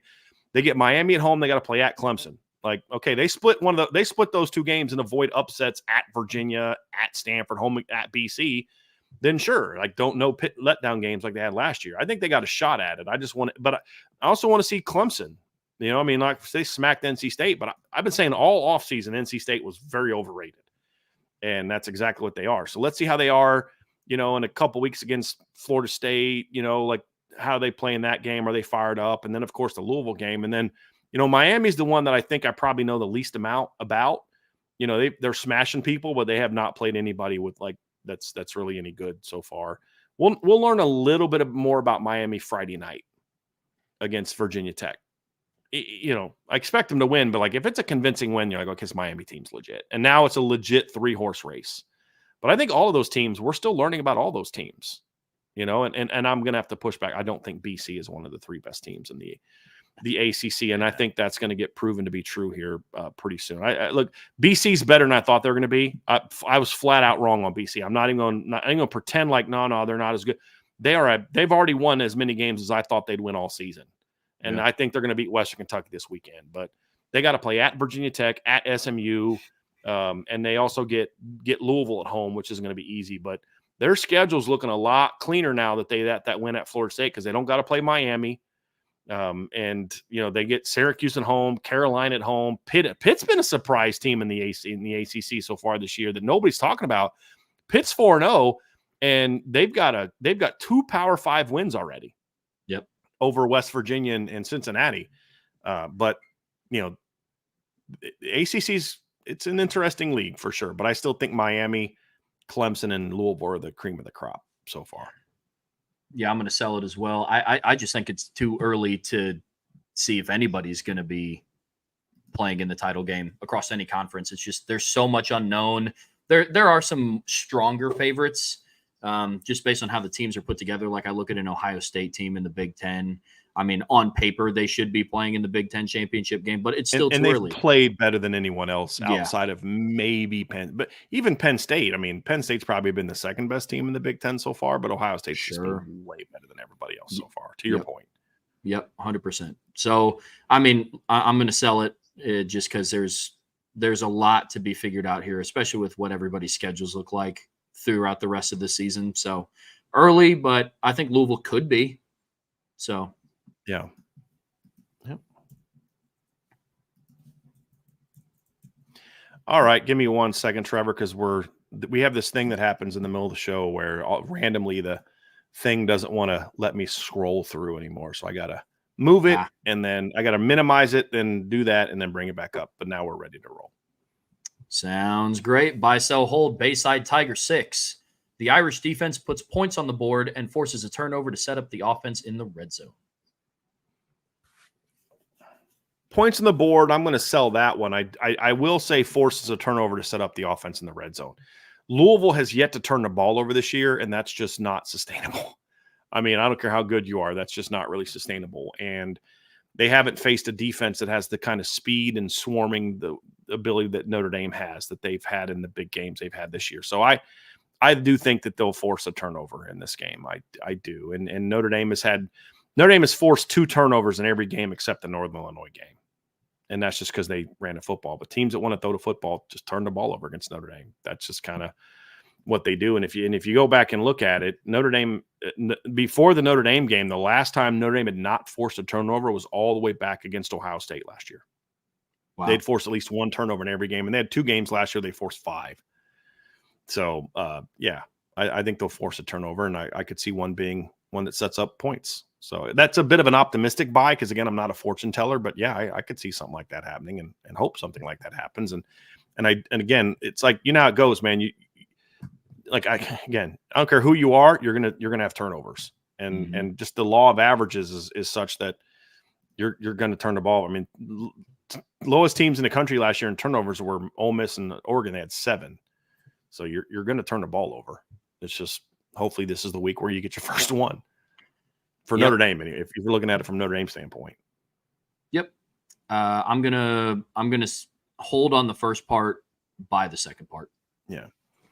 So somebody said in the chat, Trevor, too. I mean, something about Christian Gray, but let's be honest. Notre Dame might lead the nation in turnovers if Christian Gray could catch a little bit better than he does right now. I mean, because Notre Dame's got, what do they got? 6 on the season right now. Yeah. So yeah, you'd like to see that. You'd like to, couple those from him, and the other thing too is Notre Dame's got to do a better job of falling on fumbles. Like they do not do a good job of falling on fumbles, man. Like they got it. I mean, Notre Dame right now is 18th in college football in forced fumbles with 4, and they have yet to recover one. So hopefully the law of averages changes a little bit this week. Hopefully. That's my story, and I'm sticking to it. All righty. Buy, sell, hold from Domer Grizz. The team has major changes it needs to make during the bye week. Yeah, buy. Sure. I mean, even if they go out and beat Louisville by 24, 30 points, there's still definitely major changes that need to be made, because it's kind of like, how does that team lose to Northern Illinois and sputter their way through Miami, Ohio, right? Like, no matter what the outcome is of this weekend, yeah, there needs to be some major changes. It doesn't always mean personnel-wise. It could just mean, hey, we were doing this during home games, or we were preparing this way, and we can't prepare that way anymore. We need to make sure that we're preparing this way. That's a major change. When you're changing the way you practice on Monday to Friday, that's a major change. Not every major change is we're benching this guy and putting this guy in the game. Sometimes it's, look, we got to practice differently. We've got to evolve different aspects. Even if Riley Leonard goes out there and has the best game of the season, it's like, okay, what changes can we make to make sure that this is sustainable and not just a one-off against a secondary who's okay and his best players got an ankle injury, in Quincy Riley. Like, you got to make sure that games aren't fool's gold and you don't fall for fool's gold and say, okay, was this performance sustainable or not? And if it's something that you're like, we've been up and down, let's address why. We know what we're capable of. We just showed it against Louisville. We showed it against Purdue. How do we adapt to what we do schematically, preparation-wise, attitude-wise, leadership-wise, meeting-wise, to make sure we get that version more consistently? Those are all major changes that don't necessarily require you to make one single personnel change on your football team. And I'm not saying you don't make personnel changes. I'm saying, like, those things need to be addressed first. Like, if you all think you're just going to change the quarterback and all of a sudden this team has more character and better leadership and all that, you're mistaken. You're sadly mistaken. You're going to be disappointed. It may happen for a week or two, just like we saw against Purdue. That pissed off, we lost Northern Illinois, lasted a week. Yeah. That's it. You know what I mean? That's not because of the quarterback, because the quarterback played pretty flipping good against Purdue. So yeah, there's a lot that needs to get addressed. And so no matter the outcome of this weekend, there's going to need to be some changes to make sure that this thing is sustainable if you do win this game. Yeah, I'm going to buy this as well. When you're a really good elite program, you're always evaluating and reevaluating the areas that you can always get better. And I don't think that that's just specific to Notre Dame. But as far as the super chat goes, yes, the team has major changes it does need to make. And Bryan, to your point, it's not just let's bench this guy and insert this guy at any position and things will just get better. There is something from a fundamental standpoint that needs changed, and the bye week's a perfect time to evaluate. Yep, absolutely.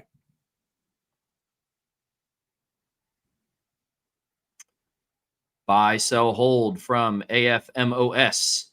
A solid win against Louisville, efficient and effective offense with solid defensive play, and the bye week will greatly help the players and the staff mount a fresh campaign to finish the second phase of the season off with a streak of wins heading into the Thanksgiving weekend showdown at Southern California.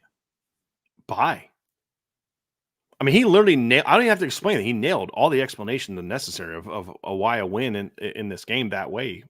Yeah. Buy. That's a great. I almost feel like I'm cheating people when I don't talk about why I'm buying it. But like, yeah, everything you said is great. If that happens, yeah, and the bye week, yeah, absolutely. I'll buy that. Couldn't agree more. Absolutely buy. Great submission.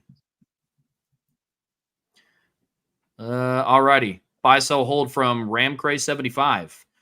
Notre Dame's offensive line issues since the Jagasaw injury led Marcus Freeman to adopt a more short pass-oriented offensive philosophy because he knows a pocket won't hold and it protects the quarterback.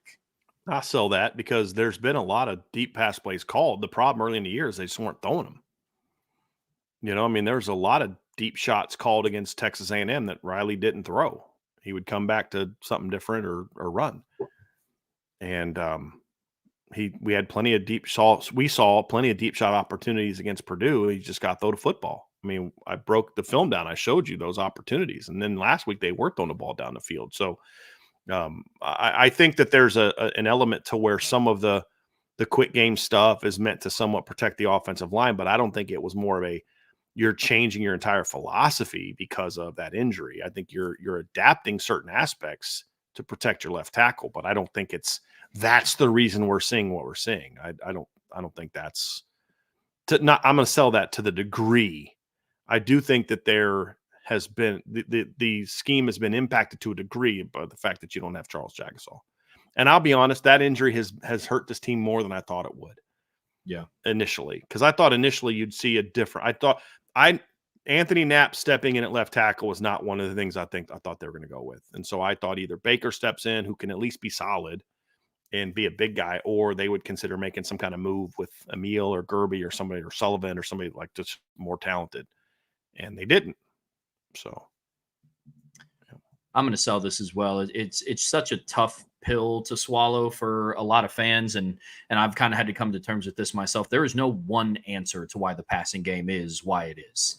And as much as we'd love to say that's it, that's the reason, it's because of the left tackle and Jagasaw's injury, or it's because of Riley Leonard, or it's because of this one receiver. It's a multitude of different reasons that, again, hate to harp on the bye week cord, but it's going to be one of the bigger things that they're going to have to evaluate in the bye week, and something that we as fans watching the game on Saturday will get to evaluate throughout. So I'm going to sell that only because I don't think that is the one reason why. Buy, sell, hold again from RamCray75.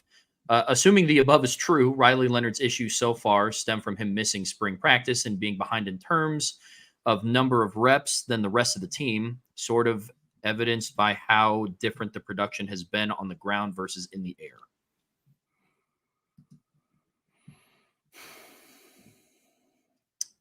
I think it's part of it. I mean, I'll buy that. I think that's part of it. I don't think it's the only thing, but yeah, I think that's part of it. Yeah. I mean, not getting the work in the spring with the receivers and running the offense. Yeah, I think that's part of it.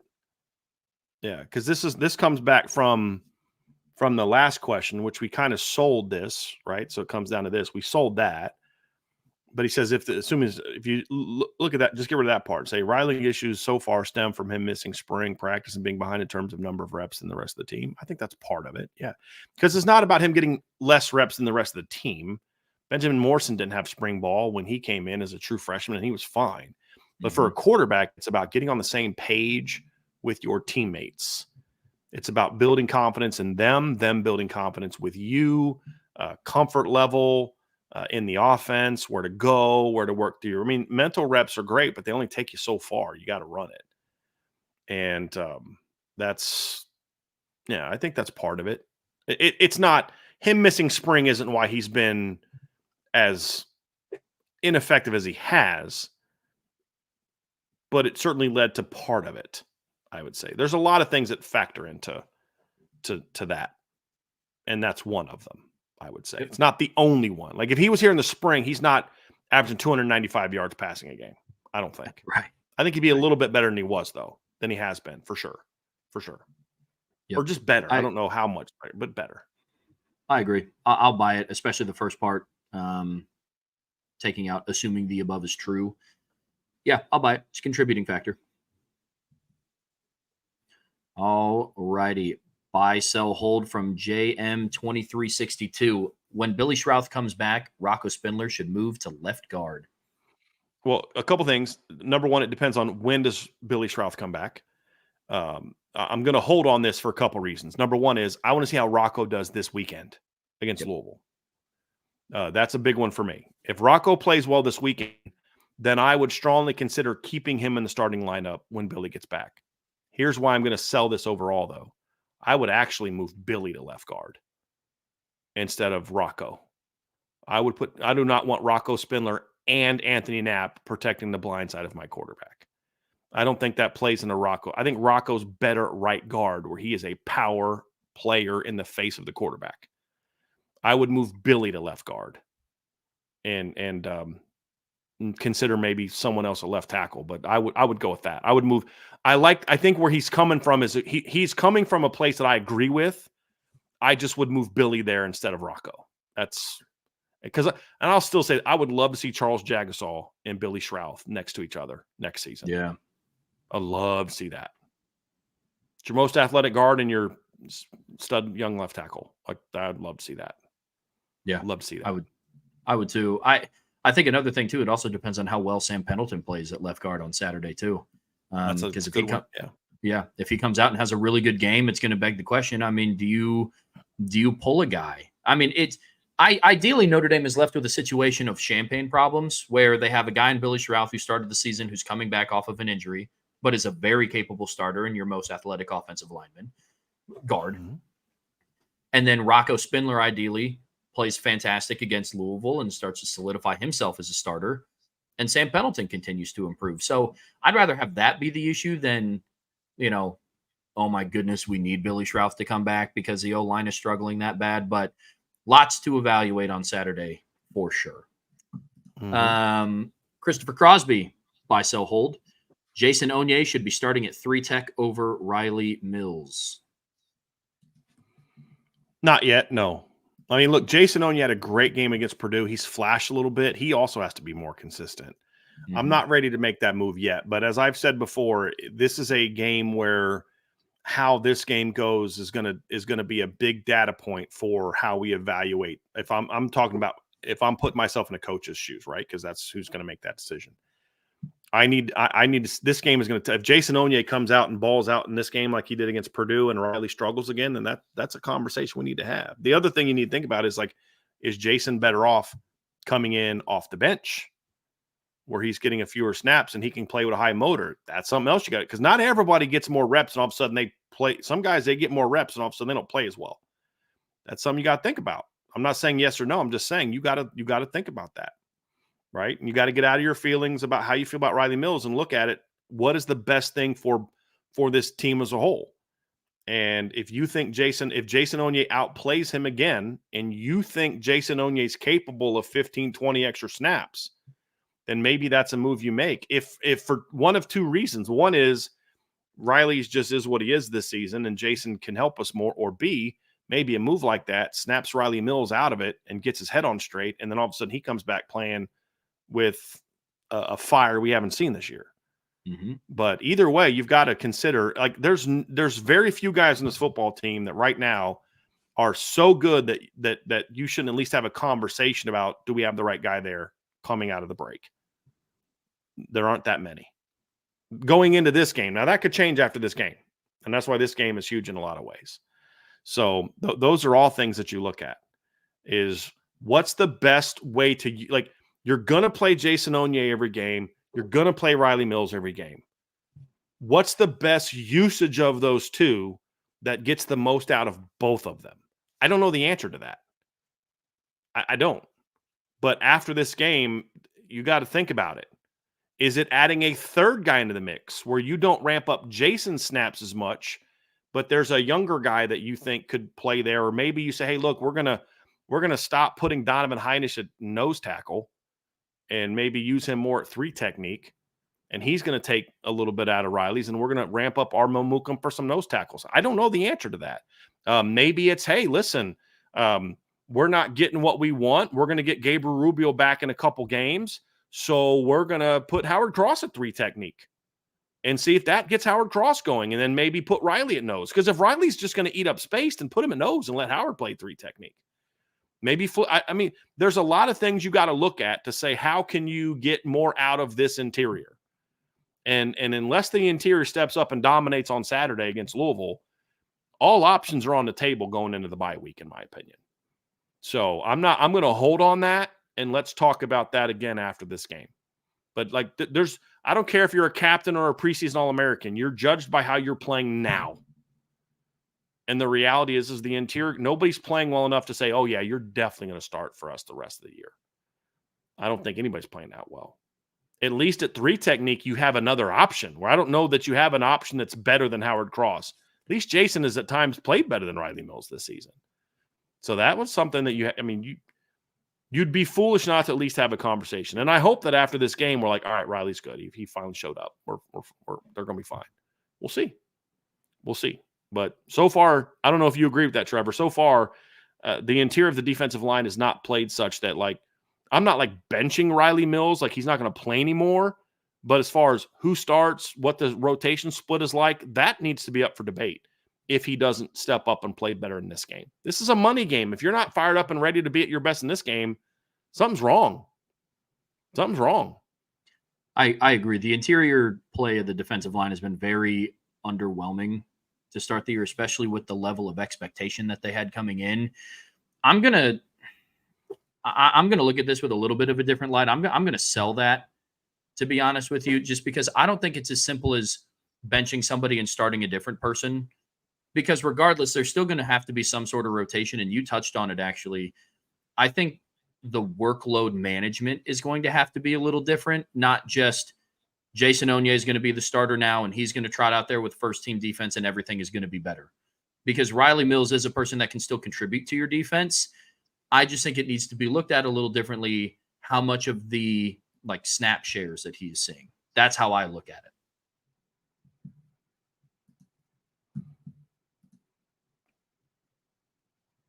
Got a super chat buy so hold here from Zach Nichols. Thank you, Zach. We got buy so hold. Rubio out is a major reason for D-line struggles. I won't go so far as to say major, simply because Gabriel Rubio missed several games last year, and some of those games where he was out, they were still pretty good. I also don't know that he's never been a guy that's been a 30-plus snap per game guy in his career. I mean, what's funny is the game where he played the most snaps is the game they lost at home to Stanford 2 years ago.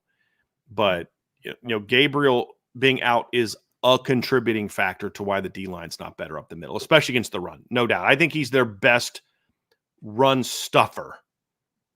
And what I mean by that is a guy that can be physical and eat up blocks and get a push and things like that. Yes. Yep. Absolutely.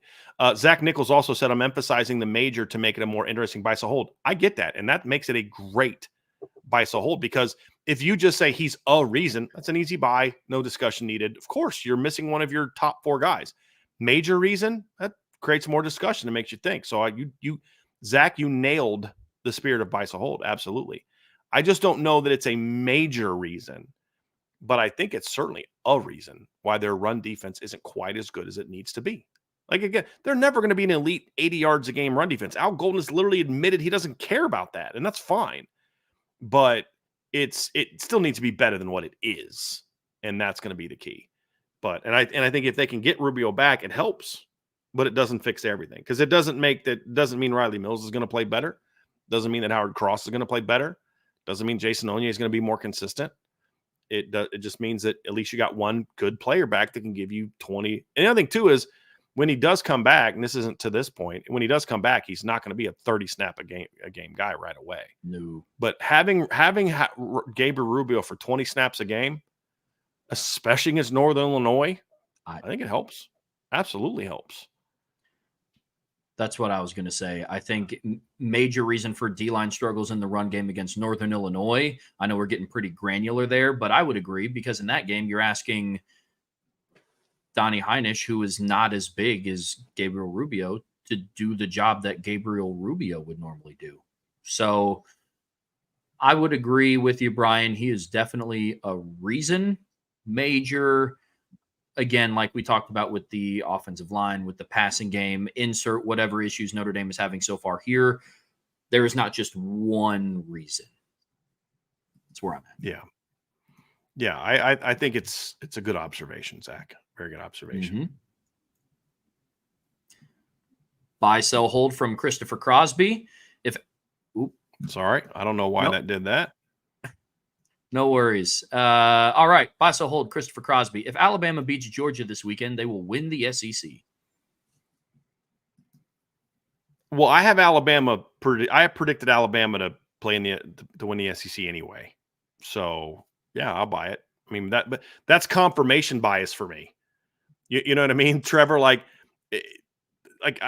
That's for me. That's confirmation bias. So I don't know that I'm the best person to ask that question of. And you look at their schedule. I mean, they've got at Tennessee left, home against Missouri, at LSU, at Oklahoma.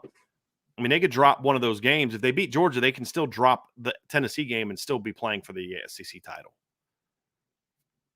So, yeah, I mean, I'll buy that. But that confirms my preseason prediction because I had Alabama winning the SEC. I'm going to hold on that just because the SEC is very front-loaded. I still think you can't count out Texas to win the SEC. Is this going to be Ole Miss's year, right, to turn things around? I don't know.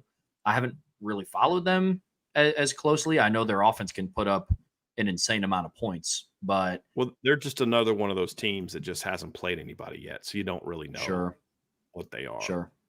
I mean, Mississippi so far has played Furman, Middle Tennessee State, Wake Forest, and Georgia Southern. Okay. I don't know who they are yet. Sure. No, fair enough. I just, for Alabama, it's, for me in general, like I said earlier, it is way too early for me to be predicting conference championship winners just because it's really early in the season for the majority of teams so far in the year. Yeah. So I'll hold. Christopher Crosby, the loser of the Oklahoma State and Kansas State game will be eliminated from contention for the Big 12 title. I'm going to sell that. And the reason I'm going to sell that is because it's going to be tougher for that team, but I'm selling it because I think at least one team playing for the Big 12 championship is going to have 2 losses. And they're going to have 2 losses. I think when I look at Kansas State's schedule, for example, after this, if they lose this game, they're going to have a little tougher time. They got to play at Colorado, at West Virginia, and at Iowa State. That's going to be tough sledding, especially since you just lost to BYU. For Oklahoma State, if they lose this game, again, it's going to be tough sledding for them at BYU, at TCU, at Baylor, at Colorado. Neither of them have gauntlets. Oklahoma State's already played Utah. Kansas State doesn't play Utah. They've already beat Arizona. Oklahoma State doesn't play Arizona. So it doesn't eliminate them, but it makes it really hard. It makes it much harder, no question. But I'm not ready to say it eliminates them because I think there's going to be a lot of chaos in the Big 12. Like part of the reason that's a fun league, and I talked about this offseason, there's no dominant team in the Big 10, Big 12.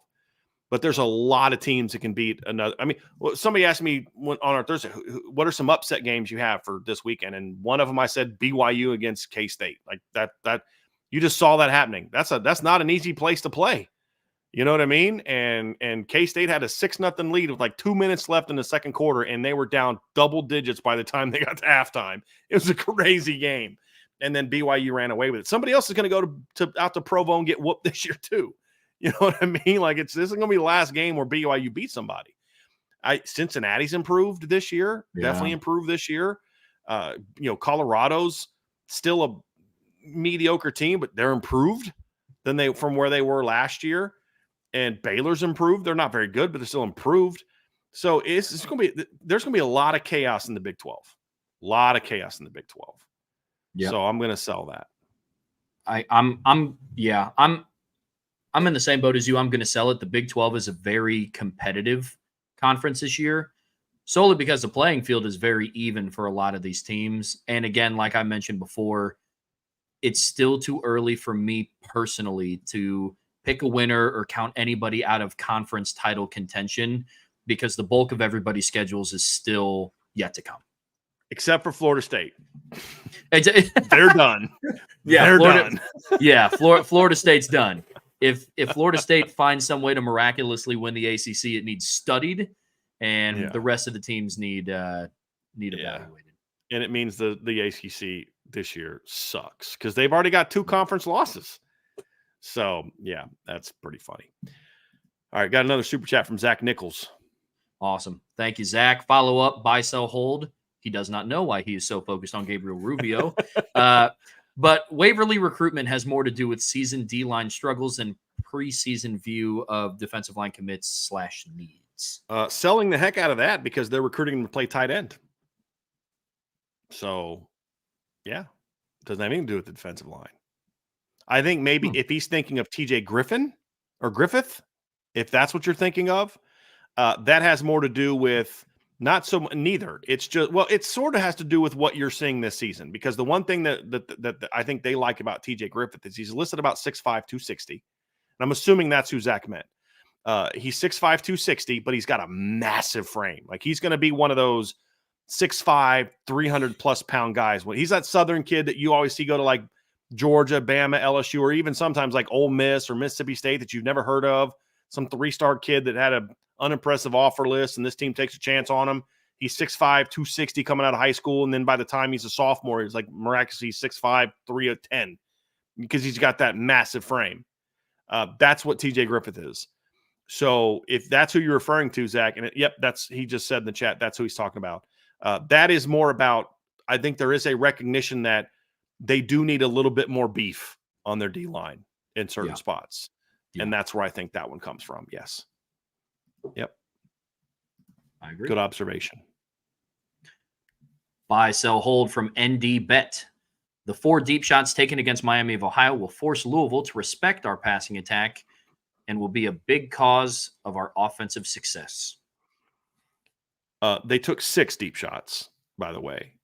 So it was 2 to Bo Collins, 1 to Jordan Faison, 1 to Mitchell Evans, 1 to Chris Mitchell, 1 to Jaden Harrison. So it was 6. But yes, I'll buy that.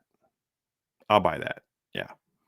I think, because again, it's not like Notre Dame went 1 of 6 and Bo Collins the only one they caught. I mean, they drew 3 15-yard pass interference penalties, and one of them is like, hey, look, if that should have been a touchdown, and if he throws this one ball to Jaden Harrison 3 inches further outside, that might be a touchdown. Like, you're like, hey, they're more willing to take shots, and they were close on a couple of them. Bo Collins has one hit off his hands. Like, like they're at. Now, I would say I'm not completely changing how I defend them. I'm going to still make them do that, but you're a little bit more cognizant of it, to where if they do hit one on you early, you're then able to adapt. But I don't think it impacts you coming out of the gate. I think coming out of the gate, you're still going to, hey, listen, if you're going to beat us, you're going to beat us having to throw the ball down the field. Until they do, and then you adjust. So I think maybe they have more of a built-in adjustment if that happens, if Notre Dame does have success. But my game plan is still going to say, I'm going to stop the run. Yep. I'm going to take away your quick game. I'm going to make you beat us down the field throwing the football, because I don't think you're going to have enough time to get the ball off in some of those throws. That's would be my game plan still against Notre Dame, even with those deep shots. Because, again, they only completed 1 of them. I know they got some pass interference penalties, but only completed 1 of them. So I'm aware of it. I'm going to have an adjustment plan in case it does work. But I'm actually okay if Notre Dame does come out early and have to take some of those shots, because we're shutting down the run game and taking away their quick game. I think for those reasons, that's why I'm going to hold here. I just don't think that Notre Dame taking 6 deep shots in one game in comparison to the other 3 is enough for Louisville as a defense to say, hey, this is a team that's going to try to take shots over our head. I think now it's more wary, to your point, and it is something that you have to look out for, because they have shown that they will, but taken with a grain of salt. It was against Miami of Ohio, and they took 6 deep shots in one game out of their 4. So for that, I'm holding, but I think now Ron English has to be a little bit more wary of it than he would have if they didn't do that. So agree. Buy, sell, hold again from ND Bet. The passing game will continue to improve and will be a strength of the team by the time we get to USC. Well, I buy that it'll be improved. I'm selling that it'll be a strength of the team, because I just haven't seen it yet. It will get better. This is the worst stretch of pass game that we'll see all season, in my opinion, but that doesn't mean it's going to be great. It just means it's going to not be as bad. That's the floor, but I got to see that first. So I'll buy the first part that the passing game will continue to improve, but I'm going to sell the second part that by the end of the year, it'll be a strength. Now, could it be a strength? Yes. I like it. He says a strength, not the strength, because the strength is still going to be the ability to run the football. But can it be a strength? Yes, it can be, but I need to see it first. I need to see it at least once first. I mean, we haven't even seen it once yet. Mm-hmm. You know what I mean? Like, so before I can say it'll get better, but that's a low bar so far this season. Like, it's easy to buy to continue to improve. Yeah, it can't get worse. I don't know that it can get worse. I probably shouldn't say that, But yeah, that's where I'm at. So yeah, it'll get better, but will it be a strength? I need to see a lot more. Can it be? Yes. Will it be? I got to see it. So maybe I could say hold on that, but I'm selling it till they show it to me. That's where I'm Yep. at. I'm going to buy the first part and hold on the second part for the fact of, and this is why grammar is so important, a strength versus the strength. I'm going to put a hold on that. I look at it from a potential standpoint because Notre Dame does have the potential for the passing game to become a strength because of how effective they are on the ground.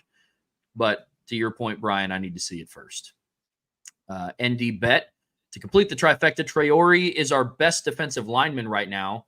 Kingston Viliama-Asa is our best linebacker. And Wagner is our best offensive lineman. Buy, sell, hold. I'm going to buy Traore. Right now, he is their best defensive lineman now that Jordan Pateljo's hurt. I'm going to sell Kingston. Kingston's been very good. He's not their best yet. What's funny is, who's, if you just look at like Pro Football Focus numbers, who their most disruptive linebacker's been so far? It's Jaden Osbury. Like he's tied for the team lead in run stops. He has a hit, a sack, and a pressure on the quarterback, and he's played half the snaps of some of the other linebackers. So I don't know that I would say anyone is their quote unquote best so far. There's been different games have been best, but I think you could make a case that Jaden Osbury's been even better than Kingston so far. I think Drake Bowen's been good. I think Jalen Sneed has been flashy in the role that he's being asked to play in. But I don't know that I would sit here and pound the table for any of the linebackers so far being the quote unquote best. I don't know that anyone's earned that, to be honest with you. And if you were to force me to pick someone, I'd probably go Jaden Osbury because he's made run stops, he's had pressures that have been effective, and he's had coverages that have been effective. He's the only guy that's made legitimate plays in every phase of the game, as a pass rusher, as a run stopper, and as a cover guy. So I'd probably go Jaden Osbury, to be honest with you. That might be my Jaden Osbury fan club like bias kicking in, but I'll own it. I'm if you were to force me to pick a guy right now, I'd say Jaden Osbury. I would agree.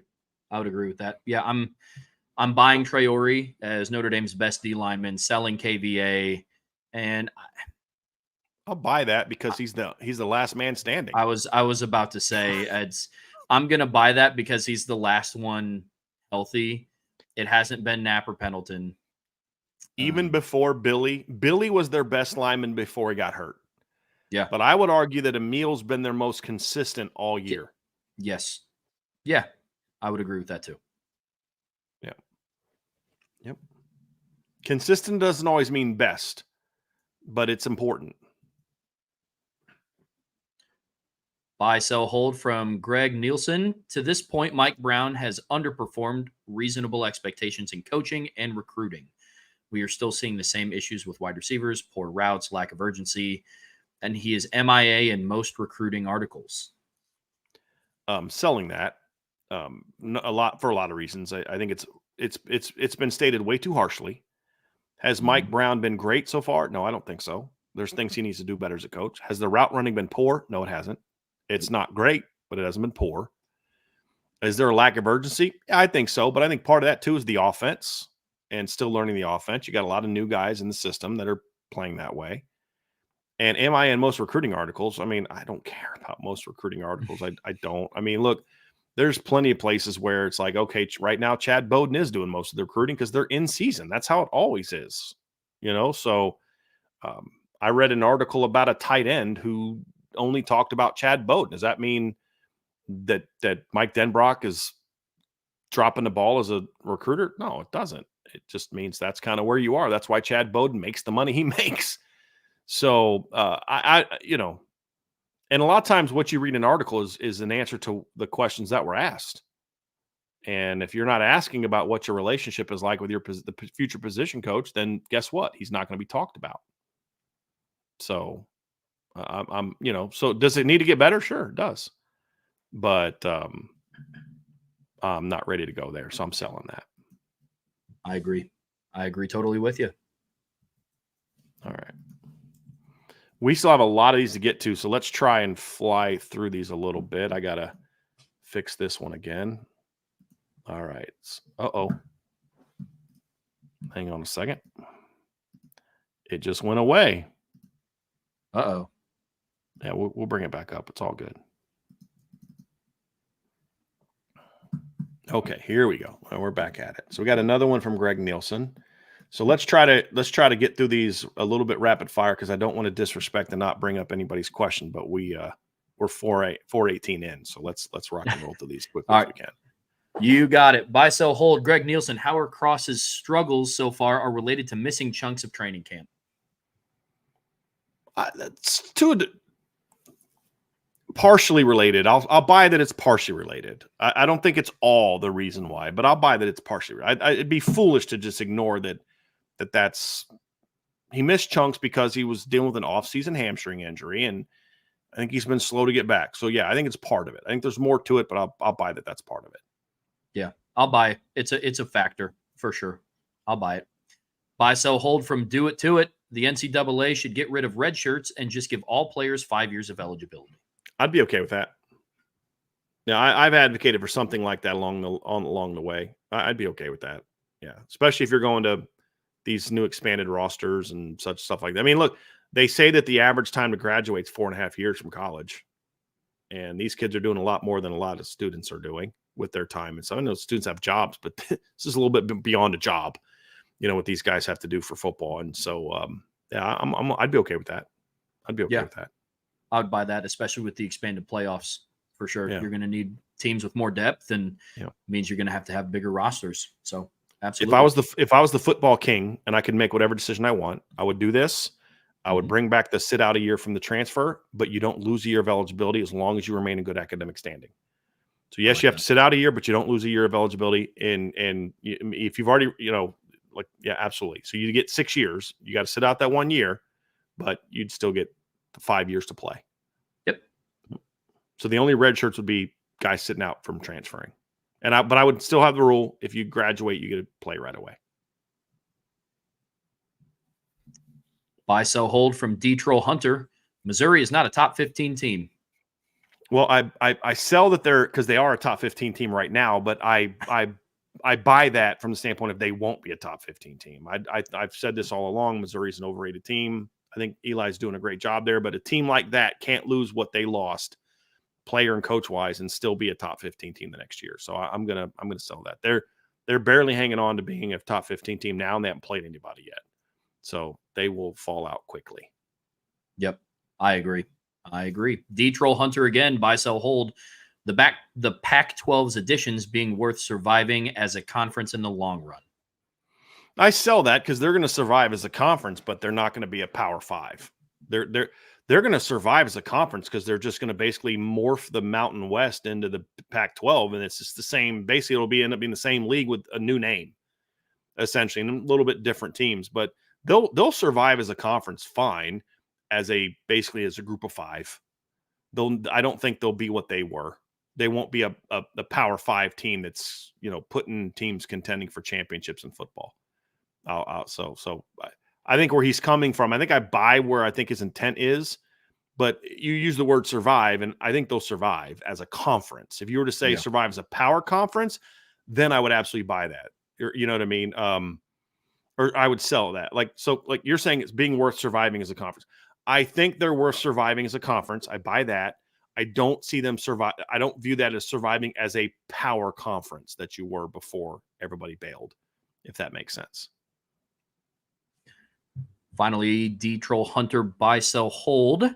Iowa allows Kirk Ferentz to seemingly retire at the end of the season and promotes Phil Parker as his successor. I'm gonna sell that from the standpoint of that's not what I would do. I mean, if Kirk Ferentz wanted to retire, great. But as much as I love Phil Parker, there's a reason he's been a defensive coordinator for 30 years. Not every assistant coach is meant to be a head coach, And I think Phil Parker's one of those guys. So I'll sell that from the standpoint of they shouldn't do that. But will they do that? I don't know enough about Iowa's inner workings to know if that would be a viable option or not. But just my opinion of what they should do, I sell that. Yeah. I sell that. I'm going to sell it as well. I'm with you. I don't know too much about Iowa to see who would be Kirk Ferentz's successor. So I think the thing that's throwing me off a little bit too is seemingly retire. I think he's kind of forcing him out. That's the other thing. Barring him breaking rules, I don't see them forcing him out. I mean, and they're a pretty decent team this year. They're They're not bad. So no. And somebody in the chat said, why? If he was going to retire, he would have gone after they fired his son. That's a good point. Fair enough. Buy, sell, hold from D-Troll Hunter. The Big 12 Conference Championship runs through the state of Utah. It does now. I mean, look, that big win over Oklahoma State on the road put them in pole position now. And then K-State goes out and loses to BYU. Yeah, right now. And you've also got BYU just beat K-State, right? So that's the other part of it is so now you've got Utah and BYU both earned huge wins this weekend. So as of right now, today, yes, that's a buy. Yep, I will buy that as well. Buy, sell, hold. The Mountain West will add Texas State and attempt to convince Montana and Montana State to join the conference. I have no opinion on this whatsoever. I don't know the inner workings of that, brother. You are a little too into the weeds for me on that one. I'm not sure how Texas State has anything to do with Montana State, and I couldn't tell you if that is going to matter at all, to be honest with you. So I could see Montana making that move if they thought it was going to be better for them financially. That's the reason a lot of these teams make that move. It's like, hey, look, with Mountain West blowing up, this is our chance. We've now become an attractive option for schools, so we can maybe, we got a little bit more. We're a little bit more needed now. We're a little bit more desired now to where we kind of hold some cards about how much money we're going to get if we were to make this move up to the FBS level. So, yeah, I could see that. If that was going to happen, now's the time. That's all I'll say. But I don't know about the whole Texas State and all that kind of stuff, how that factors in. I would just simply say the timing of everything going on right now could lead to that being an option for them. Yeah, I got nothing. I'm with you. Yeah. D-Troll Hunter, buy, sell, hold. If Virginia Tech beats Miami, the ACC can only get one team in the playoff, assuming a Clemson versus Miami title game. I'm gonna sell that. I mean, look, there's so much football left to be played, man. I know we're always looking for, well, if this happens, the ACC. I mean, it's like the third time we've had it. If this happens, the ACC is not getting a second team, right? Like if Miami beats, if Virginia Tech beats, here we go. If Virginia Tech, good Lord, this thing drives me nuts. Streamyard drives me nuts sometimes. If Virginia Tech beats Miami this weekend and Miami has one loss, I don't know that necessarily means that Miami is going to be out because, I mean, look at the rest of their schedule, and it's the same thing we've talked about. Miami doesn't play Clemson. So if Miami wins out, beats Louisville on the road, beats Georgia Tech on the road, and then beats a really good 11-1 Clemson team, you can't guarantee me that an 11-2 Clemson won't be in the playoff over a 3-loss Big Ten or SEC. I mean, it's just there's a lot of football left to be played. If Louisville beats Notre Dame this weekend, and then Louisville goes and let's say, beats Clemson, coming up here this weekend, and then let's say they lose to Miami, and because Miami beat them, and then they have a rematch in the ACC title game, and it's a close game. Like, you can't tell me those two teams aren't both deserving of being in the playoffs. So there's still way too much football left. We need to stop trying to write the ACC off in September. Let's see how things continue to play out. I agree. Buy, sell, hold. Georgia beating Alabama is more important to them and their playoff hopes than Bama beating Georgia. I'm going to sell that because of how difficult Georgia's schedule is. I still think a 3-loss Georgia team that loses all 3 of their tough road games, which is Bama, Texas, and Ole Miss, makes it in because they'll have a win over Tennessee at home. I think if Alabama loses at home to Georgia, that does more damage to Alabama than it does Georgia. And then Alabama still has to go to Tennessee, to LSU, and to Oklahoma. And, now all of a sudden they may drop another game. So I don't think their schedule is so daunting that they're going to be in the same position with a second or third loss that Georgia would be in, if that makes sense. So I think the thought is, like, Georgia wins this, then it's going to be impossible for them to be worse than 10-2, which is fair. And then they're in at that point. I mean, I think with this schedule, if Georgia's 10-2, they're in my opinion. It maybe is a lower seed, but I still think Georgia's schedule is such that they'll still have a shot. Bama, if they lose at home, that would be painful in my opinion. So I think it would do more damage to Bama than Bama losing at home to Georgia would do more damage to them than Georgia losing on the road to Bama would do to them, in my opinion.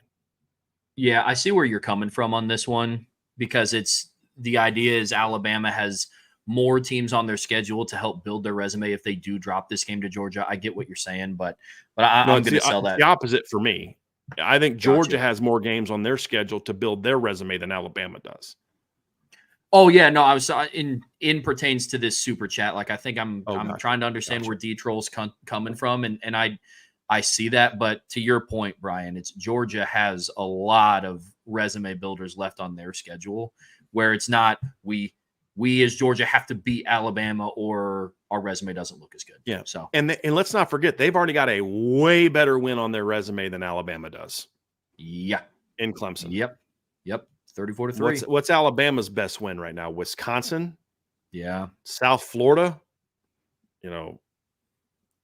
Right. Yeah. So I agree. Buy, sell, hold from D-Troll Hunter. More players who get shady contracts that aren't fulfilled should follow the UNLV QB's example and refuse to play and call them out. These young people need to see the dark side of nil so they can make better educated decisions.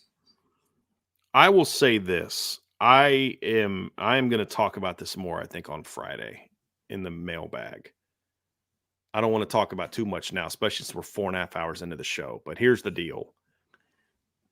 UNLV, from everything we're being told by the quarterback's family, is being shady here. UNLV is telling a different story. I don't think there's any saints in this conversation. I think sometimes it's a bad guy versus bad guy story. You made a decision to go to UNLV for money and money only, and you're not getting that money and you're quitting on your team. That's how I look at it from the quarterback standpoint. But at the same time, and I've said this before, when you make a decision to go play for a school and they offer you X amount and then they don't pay you, you only have one recourse, just one, and that's don't play. It's a dirty business on both sides. Because I could see a scenario where what the quarterback's family is accusing them of is true and what UNLV is saying is true. But like, if I'm being honest, like I could see a scenario where, UNLV said they're going to pay him, and the kid's like, yeah, but so-and-so offered me X amount if I redshirt and go play for them. I mean, who knows, man? This is such a dirty business, but there are no saints. There are no good guys in this conversation, in my opinion, because you made a decision. And this is what's not only wrong with the NIL, but also what's wrong with the portal. Because you're telling me I have no investment in my team. I am there for money and money only. And again, people say, what's in UNLV's excuse? We're assuming that what this kid is. I'm not assuming that either of them are telling the truth. I think they're both lying to some degree. And so there's people that are automatically going to believe what UNLV says. There's people that are going to automatically believe what the kid says because they've got a natural, predisposition to believe a side. Anytime there's people, no matter what's going on, the NCAA is always wrong. Well, no, the NCAA is not always wrong. They're wrong a lot, but not always wrong. And same thing here. Like, this kid clearly made a very one-dimensional decision, which is I'm going to go who's going to pay me. Because if you're not paying me, I have no investment in my team anymore. That's wrong. That's not good, even if what he's saying is true. But at the same time, I also am sympathetic to the notion of, but they promised you X amount of money and they're not paying you. That's why I say, if you want to make a smart decision, here's what you do. You pick the school that's best for you, where you can develop as a young man, develop as a player, be part of a team, and then make as much money in that situation as you can. That's why you make a decision that way. If your decision is only about money, then this is what happens. If your decision is about what's best for me in my future and the money part's a nice part of it, then you'll be in a situation where now you can maybe try to do some lawsuit stuff. But it sounds like this guy's agent also completely dropped the ball and needs to be fired as part of this as well. But this is the shady part of the business. And people saying this is why you need unions. I'm not a fan of unions. I'm pretty anti-union in a lot of instances, but there does need to be some entity, something that gives these players protections. And even if it's not an entity to defend on their behalf, where any NIL deal has to be put into contract form, every single one. There's no verbal agreements. you if you're dumb enough to take a deal where they only gave you a verbal agreement and then you sign, you know what? You're part of the problem. You're an idiot. Or your agent's an idiot. You should have had this in writing, because then I have recourse. Hey, I'm focusing on my team. I'm going to play with my team. I'm going to let my lawyer handle what the school's going to pay me or not, because I'll get my money. If I have a contract and they're not giving me the money, well, I'll get it in the end. Right now, I'm focused on my team. But if you had a verbal agreement, which is what people are saying, even his side, I think, is saying, then you know what? You're an idiot because you agreed to this money. And you can't be that stupid that you actually thought that this is something that we've known is schools are promising this and under delivering. Have you not read a newspaper or looked at Twitter in the last 2 years with NIL? So there are no good sides in this conversation for me, Trevor. So, it's not a shady. He didn't have a contract. If he had a contract, then he'd be fine. He'd just keep playing and sue the school and get his money, or whoever promised him the money. But he did. I don't think he had a contract. That's part of the problem. So I just think this whole thing sucks. And both sides of this suck. That's my take, I agree. Trevor. I'm going to buy the back half of this. These young people need to see the dark side of nil so they can make better educated decisions. I agree wholeheartedly. And everything that you said is very, very true. If you are making a decision to further your collegiate career athletically solely based on a nil number, you're looking at things for the wrong reasons, and it's just going to continually get worse. I think NIL needs regulated. To your point, I think there needs to be an entity to protect the players when they go and do this. But also on the flip side, I think there also needs to be something that protects the schools, because you have that situation where I think it was like one of Alabama's tackles transferred to Iowa, collected a nil check, and then transferred back to Alabama. Right. And so it's just bad business on both sides. Yeah. And it's not great. Not great. I'm with you. Schools need protection and players need protections. Because if y'all think that these players and their agents they're just they're just innocent young people that just got taken advantage of by it. Okay, for some kids that's true. For other kids, no, they're part of the problem. Yep. And that's why I say, like, if you're just automatically believing schools, you're probably wrong looking at it. If you're just automatically believing players, then you're probably not looking at this right. Yep. They're in this case, they both suck. Both sides of this are wrong. Mm-hmm. And I have no sympathy for either side. Either side.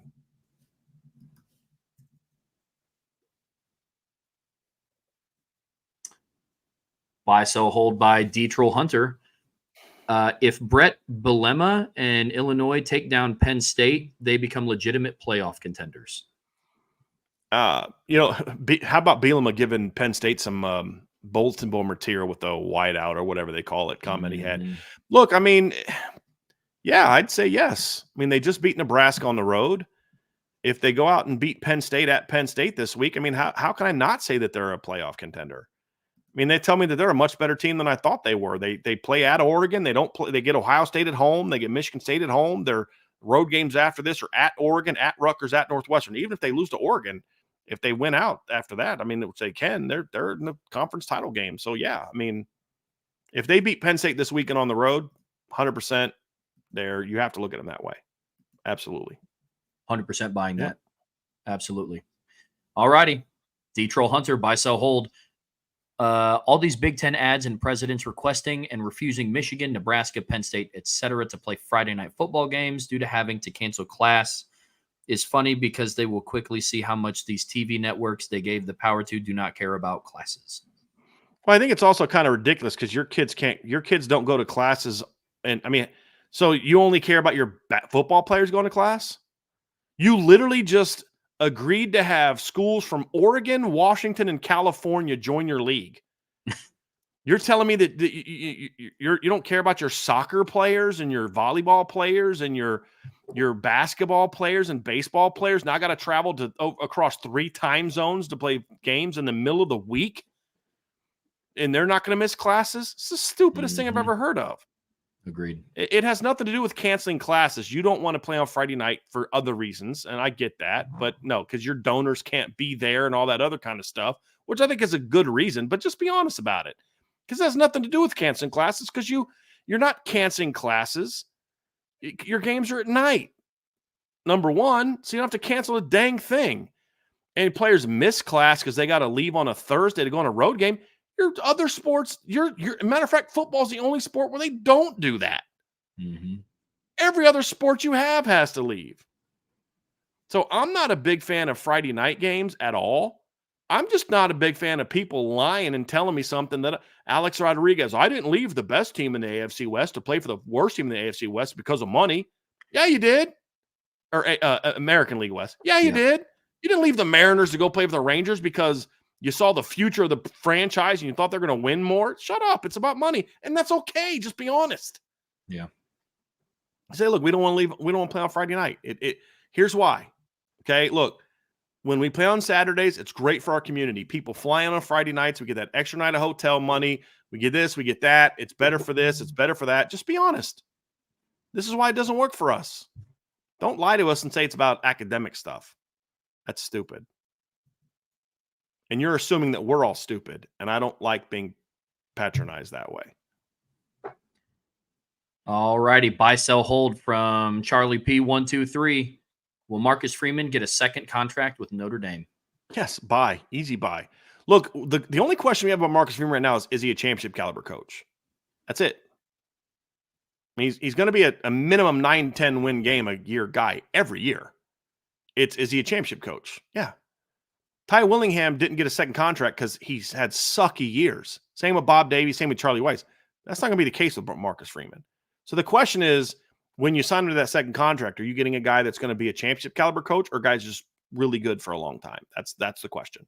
Mm-hmm. Yep, I'm buying that as well. Absolutely, he gets a second contract. Buy, sell, hold. PJC 1122 2024 Kent State is the worst FBS team you have ever seen. Oh, gosh. I'll buy that they're in the conversation. They are terrible. I mean, they are awful. I mean, you've had two games now where if the other team wanted to score 100, they probably could have. Yeah. They probably. Yeah. Tennessee could have scored 100 if they wanted to. Penn State probably could have scored 80 if they wanted to. Pitt scored 55 on. They lost to St. Francis, who is a very mediocre FCS team. The St. Francis and PA. They're terrible. They're terrible. I coached at an FCS school that didn't offer full scholarships, and we would have beat the crap out of Kent State. Yeah. I believe it. All righty. Buy, sell, hold. 13 reasons why. Riley Leonard will be chosen in the NFL draft. Therefore, we will have an NFL quarterback getting there, starting for us. Hold. I mean, look, right now, Riley Leonard's not a quarterback that I would want to draft right now, but we're 4 games in. Let me see how he is end of the year. But right now, hold. Let me just see how. Some of the stuff, guys. I just want to see him finish the year. I want to see him get to halfway through the year before I start talking about NFL draft and stuff. It's a fair question. 13 reasons why. I'm not coming in. It's just like I have no idea. I'm not an NFL draft guy, and I want to see the kid because right now you may say sell. Right now, people saying sell. Okay, fine, but I don't disagree with what we've seen so far. But what if he goes out and averages 285 passing yards a game the rest of the year, throws 3? Right now, yeah, sure, but we're only 4 games in. There's a lot of quarterbacks where I could find their worst 4-game stretch and say, I don't know if he looked like an NFL guy then, so let me just see how the season plays out. Then we'll have a better idea. Buy, sell, hold. Salty Virginia Peanuts. Utah is the best team in the Big 12 and will earn a conference championship bye in the playoffs. I mean, as for what we've seen right now, you got to buy that, in my opinion. I mean, they this past weekend was a statement weekend in the Big 12, and Utah made a good statement, and Kansas State and BYU made a good statement, and Kansas State and Oklahoma State did not. So for now, I'll buy that. Sure. Yep. So I got one from next one. Oh, go ahead. Go ahead, Trevor. Oh, no, I was just going to say I'm in agreement with you. Buy it as well. Sorry. Salty Virginia Peanuts. Buy, sell, hold. Head coach Kurt Cignetti is the real deal. He has the chops, and his Indiana team with the JMU players who followed him to Indiana and brought the culture with them will not fade over the remainder of the season. Well, I'll buy that he's got the chops because I really like the makeup of that team and how they play and all that. And he did a great job at James Madison. But as far as the last part, they're not going to fade. I'm going to hold on that because, I mean, look, we're talking about Indiana. So you start off 4-0. That's something you deserve to be praised for no matter what. I don't care who you played. It's not easy to go 4-0 against Indiana, even if you're playing Charlotte and Western Illinois and Florida National, a not very good UCLA team. You still went on the road and beat UCLA by 29. Yes, Charlotte sucks, but you crushed them by 38. Florida National's not very good. You beat them by 23. You beat Western Illinois by 74. You've got the chops. Now, is that going to work against Nebraska and Maryland and Michigan State and Michigan and Ohio State? That's a different story. In Washington, that's a different story. So I'm going to hold on that part. But the first part, this guy's got the chops. Yeah, I'll buy that. Will they fade the remainder of the season? You know, there's a lot of depth. There's a lot of things we still got to learn about Indiana. What we do know is they're a lot better than they've been. How good, that remains to be seen. And so that's my take on it. So I buy that he's the real deal and he's got the chops because that team's playing at a very high level. Does that mean they're going to not fade the rest of the year? Talk to me after the Maryland game. Actually, Maryland and Northwestern game. Talk to me after the next couple games, and I'll have a better answer for you on that one. Yep. I'm with you. Buy, sell, hold. Scotty G. Expectations from the fan base for Riley and the offense were unrealistically too high, considering his limited snaps in the offseason, fact that he was coming off an injury, has a new offensive coordinator and system, and playing behind an inexperienced offensive line. I'm going to sell that because we talked about before the season that it was going to take some time for them to really get rolling. So we took all that into account when we talked about what this team is going to look like early in the season. That doesn't excuse why it's been as bad as it has been, however. So I didn't expect them to be averaging 50 points a game coming out of September, but they still should have been better than this. So no, I don't think expectations I can only speak for myself and what the standard that I set at Irish Breakdown. And no, I don't believe the standard was too high. So they have been below what the standard should have legitimately been. Not being here in the spring is not why you sail back-to-back 4-yard passes over guys' heads. I'm sorry. It's just not. That's more of a mental block. You know what I mean? Like there's just certain things that have happened where like that's not about missing spring. That's about you're just not confident in yourself. So no, and especially since if he would have played if Riley and the offense would have played against Northern Illinois the way they did against Texas A&M, he'd be 4-0 right now. So the missing all that time didn't stop them from being pretty, doing what they needed to do at Texas A&M. So no, I never expected them to be in mid-season form early on for the reasons you mentioned. But they should absolutely be better than they have been. Absolutely. They're averaging 21 points a game against MAC teams. I don't care if he didn't get cleared until 2 weeks before the season. They should be averaging more than 21 points a game against MAC teams. I'm sorry. Notre Dame's second string on offense should be able to score at least 21 points on average against a MAC team. Think about it. Yeah, I'm with you. I'm selling this as well. I think the expectations were tailored realistically, if I'm being 100% honest with you. If you go back and look at what Riley Leonard did at Duke, there's cause for excitement. Notre Dame got Mike Denbrock, statistically the number one offensive coordinator in the country last year. So I'm selling that one because you set expectations based off of the potential that your team has, and the potential was extremely high. Still is. Scotty G, buy, sell, hold. With all of the above factors mentioned, the offense is really not far off from where it probably should be right now.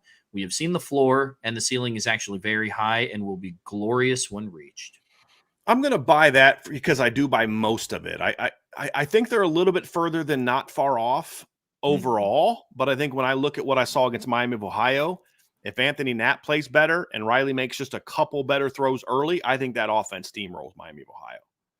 So that's not far off. So I'll buy that. And I do think if this thing clicks, it will be glorious. I think it's going to be fun to if Riley Leonard can start averaging about 240 yards of passing a game, this offense is going to be, because here's the thing. We're all disappointed at how bad the pass offense has been. For me, the run game has been way better than I expected it to be, especially after Jagasol went. I did not expect them to be averaging 238 yards a game after 4 games. I did not. And so that part's been even better. So if they can get the pass game going, the offense might actually end up being better than I thought it was going to be if they can get that going. But that's a big if right now, Trevor, a big if. It's possible, but I got to see it first. Have a great opportunity to do it on Saturday. But I'm with you. I'm gonna buy this. I do think that they are a little bit farther away than not far off, but it will absolutely be very awesome to watch because it's an offense that is geared to very similar to how the defense was against Purdue and how the offense kind of looked against Purdue. It's very geared to how do you stop this team? Yep. And that's what's going to be fun to watch. Buy, sell, hold, Scotty G. Riley Leonard finishes the year with 65% completion percentage, 2,500 passing yards, 1,000 plus rushing yards, and 25 total touchdowns. I'm going to buy the completion percentage because he's not that far off from that now. I'll buy passing yards, 2,500. I think that's fair. 1,000 rushing yards, no. He's not even on pace for that now. So I'll sell that. 25 total touchdowns. Yeah, I'll buy that. I'll buy all of those except the rushing yards. And even if he gets a 2,500 passing yards, it's still going to be a disappointment. There's going to be disappointment on that. Yeah. I'm also going to push back on somebody says, I hate to break it to you guys, but Texas A&M is not very good. That win looks less and less impressive each week. I don't know what the heck that's about. A&M hasn't lost since then. And I heard somebody say, well, they barely beat Bowling Green. Well, guess what? They were more impressive beating Bowling Green than Penn State was. Mm-hmm. They had a more convincing win over Bowling Green than Penn State had. So maybe Bowling Green's not that bad. Maybe we need to reevaluate how we view some of these MAC teams who have had, some pretty good wins in this offseason so far. I mean, Bowling Green took A&M and Texas and Penn State to the wire. Northern Illinois beat Notre Dame. Toledo curb stomped Mississippi State on the road. So, that's something to consider too, because these schools are getting portal guys as well. You know what I mean? So, and Notre Dame ran for 198 yards against Texas A&M. Their last two opponents, Florida and Bowling Green, combined for 141 rushing yards. So, no, I'm going to reject that. And we never said at the time that this is a Bama level. We said this is a good top 25 caliber win, and it is. It's exactly what A&M is. Buy, sell, hold. Riker Ferg. Colorado against UCF will score more points than Notre Dame against Louisville. Buy. Because Notre Dame and Louisville both have good defenses, and neither one of those teams have good defenses. So, buy. Yeah, I absolutely buy that. Buy, sell, hold. Mac Brown will retire after this year. Buy. And finally, from Riker Ferg, buy, sell, hold. Pac-12 lawsuit against MWC for poaching penalties will start many lawsuits between conferences. Wouldn't the Mountain West want to be suing the Pac? I'm not familiar with any lawsuits that are going on in that regard, so I can't speak to that. But wouldn't you assume that unless they're suing to get those teams out of their, I don't know. I'm not familiar with any of those things going on. I don't know if that's in theory that he's saying that'll happen or if there already are lawsuits. I'm not familiar with them, so I can't speak on that. Sorry about that. Buy, sell, hold. Ball Peen Shillelagh. The UNLV quarterback quitting midseason with a 3-0 record for no reasons is possible right now, but would not be possible 5 years from now due to major changes in college football. Basically, buy, sell, hold, that someone somehow fixes the Wild West that is college football currently within the next 5 years. Well, I don't know. Yeah, I like how I'm going to buy this because he put fixes in quotations. But yes, this type of thing will get fixed within the next 5 years. There's going to be some sort of uniformity that says, hey, if you pay a kid this, you got to owe them this. And if you don't, they get to sue you. And if it's like, look, if I got to sue you, it's like with professional, hey, look, I'm here playing. My manager's here coaching me. My coach is coaching me. We're focused on football. I let the GM and let the agents worry about the money part. We're here to play football, and you'll get yours because you can sue them or whatever. But there'll be some sort of structure in place in the next 5 years where this type of money is guaranteed. There'll be more in contract form than the current NIL system. So it'll be quote unquote fixed. I think it's still going to suck, but I don't think you're going to see this type of thing as much where a kid's accusing a school of not playing. But there's still going to be kids that sit out and make that claim. But in reality, it's because some other school promised them X amount of dollars to redshirt. You know what I mean? Like that's about it's still going to be shady. People are going to find ways to still cheat other people and screw other people. So it'll just look different. But yeah, this type of thing won't happen. Something like this needed to happen for it to expedite the process of this happening. Like something will come of this that is a quote unquote fix somehow. Yep. Agreed. Buy, sell, hold, eye on the ball. Notre Dame goes up tempo in Q1 to Riley Leonard going. To get Riley Leonard going. Yeah, I agree with that. Yeah, I think they'll push the tempo a little bit. Yeah, I buy that. And I think it would. I think it's also, number one, you want to get Louisville on their heels, but I also think it would be something that could get Riley going. Yeah, I buy that. Absolutely. It's a good observation. Good submission. Yep. Absolutely. Buy, sell, hold, Riley Leonard goes to more RPO and then quick drop back to set up long go routes. Yeah, I can see that. I mean, we started to see that a little bit last week. They ran more RPOs last week with him. A lot of quick game the last 2 weeks, and then they took some shots. Yeah. And the shots were like they did things we want them to do. Just, dude, catch it, drop. You got one read, throw the freaking deep ball. They did that on Saturday, and it resulted pretty good stuff. 38-yard touchdown, a couple PIs. So, yeah, dig it. Yeah, absolutely. Throw in there him rolling out of the pocket a little bit. Absolutely buy that.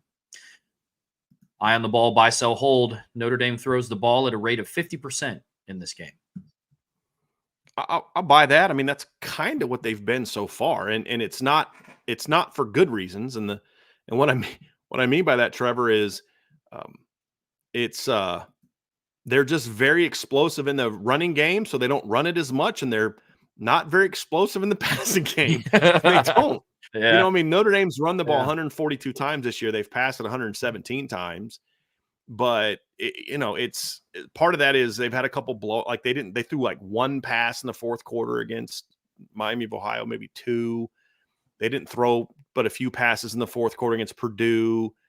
This will be a closer game, and I think it'll be closer to 50-50. Will it be right at there? I don't know about that, but it'll be close.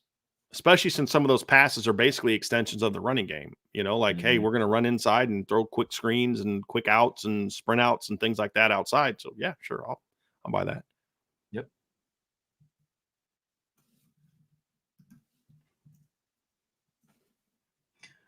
Buy, sell, hold. Little guy, 131. Jadarian Price will be the leading rusher this week, and Faison will have another touchdown versus Louisville.